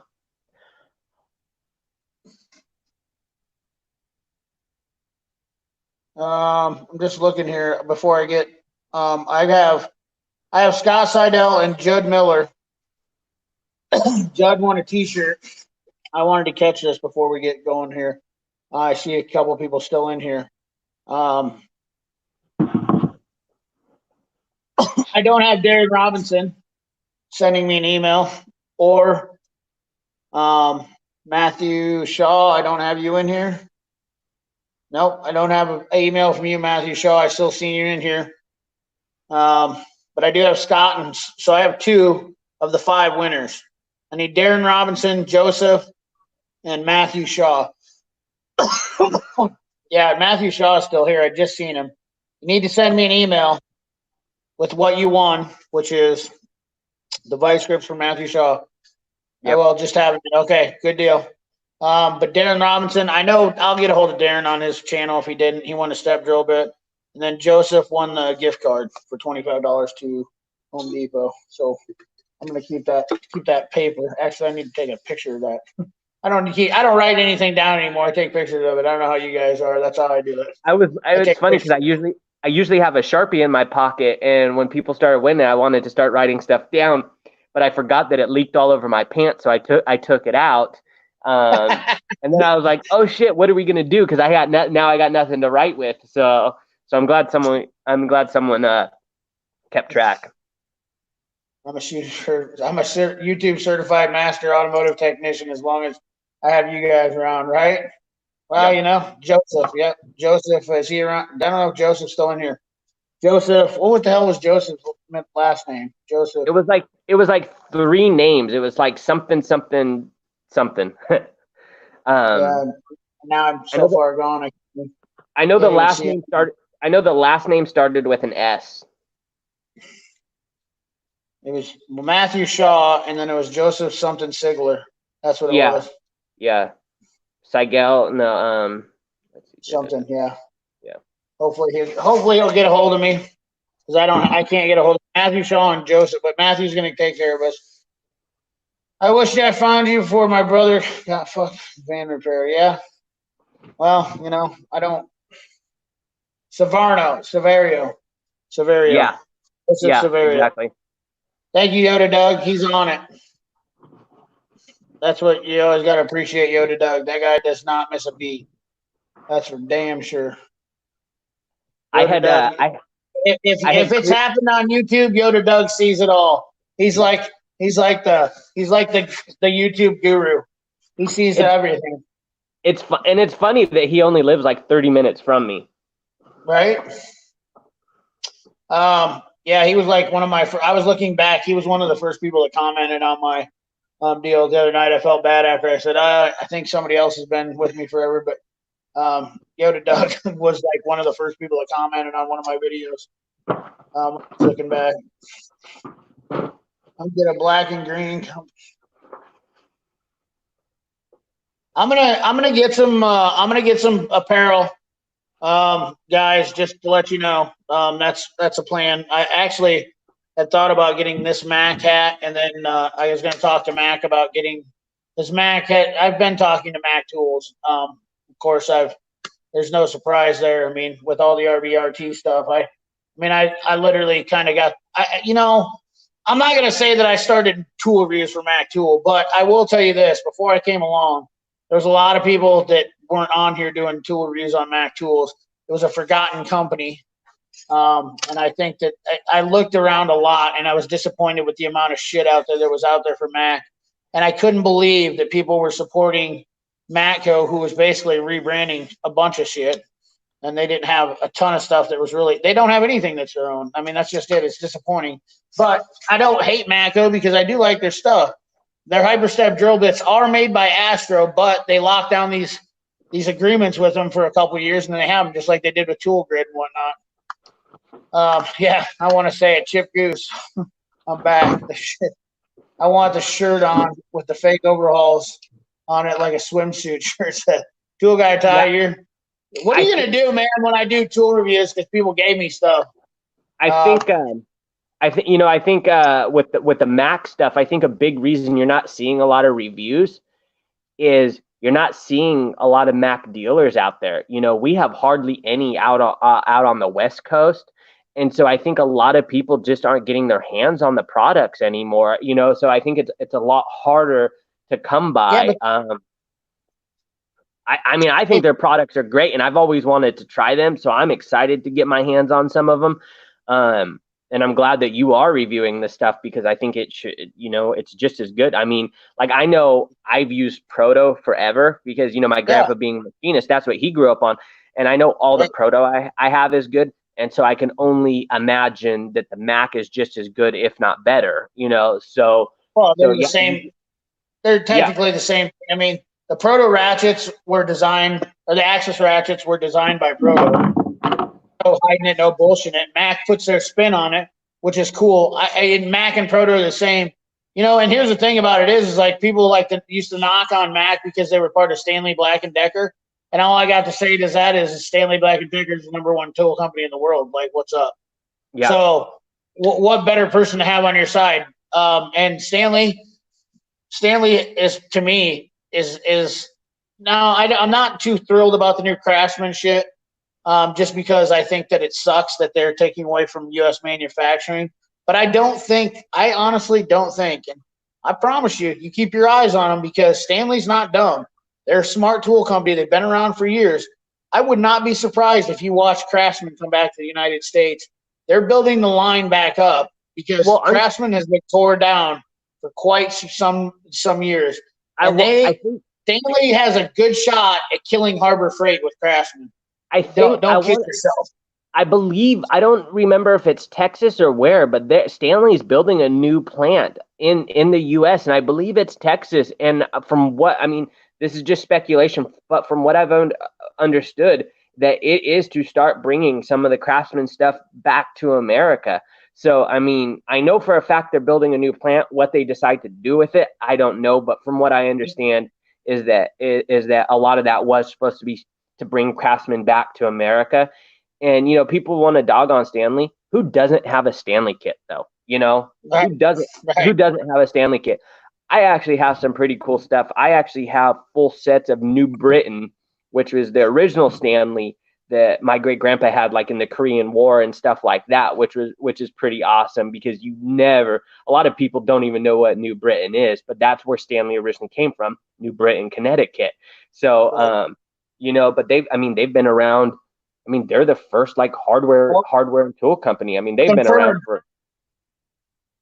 Sorry, I didn't mean to cut you off, but look at this. JVLSU, new plant in Dallas, Texas to be finished. Yeah. See that right there? Yeah. And then the thing about it is, I know in Dallas, Texas, that's where the Mac plant is. Mac Proto. I've actually been to that plant. So people talk about how Mac is not made by. They're like 3 different factories in that plant. They have 3 different separate deals they do in that plant. Mac is not building shit like they say that. I don't know what it is. I guess I don't understand why people say that Mac doesn't build their own stuff, because technically, being they're owned by Stanley Black and Decker, they are building their own shit in the U.S. So I guess, but when people like to talk about it, they say, well, Cornwell and Snap-on are the only ones that aren't. But technically, Mac is building their own shit. They have been for years down there, and they build their own. They have, and not. But the best part is, here's the killer part: is nobody really realized it. Nobody's talked about it. And I don't think nobody knows because they're not smart enough to figure it out. But they just moved their toolbox factory to Pennsylvania. Now, I understand that was a downsizing move, but they also upsized because they expanded. Well, guess what's made in Pennsylvania and what's where Mac went? The Vidmar plant. And if anybody knows anything about Vidmar cabinets are by far the best. The military has been using Vidmar shit for years, and they are fucking super strong. That's why their new Maximizer HD boxes have the roller bearing, non-roller bearing slides, and they're 440 pounds per slide because they're Vidmar slides. Vidmar's building that Maximizer HD cabinet, and that thing is a freaking beast. Well, I mean, it really is. It really is. It's not the perfect setup. I don't like the drawer layout on it. I do like the modularity of it because they're incorporating the Vidmar. I'll tell you what, I've always thought for years, Vidmar would be the fucking most killer toolbox ever out there if they would get their shit together and make it set up for technicians. Vidmar would crush it. Well, Vidmar would crush a lot of people in the industry when it comes to building toolboxes. Well, like back to the Mac production stuff, you know how you were saying a lot of people say that, oh, it's not made by them. Well, okay, if Stanley Black & Decker owns them, and they are being produced in a factory where Mac has its own run in a facility, to me, that's Mac making its own products. It's not, you know, even if this hour they're stamping Mac and next hour they're stamping Proto, I mean, it was a run that was designed just for Mac, you know. And even I know besides like the anti-vibe hammers, but even a lot of the wrenches and stuff, there's a slight difference in like the finish and the bite and stuff like that, where a Proto has the industrial look and Mac is more of the polished look, where there's only a few tools that have no change in between them. You know, I just think it's a lot of people, Mac hasn't been in the forefront for a long time, so I think they just assume like, oh, because it comes from Stanley Black & Decker, it's a piece of shit. But Stanley Black & Decker has owned them for a long ass time. Same with Proto. So I mean, this isn't new stuff, and you know, I don't know, the new stuff I have seen from the few people I know that own it, none of it looks like trash, you know. Well, I mean, dude, they bought Brick Tool and put the Expert line. Yeah. Let me tell you this right now. Let me start off like this. There's nobody right now, nobody in the tool truck game. I will literally take the Pepsi challenge on this. Nobody in the tool truck game that has a better 3 lines of tools on a tool truck than Mac right now. I might be a little bit biased, but when you look at the fact that you have the option to buy an Expert, which I hear a lot of guys say they love the impact sockets. They're cheap. They're competitive in the market for a lot of people. Then you have the Precision Torque line, which is their mid-level line, and they're fucking – I mean, their Precision Torque wrenches are badass. I love these Precision Torque wrenches. The fact that they have a completely different offset that actually works absolutely amazing is killer. Now, I understand it's Faycom. That's fine with me. Faycom's not a terrible company. Once again, how can you dog a company that's good like as good as Faycom? Faycom builds some good shit. Now, the third line is they have their Mac line, which is tried and true. And, you know, yes, Mac tools are all the same, not the same as DeWalt. Let me get back to that. Sorry, I got off that. But I just see a guy, Max Spice, jumped in. Let's talk about that for just a second because, and hold on, let me just go get it. I love talking about this. I love talking about the Max versus DeWalt scenario because I had that same misconception about Mac versus DeWalt. Mac 3/8 brushless, 600 foot-pound mid-torque impact. For an automotive guy, this is all I need. Okay, so why don't I just go buy the DeWalt one? Well, there's a couple reasons. First of all, the battery. DeWalt doesn't make a battery like this. This battery is fluid resistant to all your fluids. It's impact. You see the rubber coating on it. Yes, it costs a little bit more. Does it cost as much as a Snap-on? No. You can make some smoking deals on the Mac stuff. The other thing is, this has a design down here that ventilates a little bit better for heavier use. Mechanics tend to use the impacts a lot more than a DIY guy does. So I looked at all the aspects versus DeWalt and Mac. Third thing is this handle design. They have more overmolding that goes all the way up here. But I've been using this impact. Check out the handle. It's not just been getting, it's not just been a safe or toolbox clean. But I use this impact, and I can tell you right now, it is awesome. It's super lightweight. This is the best part about it is, for a mid-torque, this is one of the lightest weight ones on the market. And it's gonna hold up awesome. I dig it. It's I know that right there, it says it right on there, powered by DeWalt. Mac's not trying to hide it. They don't deny it. They are made in the same factory, and they have their own line, just like they do in Dallas, Texas, where they assemble the Mac impacts, the brushless, the BL spec, which they are very similar to DeWalt. But they're being made here in America in the same factory.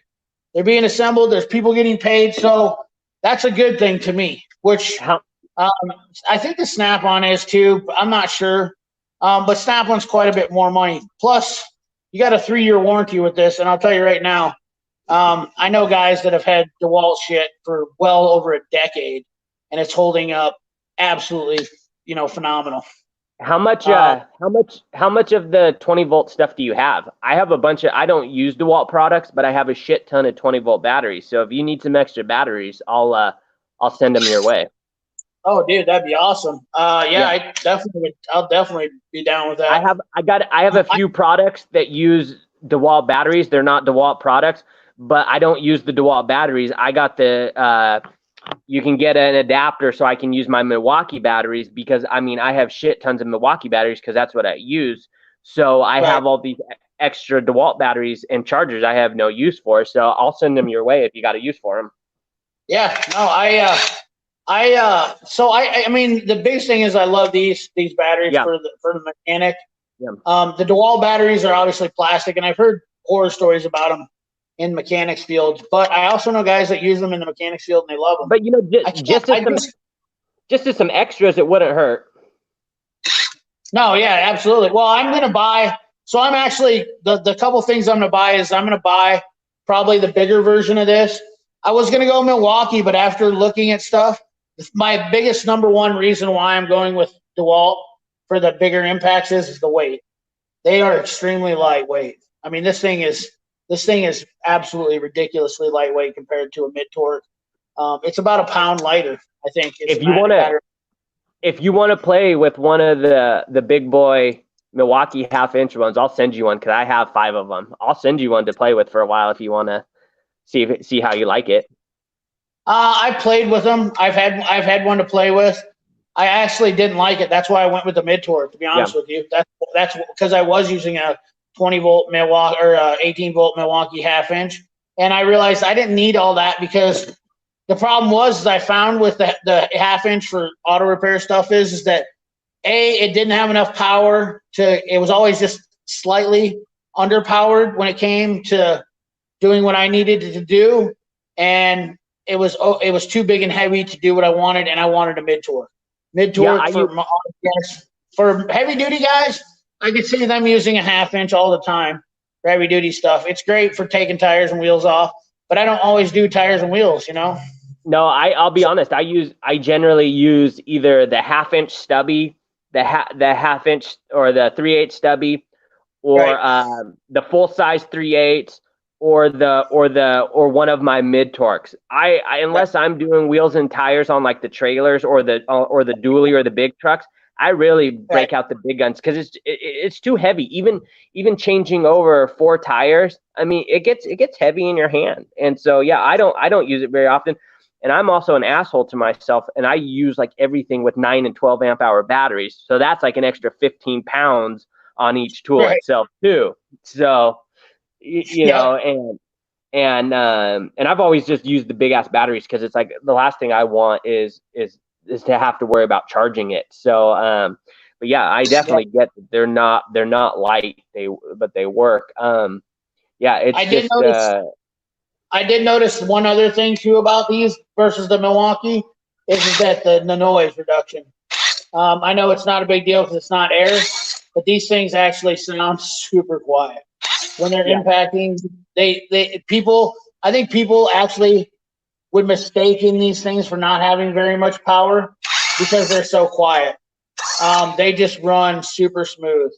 Well, I think I've already got the Mac wore off of the handle. I didn't realize I did that already. I've been using it so much. I think in general the Mac gets a bad rap because they just assume that it is your consumer grade DeWalt, but you Right. know, and then but also people forget, just like the Milwaukee line or the Makita line or really any other professional tool line in battery operated tools, there is a consumer grade and a professional grade of the impacts and stuff. And so a lot of people are going and buying, you know, the $199 Home Depot DeWalt half-inch impact, and they're assuming that that's the same exact thing that you're paying $600 for on the Mac truck, when in reality they're nowhere even close.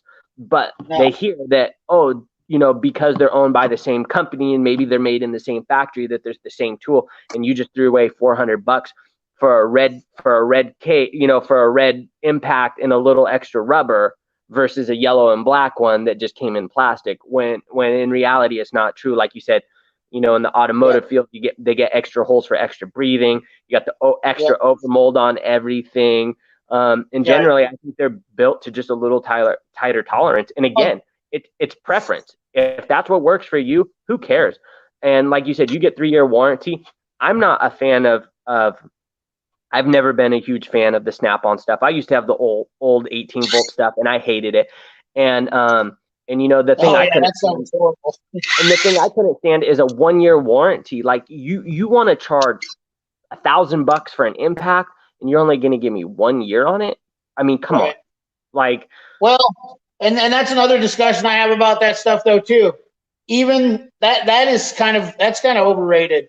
So even Snap-on. So I noticed that the Snap-on shit. I got a buddy who's got 7 years on a 1/4-inch ratchet. He's never had to have it rebuilt. He had 8 years on a 3/8, which the 3/8 they had back then was about this side for their low end, and it was like 200 foot-pounds. But he had 8 years on that before he ever had to rebuild it, and the flat rate fee on it to get it rebuilt was $100. So I think there's also a little bit of smoke and mirrors when it comes to warranty shit on these tools, that everybody kind of the weak link to every one of these tools is this, not this. It's the battery. The battery always wears out before the tool does. That's all there is to it. When it comes down to it, at the end of the day, even DeWalt, Milwaukee, Makita, all the high-end tools, the biggest problem is that the freaking tool will last. They've built these things so strong and so badass now through every brand. The biggest problem is right here. It's the battery. Where are you at on your battery? What's the problem with your battery? You know, like what? I got a deal on this one. I'll tell you this right now. I got a deal on this battery. So I've got $200 in this. I've got a deal on this because the charge indicator doesn't work on this battery. That's the only reason why I got this for $200. The charge indicator, it was an old stock battery, and they were getting rid of it, and there's no warranty on it. And they said, you basically buy the tool, you get a free battery. Yeah, that's all there is to it. And they said the only problem is with it, the charge indicator doesn't work. The battery charges up fine. It works on the charge deal. I don't have a problem with it. I've used it, and it doesn't. I've actually never ran it out of juice in using it all day long. So I don't give a shit about the charge indicator. I could care less. You know, when the battery dead, it's dead. It's dead. But for $200 for that impact, you can't buy anything in a mid torque with that for $200. Absolutely. And I bought it off a tool truck. I bought it off a freaking tool truck. It's a name brand, you know, and it's a good quality impact. So that's why I got into the DeWalt. And my other thing is that I also believe that spreading the love around in these cordless tools, I think that everybody gets stuck into getting married into one brand. And I think that that's probably one of the worst things you could do. Now, I don't recommend anybody buying any Matco stuff because that stuff is made by Sealy, I think, makes most of the Matco stuff, and you can literally buy it for hundreds less than what they're trying to sell it for on their trucks. And I don't think that it has, those paid in full tool endorsements. Stop it, tool guy Ty.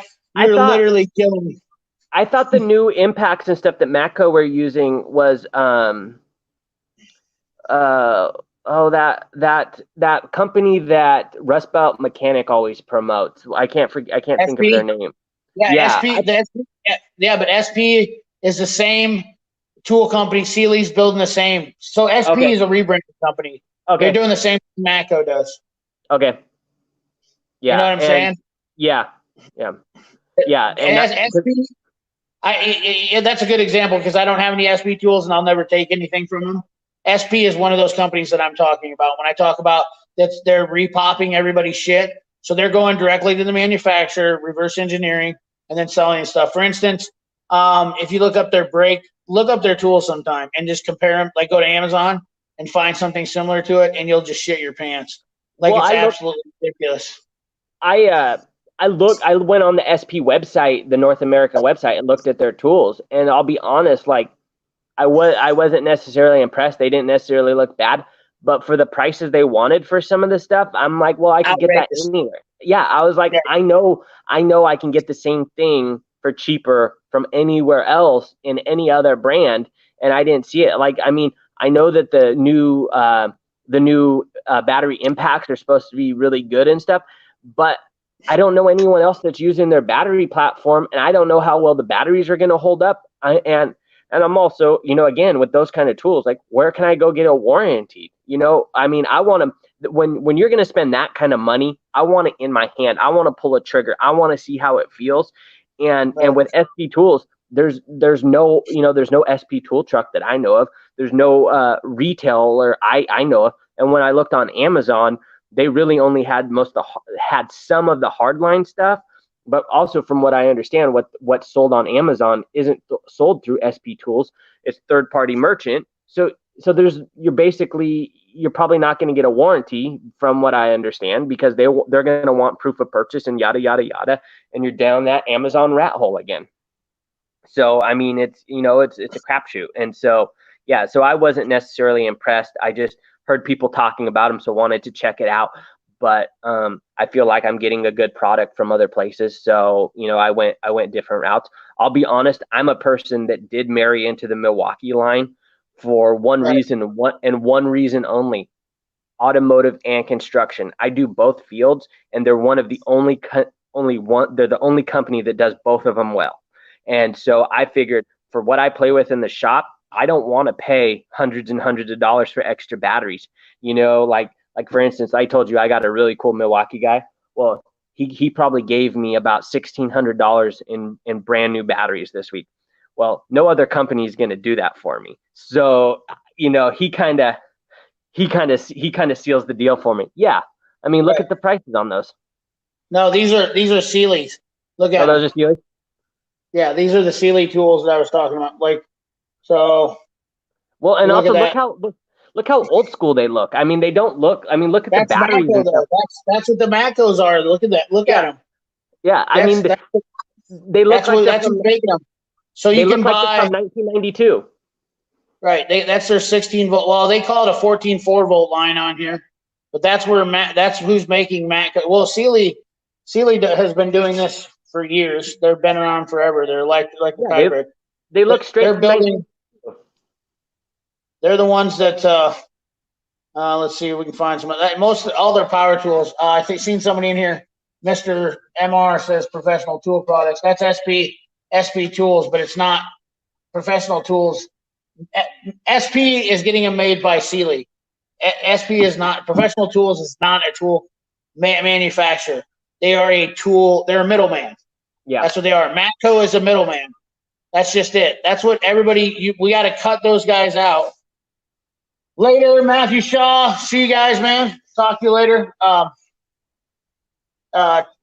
Gaston is my guy. Rust Belt Mechanic is another. Yeah. I don't want to call people names on here, guys. This isn't This isn't about slamming on people. My channel, I don't want to get into, I know when I say stuff and I shouldn't because I don't care. If I don't like somebody, I don't watch their channel. If I see something that they're doing I don't like, just turn it off. Get away from them. Don't talk to them. I don't want to have this where I'm picking sides. It's not even worth it because at the end of the day, when I was a tool dealer, I'm going to say this like I said it before. It's not to be arrogant. I was really good for a reason. I learned that I could embrace my competition and not have to burn them to the ground, and that's how I won. I could say that my competitor, what tools they made were good, and I could say what tools they made were bad, and that's exactly what I am all about. Is embracing somebody's strengths, and then kind of letting the weaknesses work their way out.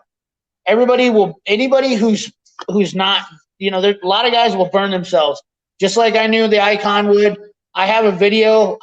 Everything that I say is documented by having this channel, so you can go back and look. When the Icon shit rolled out, and nobody's saying nothing about it now. I made all of my points in that Icon video. It's not a huge video. It was me in the truck. It was a hot day, and I just basically went off on a rant. But I said everything about it, and it all came true. I've been in this industry long enough, inside and out, every direction. Behind the scenes, in the scenes, as a mechanic, as a shop owner now, as a all this stuff. I've been there to do all this stuff, and I've seen it all. And I've seen how bad mechanics have been screwed. I've seen how shop owners have been taken advantage of by tool companies. The thing about it is it's time for, there's too many people that are middlemen in it. That's what it all is too. We need to cut these fucking people out who are trying to, why are these guys making money off of the backs of people, hardworking people? Why are they ripping, them apart? And you have so many people to do this. Why do we have to have a middleman company who does nothing but buy tools and sell tools? They're tool brokers, what I always call them, and that's exactly what they are. They're a tool broker. We don't need those guys, and you need to understand who those companies are, and you need to stay away from them. Now, does that mean that it's gonna be like this is gonna be the end all be all to that? No, and I could get death threats and everything else, I'm sure, but like I always say, you guys know what I'm about. Like, bring it on. It's going to be a bad day for you. You come to my place. I promise you that. There ain't going to be no doubt about it. There's a lot of firepower at old CP's place. He ain't scared of shit. You come knocking on my door, you better bring the military with you. I promise you that. There ain't no joke about it. Because I'm not trying to say I'm a badass, but I'm telling you right now, I know that from seeing some of the weirdos on YouTube and whatnot like that. You can find my name, Google me, do whatever you want to. You show up at my place, there's been men that showed up before at my house unannounced and tried some shit. I can promise you, them guys left with a full load in their pants and thanking Jesus. So this is I'm not shy to defending myself. I grew up as a wrestler. I'm not slow. I shoot competition, even a big dude, I can still move. I'm not dead. Don't kid yourself. I'm just like a rattlesnake. I look like I'm not that intimidating, but watch out. Why can't you, CP? Why is it you can't do free tool reviews? What are you talking about? I don't know what you're talking about, tool guy. Anyways. CP, big mother effers, but can't move. CP, big mother effers, but can move. Watches gun videos. Yes, I am. I don't have any problems with people usually. They usually don't want to mess with me because I'm not the type of guy that's. I'm a lovable guy. I like to spread the love. I like to be happy. That's my main goal in life. I'm not about being an asshole. That's not what I'm about. Yeah, White snoring and distracting. There's guys out there that I get, you get hate mail from people. You'll understand once you get more into this and see it. But There's guys that like send me messages. They're like, "Oh, you're fat. You're this and that." I got one guy that sent me a message last week that said that, oh, what did he say? He goes, "I don't know shit," and that he would school me any day of the week, and that if I wanted to, he would come kick my ass. And I said, "You want my address? Like, I'll come on over. Watch what happens." I'm not, I grew up in a rough life. I'm not going to go into a whole lot of detail, but I can tell you this much right now. I grew up on the farm, and I've had my ass kicked from day one. Any man that said that he has grown up and not had his ass kicked is either a damn liar or whatnot. But I grew up fighting my way the whole way. I got thrown into an interracial school in first through third grade, and I had to literally defend myself. I was the older brother, so I had to take care of my little brother. I got kicked in the face at bus stops. I watched guys break into my house and throw bricks at me. I've been through hell my whole life. I'm not here to like cry on anybody's shoulder, but when people want to get up in my business and try to like mess with me, which I've had it done. I've been bullied, which there's really no such thing as bullies because I defend myself. I don't find people to be bullies. I find people that think they're going to do something because they think you're weak. And when they think you're weak, you have an advantage, in my opinion. And I love acting like I'm weak. I love being a big teddy bear. But exactly, I'm tough, but I cuddle. That's exactly it. I don't look for fights. Fights do find me, and I take care of them. And it's usually pretty quick, pretty swift, and pretty deliberate. That's all there is to it.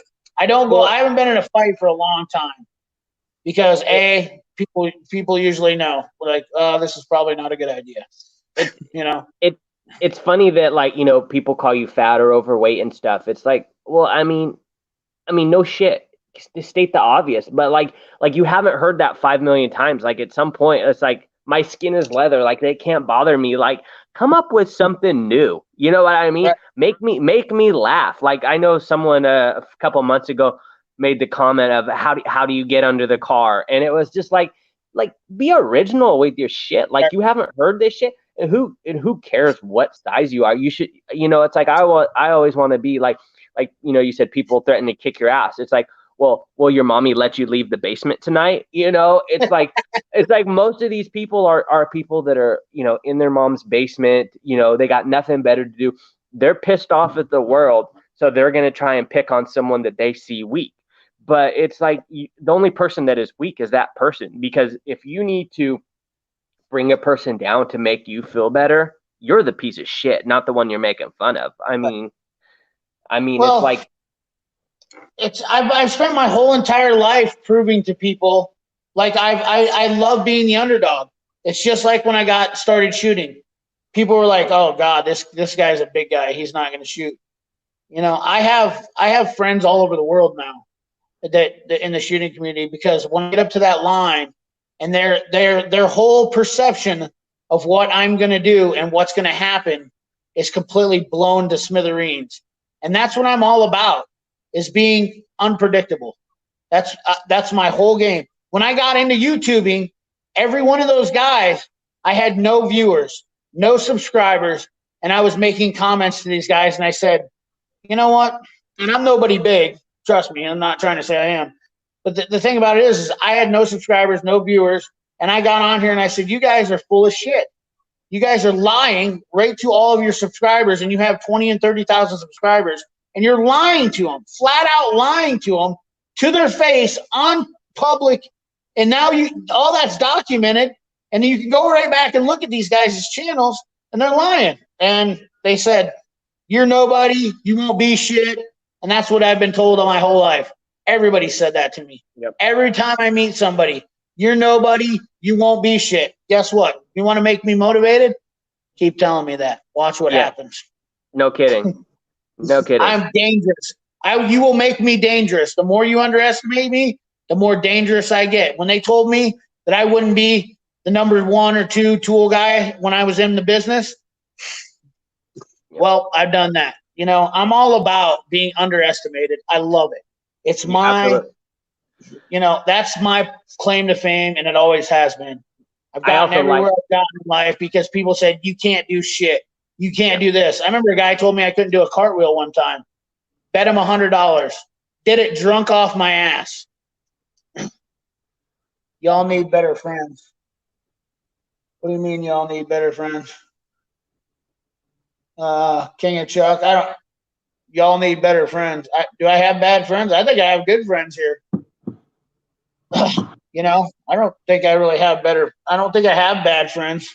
That's the thing is I surround myself with, I'm the type of person that I would rather have 500 close friends than 5 million half-ass friends. I don't, you know what I mean? Yeah, me personally, I don't have a shit ton of friends because to consider you a friend, you basically have to be family.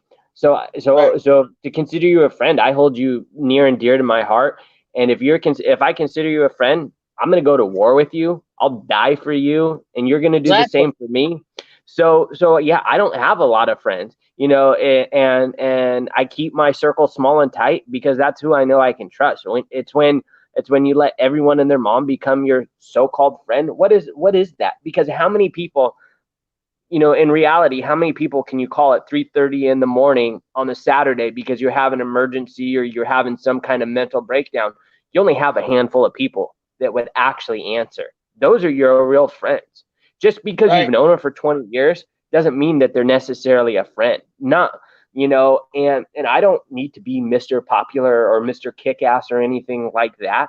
I mean, I love proving people wrong or just being like, you know what, screw you. I don't have to prove shit to you because who are you? I'm a nobody just like you're a nobody. So you can go fuck yourself, you know? You're nobody to me. Who are you to, you know, to call me out when you're nobody yourself? So, you know, it's definitely a two-way street, but I just noticed like with all the YouTube stuff, it's like, you know, there's just these people that like want to make it their business to talk shit about people and talk down on people, and not even necessarily because your way of thinking is one way or another, but people literally that just pop in to talk shit. And it's like, I mean, to me, that's a sad existence. That is a sad existence that number one, you have the time to do that, but that's what somehow makes you feel better is by talking down to someone because they're a little overweight or they're bald or you don't like their facial hair or they have a scar from a burn and from a car accident or what have you. You know, picking out someone's downfalls, that's what makes you feel good. I mean, you must have a sad existence, you know, if that's what makes you feel good. And you know, the funny thing is like one reason I've never changed my name is because I believe all the comments and stuff I've wrote. I don't ever really write negative stuff about people, but I speak the truth. And so I've always used my real name because I don't want to hide behind it. But you look at most of these people that talk shit, they're using some little weird fake name that you could never figure out who it is because they're not man enough to be like, my name is this, you're a piece of shit because of this, you know, this is how I feel. No, they want to hide behind a name. And then as soon as you start saying something back to them, next thing you know, they're gone, they're out of the chat or can't be found again. And next week they're back with a new name. And it's like, no, you're just a pussy because you have to hide behind all of this, you know? I want to be a man. Yeah. These are the same people that they also say they send you messages that say, you know, to your email and you know, like they're gonna do something or whatnot, dude, this is the worst part about it is these people call these other tool companies and tell them not to do business with you. That's the other big thing is like these guys, they call up the tool companies and like they say, oh, don't do business with them. Or don't send them tools for review because they're you know, they're terrible people or whatnot like that. I think that's the most hilarious like thing of all. Okay, I mean, the reason why I don't want those tool companies to send them to you really is because they don't want them to expose their tools so that way they stop getting free ones. You know, how much goddamn time do these people have on their hands to contact tool companies? You know what I mean? That's sad. That is sad that you have enough time to contact random tool companies and be like, hey, if you ever, you know, have dealings with this person, don't deal with them because he's this or that. I mean, and hopefully some of these companies most of these companies are taking it with a grain of salt. But I mean, how sad I mean, that's the amount of time you have to sit there and Google two companies' phone numbers and tell them don't deal with CP because he's a fat piece of shit. You know what I mean? Like, give me they tell them that they make up shit. They'll make up whatever.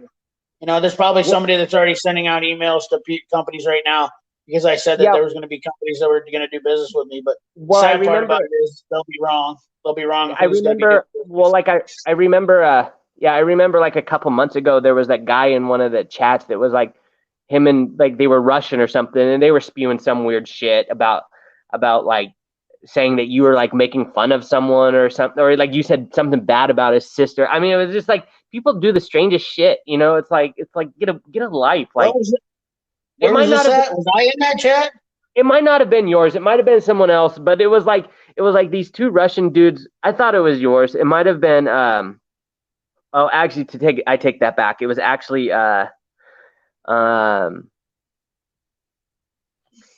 he's from Ohio too, though.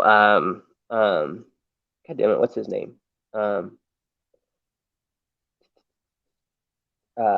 Redemption Garage. And there was these two and there was these two like Russian guys that were like, oh, you guys shouldn't like support him because he was like threatening to rape my sister or so, you know, just something totally something just totally crazy. And then he had said like, yeah, these guys were like emailing me all last week, like basically threatening me, and it was like basically they wanted like money out of him. You know, they basically wanted him to pay them like a couple $100 to silence him, or they were going to make up all this shit. I mean, just stupid shit. Oh, they were making up about Redemption Garage? Yeah. Because they wanted like a couple $100, something stupid. And it's just like to come up like how like you guys have enough time to do this shit? I mean, yeah, dude, there's some crazy mother truckers out here on YouTube, but let me tell you, brother, I mean, it ain't nothing nice. I will tell you right now, you have to be prepared to deal with a bunch of jackasses. There's a ton of them. Luckily, I have super thick skin, and I laugh about anything. I mean, there is nothing anyone can say that really gets to me. I could get, for the most part, like if you're nobody to me, I could give two shits what you think about me. I'm gonna continue my life the way I decide to live. Whether my lifestyle isn't what you choose, so be it. That's why you have your own life to live. You know, if I buy something or choose something you don't like, again, so be it. That was the choice that I made. I'm not asking you to make choices for me, and you know, I'm not trying to make choices for you. So, you know, at the end of the day, I'm living life for me. And like when I do decide to put out videos, they're going to be the videos I decide to put out. And you know, if someone doesn't like a tool I purchased or whatever, I mean, who gives a shit at the end of the day? Right. You know, I mean, I didn't ask you to approve my purchases. You know, you. Right.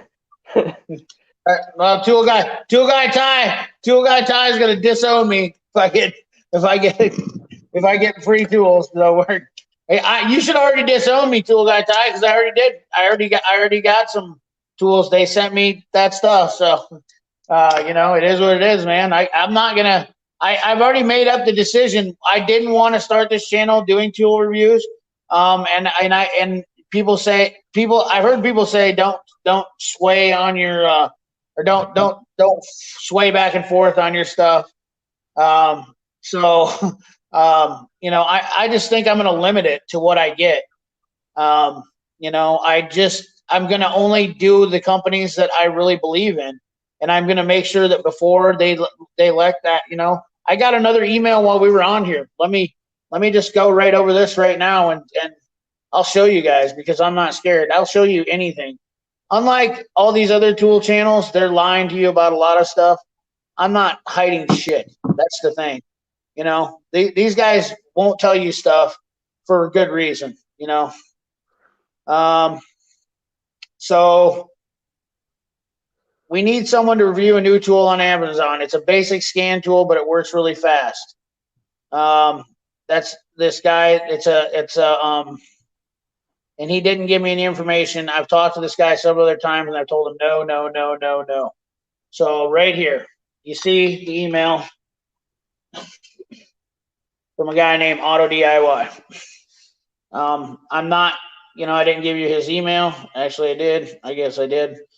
The problem is I'm not interested in those scan tools. I'm not interested in doing generic scan tools. I'm not interested in just doing reviews for reviews. You know, that's Tarek back in. Thanks, brother. Jesus, I hate it when you do that. It's like I feel like I'm begging on the street, and I'm not. But I just don't see that doing tool reviews is conducive to what matters. If you do a cheap tool review and stuff that's not quality, then you're giving up on the good stuff and you're letting these cheap Chinese products come into play. And I just don't see it as being, it's not worth it.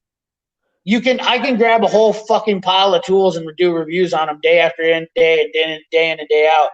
But what does that prove? Nothing. It doesn't prove that they're good. It just means that I'm doing tool reviews to do tool reviews.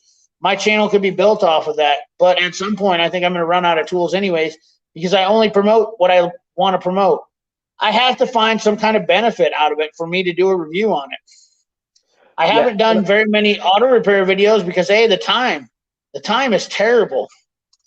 And also you're like, with like this little pocket scanner or whatever, that kind of stuff is more geared towards DIY, and you're not really gearing your stuff towards DIY necessarily. So why do you want to review pocket scanners and scan tools and tools that are directly for the DIY market when you're trying to show why you should, I see your channel as more whether it's a semi-professional, real professional, or not really my class of DIY, which is a step above your standard DIY, people that are using professional stuff, and why you should continue to use professional stuff. So, for me, I think like if I saw you doing a review on this pocket scanner, it'd almost be a step back of what I'm used to you doing, Well, I do want to gear myself towards DIY but the thing is I don't want to do it on cheap knockoff stuff. You know what I mean? Mm-hmm. Like I know that Altel built a nice little pocket scanner. Well, I actually have done them on DIY stuff. So Yoda Doug, I know you're in here somewhere. What's the one thing that you bought that you still enjoyed buying is the Altel AL539. It's a great scan tool for a DIY guy. It has a multimeter function built into it. It has a battery tester in it, and it does code reading. That's what I look for right there for DIY guys. Not only that, I look for that for entry-level technicians. So I consider entry-level technicians and DIY guys to be on the same level. So I do try to gear that towards DIY stuff. Like when people, there he is, Yoda Doug, and he's been using it, and I know it's a great scan tool. It is perfect for the entry-level guy to have one of those. I recommend everybody having a scan tool. I tell it to any of my friends, like you should buy a scan tool. The Altel AL539 is such a great scan tool because it's under $100 and it's not the $50 one, and it has a lot more functions. It's the best bang for your buck. I have the best scan tools for every level. Then you get step up from there if you're a DIY guy that has little, like you, that launch the X431 die gun, $650. How can you beat it? It's just you can't beat it for that, for having the DIY guy. Then you can step up from there and go to all sorts of different levels. I want to be on that. That's what I want to be on. They're quality scan tools, and you only use Bagcom. Are you a VW tech, Ty? Tool guy Ty? That sucks. I hate using Bagcom. When I worked at German Auto Works, we had to use Vagcom, and I could not stand it. Worst system ever. Worst system. Unfortunately, it's VW. You have to have it. You didn't have a choice. You did not have a choice. But I mean, I tell you, there were some days I really thought about going into the bathroom and like hanging myself versus going out and using the Vagcom system again. It was like. Yeah, no, I'm buying one off Rostock. Tool guy Ty, you are now my new best friend because will be using you for VW Audi stuff. I used to work on a little bit of VW Audi stuff too, and I've been recently getting a lot of that. Fucking some reason I get the two cars that I hated, my nemesis, VW and BMW. So all the shit with W's in it I hate. So I just went through this with a VW on what the hell was it? I had fucking communication errors. Oh, brake system. I needed to get the computer done. That's why I ended up getting for VAGCOM. But that fucking just makes me angry when I think about it.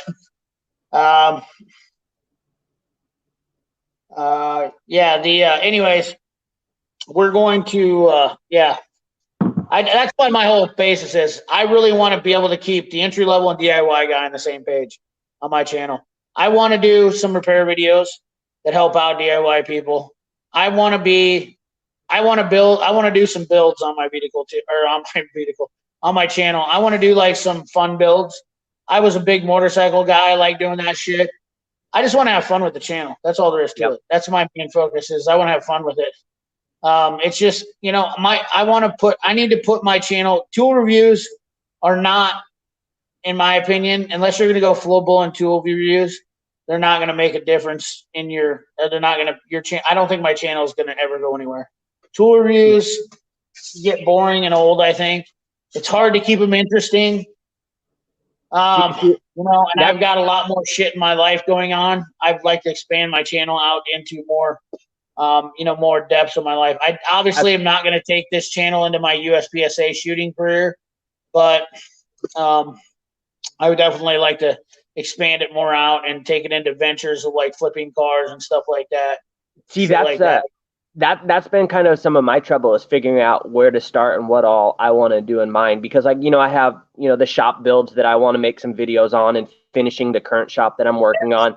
But also I build cars for fun. Like right now I have a 2015 M3 BMW that's pushing 1100 horsepower. It's twin turbo. It's badass little road monster.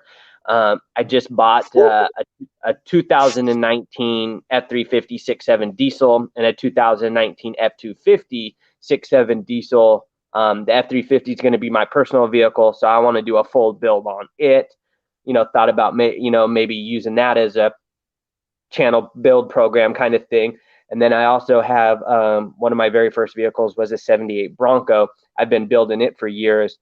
In the shop, I have a new Coyote motor with a big old Whipple supercharger for it. And so I've thought about, finishing that Bronco as a build series too. And it's kind of trying to figure out what all I want to do with it and what would keep people interested. And then I have also I have some classic stuff too. Like I have a 1930 Model T that's sitting in the shop, and I have my grandpa's very first brand new vehicle was a 63 Impala with a 327 with 3 on the tree, which is really rare. So that was kind of what got me on the shop, is because I want to set it on a rotisserie and do a full build off on it. So I got a lot of cool stuff that I want to do stuff with. It's just like, where do you get started? And I want to do something that won't necessarily lose the interest of people either. I think you start with a toolbox tour, because I know you got a lot of shit. You start with a toolbox tour, and then you start working your way into working on cars. That's what my plan is too. Actually, so this is kind of where I want to take my channel is that I'm not going to really give away too much, but what my plan is to be able to interact with other channels once I build relationships. So, for instance, I've already, me and Bearded CV. Yep, absolutely. I want to get some. We're going to get some video together. I'm sure he'll watch this because he's going to probably be excited to see that you're on a live stream finally. Yeah. and like I said, if you guys get together, I would happily fly out there and do something with you guys. I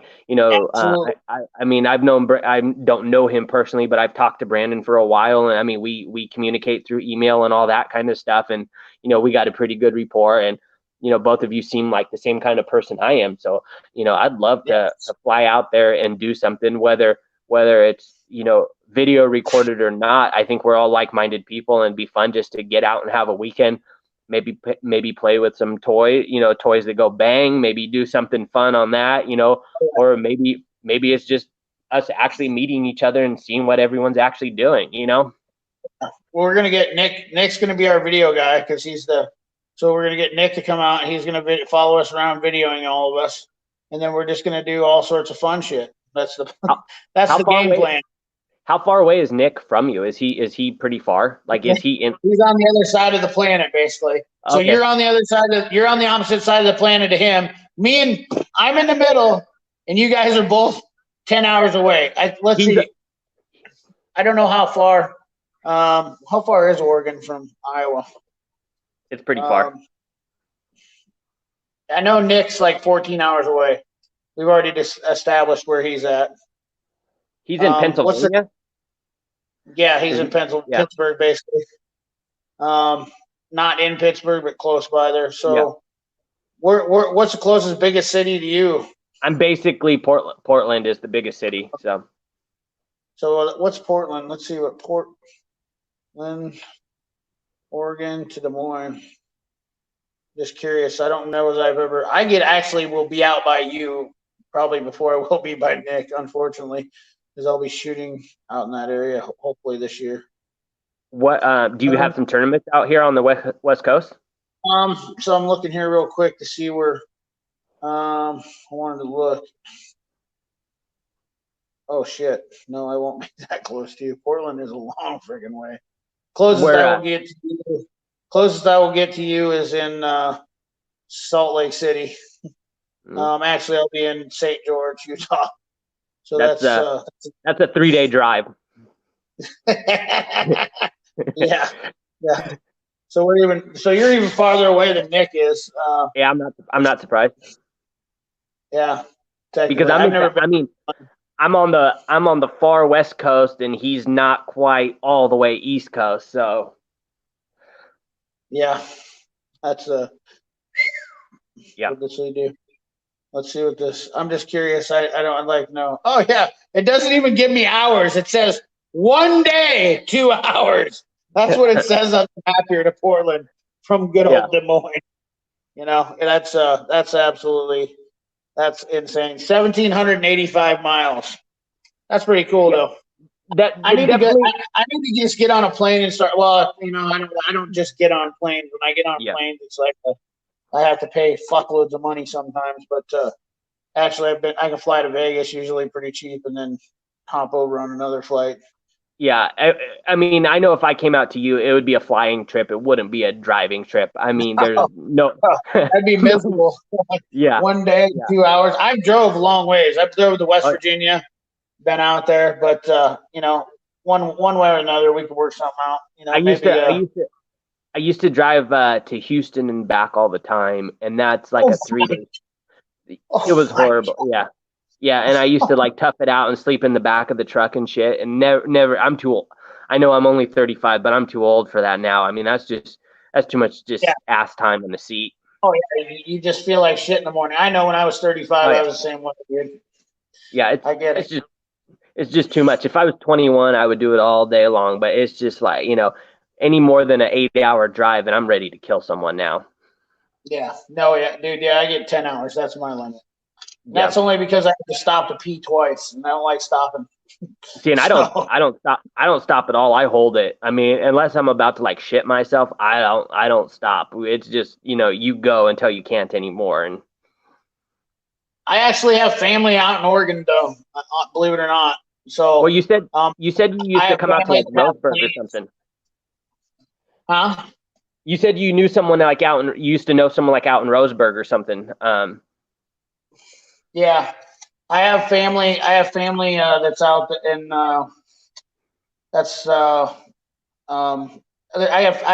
know people all over from other adventures of life. Plus, not only that, from shooting, you meet a lot of people. Like shooting, I literally have met. I got a lot of friends in Canada from shooting, and I have a lot of friends that are, all over basically. I mean, great people.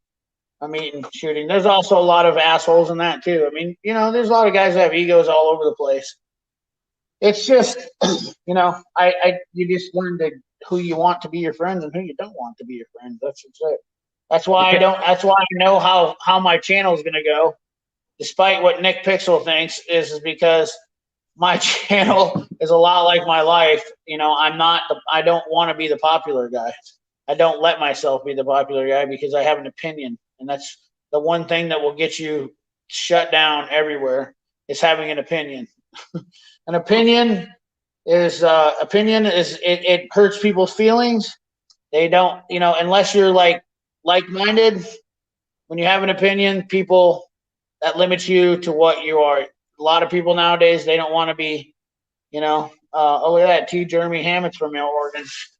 Yeah, the opinions are definitely like the old saying goes, opinions are like assholes. Everybody's got one and they all stink. Yep. Yeah. And I have an opinion. That's all there is to it. I always will, always have. I don't. There's certain people I can't get over liking, and I'm not gonna kiss anybody's ass to be that way. It's just it is what it is. It's not. I might have a lot of energy and stuff, whatnot. I appreciate it, Nick, but who's this tool guy? Ty? All right, guys, I got to work tomorrow. Tool guy, thanks a lot. Oh, look at this. Jesus Christ, we got a lot of people from Oregon here. TW20 Craig, first new to the channel. Here's your blue runes. Oh man, I gotta start getting down with the sickness here. I'm starting to lose steam. It's 1:30 here. My mouth's getting dry. I'm getting tired. I'm talking and rambling about stupid shit, and we've had like 4 hours and 40 minutes on the live stream. Did exactly what I didn't want to do. Another huge, long live stream. it happens. I mean, when you're talking about so much good shit, it just happens, So, I mean, it is what it is. I mean, let's, if you want to call it, let's call it. My phone's about ready to die. Yeah, my phone's at 1%. It can go off at any second now. I know we're definitely gonna have to shut it down. Yeah, my tablet's down to about 8. So yeah, I mean, it was a good run. We'll have to do it again, and absolutely. All the people that are still on. Yeah, all the people that want something, if you're still on, make sure that you get an email out, and I'll get everything mailed out this week. Hopefully we can get on more. I got tons of stuff that Milwaukee gave me this week, so I got tons of shit to give away. So maybe we can make it a regular thing where just every now and then it's on my channel coming up or CP's channel now, where we'll just kind of give some random shit away. We'll get your channel built up through CP's channel. That's what we'll do. Yeah. We'll get you get your channel going, and we'll get you bumped up. Yeah, I'm like CP. Just because I get free stuff doesn't mean I want to keep it. I want to share it. I want people that are going to use it will actually use it. To me, I could get 10 free things today, and I buy enough from these guys that I'll get it again tomorrow. So it means nothing to me. I want to share the wealth why I still get it for free, and get some new tools in people's hands and see what else is out. See what else is out there, and maybe convert some of you to Milwaukee fanboys like me. So. Right. That's all. That's what it's all about, dude. Spreading the love. I mean, what? Oh, it's gone. I just went out. Okay. We'll call it. He's still there. All right, everyone. Have a good night.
Hey, I'm back.